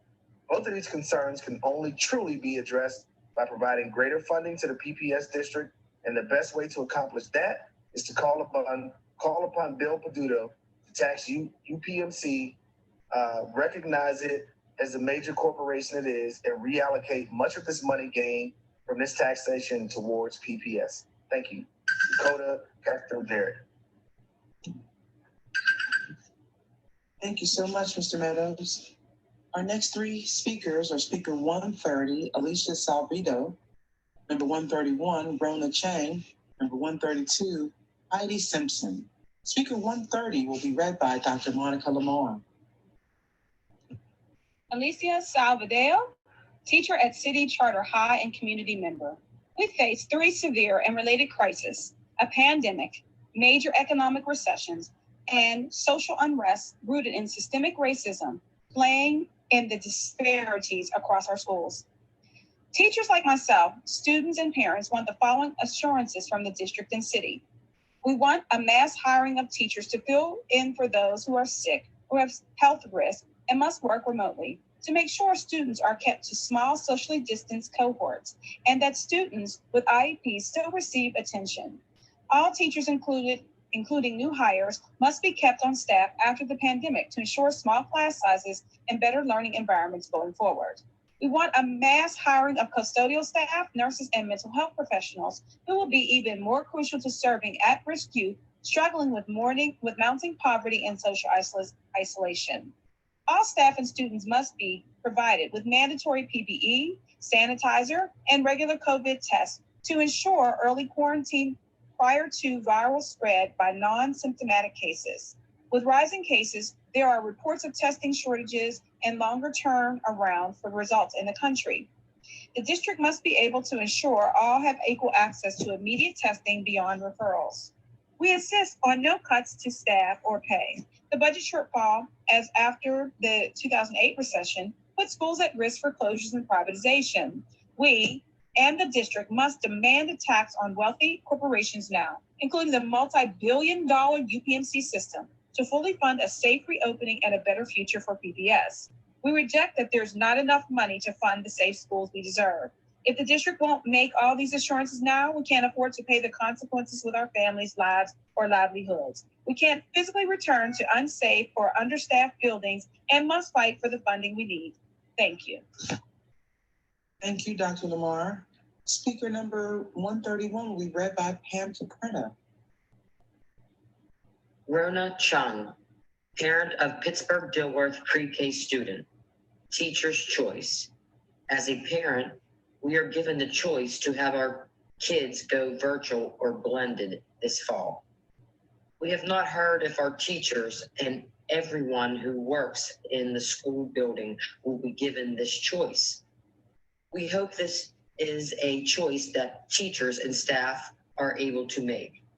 We are deeply concerned for everyone's health and hope that everyone's concerns will be addressed. Teachers and staff have families, many are parents, and live with family who have health concerns. We hope that they will be able to choose what is best for their families and not be coerced into a situation that they are not comfortable with. Thank you, Rona Chung and family. Thank you so much, Ms. Capretta. Speaker 132 will be read by Linnell Reed. Heidi Simpson, teacher at Pittsburgh Science and Technology Academy, 6 through 12. Good afternoon. Would I like to physically be in my classroom? Yes. Do I miss my students? Yes. I also understand that what the data shows us, the numbers of COVID-19 cases in Allegheny County have only increased since we began reopening the county. I worry about the safety of my students, myself, and our families. Online learning and teaching is not ideal, but neither is the illness or potential death of our students, staff, and families. We must begin in the school year 100% online in order to be safe. Most teachers' rooms are not big enough to accommodate what is required to be safe, and there is no guarantee that all students, staff, will strictly adhere to the guidelines, whether intentionally or not. We are in the midst of a pandemic, and we have not seen enough improvements to return to indoor spaces in large numbers. Please make the right decision to protect us all. Ms. Heidi Simpson. Thank you so much, Ms. Reed. Our next three speakers is 133, Kavita Durham, 134, Jane Valinsky, 135, Mary Mervis. 133 will be read by Pamela Capretta. Kavita Durham, parent of a Pittsburgh Dilworth pre-K through 5 student. This past spring, no one was prepared to do remote learning, and it became extremely frustrating because the format was not the same as using a laptop as opposed to an iPad. In addition, the workbooks were unorganized and was very difficult to flow at an even pace. What is being done so this doesn't happen again? In addition, those that elect online learning, will the children receive school lunches and breakfasts? If so, what ways are being explored? Thank you so much, Ms. Capretta. Speaker 134 will be read by Mr. Larry Meadows. Good evening. In the spring, I told my ESL students how much I couldn't wait to see them again in the classroom and how challenging it was to teach and learn from behind the screen. Many of our families didn't choose to come here or came here to escape war and other atrocities. They didn't choose a government who wouldn't protect them, but they trust that we will keep their children safe and protected in our schools. But I can't confidently say that I can keep my students safe when the government doesn't have our backs with enough resources to truly keep up mitigation efforts.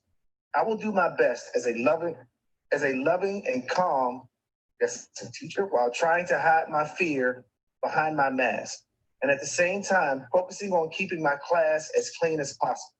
But I know that the idea of students and staff working under this stress is untenable. My sister still remembers how traumatic it was when she lost one of her teachers unexpectedly in high school. We know that with opening our buildings, that lives in our community will be lost too. I hope that we decide that it's not worth the little classroom interaction that students will get in a hybrid or blended model, or would it be safe even with teachers teaching alone in buildings? There are some very important reasons weighing on my heart, other than education, that I believe kids need to go back to school. But we can't ignore the science and how easy it is for the virus to spread in groups. Please vote for creating a robust online learning experience for students instead of sending anyone back into our buildings. Thank you, Jane Valensky. Thank you so much, Mr. Meadows. Speaker 135 will be read by Monica Lamar. Mary Mervis, parent of Pittsburgh Kappa 612 student. Last Saturday, my 16-year-old son and I were discussing the rush to reopen schools this fall. He'll be a junior at Kappa and has a strong interest in science and math, but also has a strong awareness of current issues. He had some very interesting things to say. First, he said that 70 school-age children so far have died of COVID. He said that if these deaths were the result of mass shootings in our schools, our country would be outraged. He then pointed out that the idea of kids remaining in one classroom all day would not work at a high school level. He said in high school, there might be 7 to 9 different classes in one subject in each grade. He did the math, and he said in 11th grade at Kappa, there was a possible 768 different class schedules. So there is no way this model would work at high school level. Also, Kappa has hundreds of students. Kids are crammed into the foyer, sometimes for 10 minutes to get through security. He said if they now have to do temperature checks and social distance single line onto the city streets, that could be more than double. And if you're standing outside in the cold weather for 20 minutes, how accurate would that temperature be? He also pointed out that working from home is more efficient time-wise. After doing all online work last spring, he said he could do a chemistry and pre-calc lesson in about 20 minutes and a world history lesson in about an hour. A Colorado 5th grade teacher was shown on CNN this weekend, trying to space all her desks 3 inches apart. They showed how it wasn't physically possible. Also, she said her students will have to sit at their desks all day long, including for lunch, wear a mask all day, no group work, and couldn't even hand in work on paper.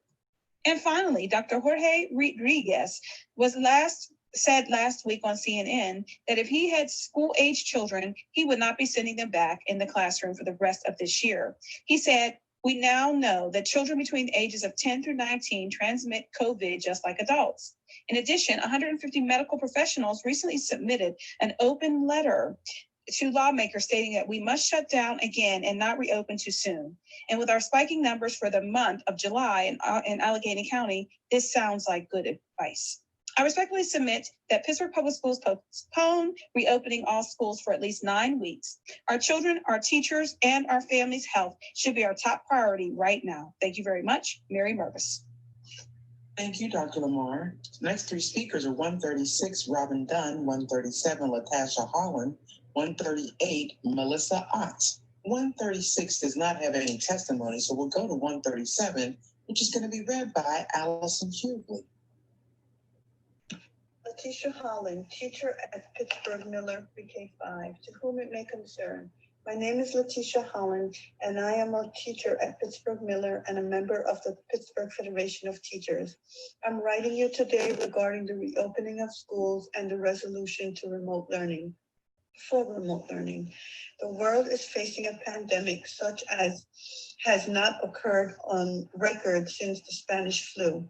Many are dying each day as a result. Research has shown that it can take up to 2 weeks for an individual to display symptoms, and one could be a carrier of COVID-19 and spread it without even knowing.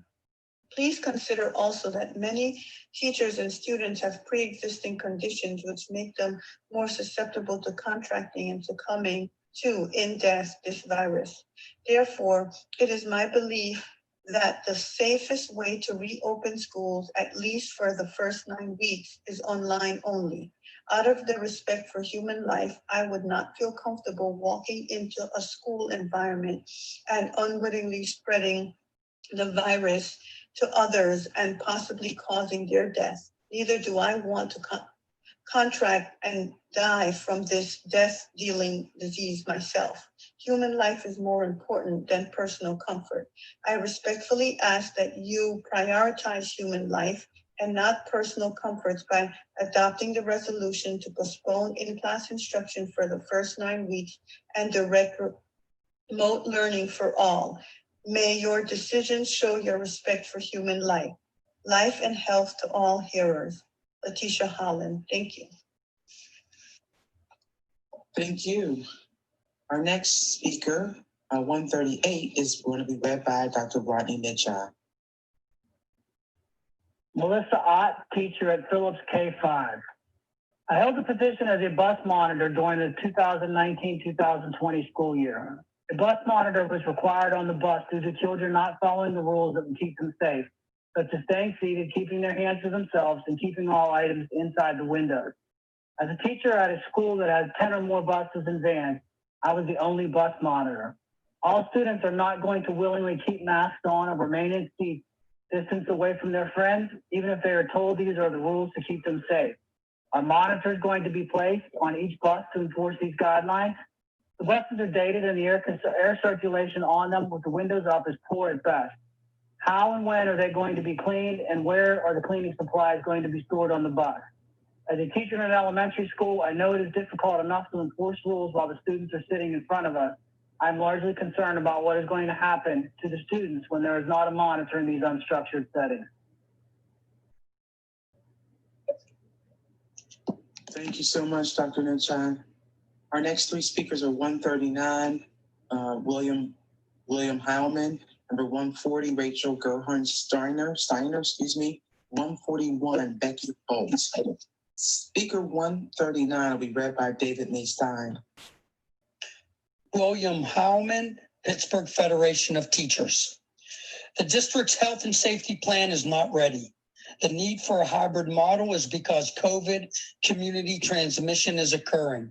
The district explained, we overlaid social distancing bubbles on drawings of all of our buildings to determine the number of students that can be in each one of our buildings.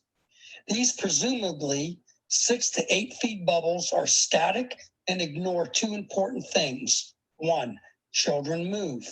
2, children are 100% compliant. Annually, 2,000 PPS educators report via the Teaching and Learning Conditions Survey, less than 50% agreement that students follow the rules of conduct, district average. Some schools report less than a 10% agreement. The plan to have students stay in rooms and teachers move will create a greater urge in students to get up and go. In a well-functioning classroom, movement is built in. The district's plan is based on 100% compliance with social distancing, not moving, and mask wearing. All students over the age of 2.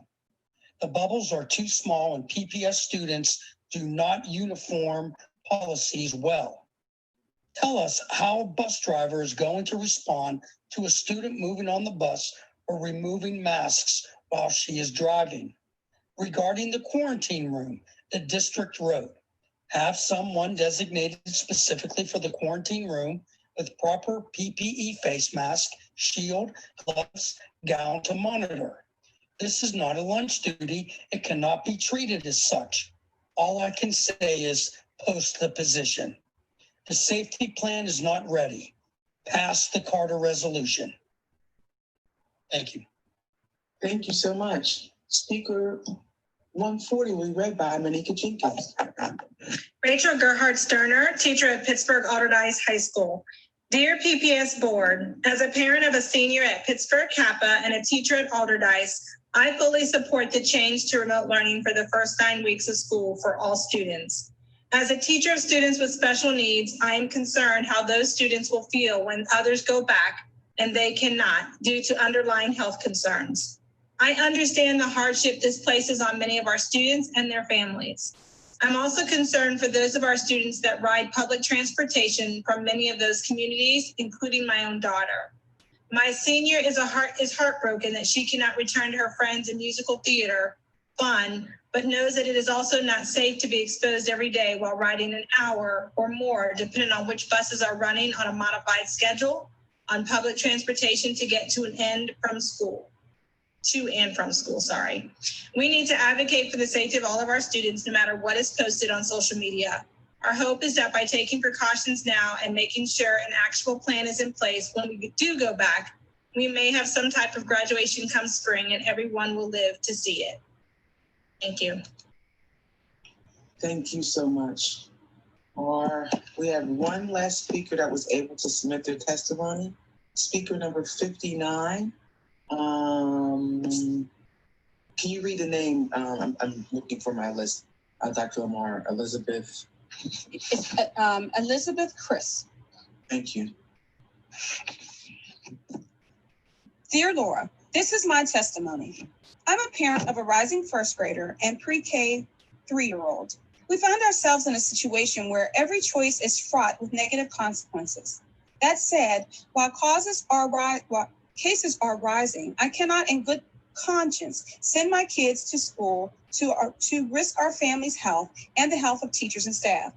I think that a hybrid model would spread staff too thin and put staff and teachers in a difficult situation to navigate their health, their jobs, and their students. I know most will do anything for our kids, but they shouldn't be writing wills to do their job. What I'd like to see is the district pass the resolution to begin school online. Pour all available resources into making the work as much as possible. I'd hope that they would consider plans to support teachers, staff, and families who will be in crisis. Some families will be completely without childcare and with no options. The district should create crisis childcare centers. There are buildings available right now and should be staffed on a voluntary basis. I would love to see the teachers have autonomy in their online classrooms to reach students the way they know how. Teachers should have access to their classrooms and materials to use for their instruction.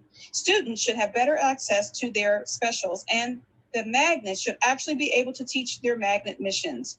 Aides and tutors should be compensated for online and in-person assistance. Students who need additional supports should be getting that support, even if it means house calls or use of a crisis center. As we hopefully move into in-person school in the very near future, we need to completely rethink our classrooms and use of space. More outdoor instruction will not only be good for keeping kids healthy, but also is a much more stimulating experience for the learning. They are resilient. They can be outside even in the cold or wet weather. This is an absolute crisis. Let's find opportunities in the ruins and make this better for our school family. Thank you so much. And I'm sorry to tease you guys. 141, Miss Becky Bolt, needs to be read, and that's going to be read by Susan Shersky. Sorry, Becky Bolt. Becky Bolt, parent of Pittsburgh Morrow pre-K student. Social worker and educator, Dr. Shayla Griffin writes, here is the dilemma for those of us who care about equity, social justice, and science.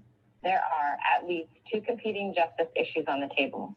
The risk of not having schools for the students most marginalized, and the risk of schools spreading a deadly disease to the students and families who are most marginalized. Choosing to address one inherently worsens the other. We cannot approach this complex decision with either or thinking. We cannot decide that one side is right and the other is wrong. Any decision you make is going to decrease one risk while increasing another. There are two very important issues that must be prioritized if you move forward with beginning the school year with all virtual learning. First, included in the resolution from Mr. Carter is the requirement to develop a contingency plan for parents and students who are essential workers and those not able to support their child's remote learning journey. I am encouraged by this inclusion.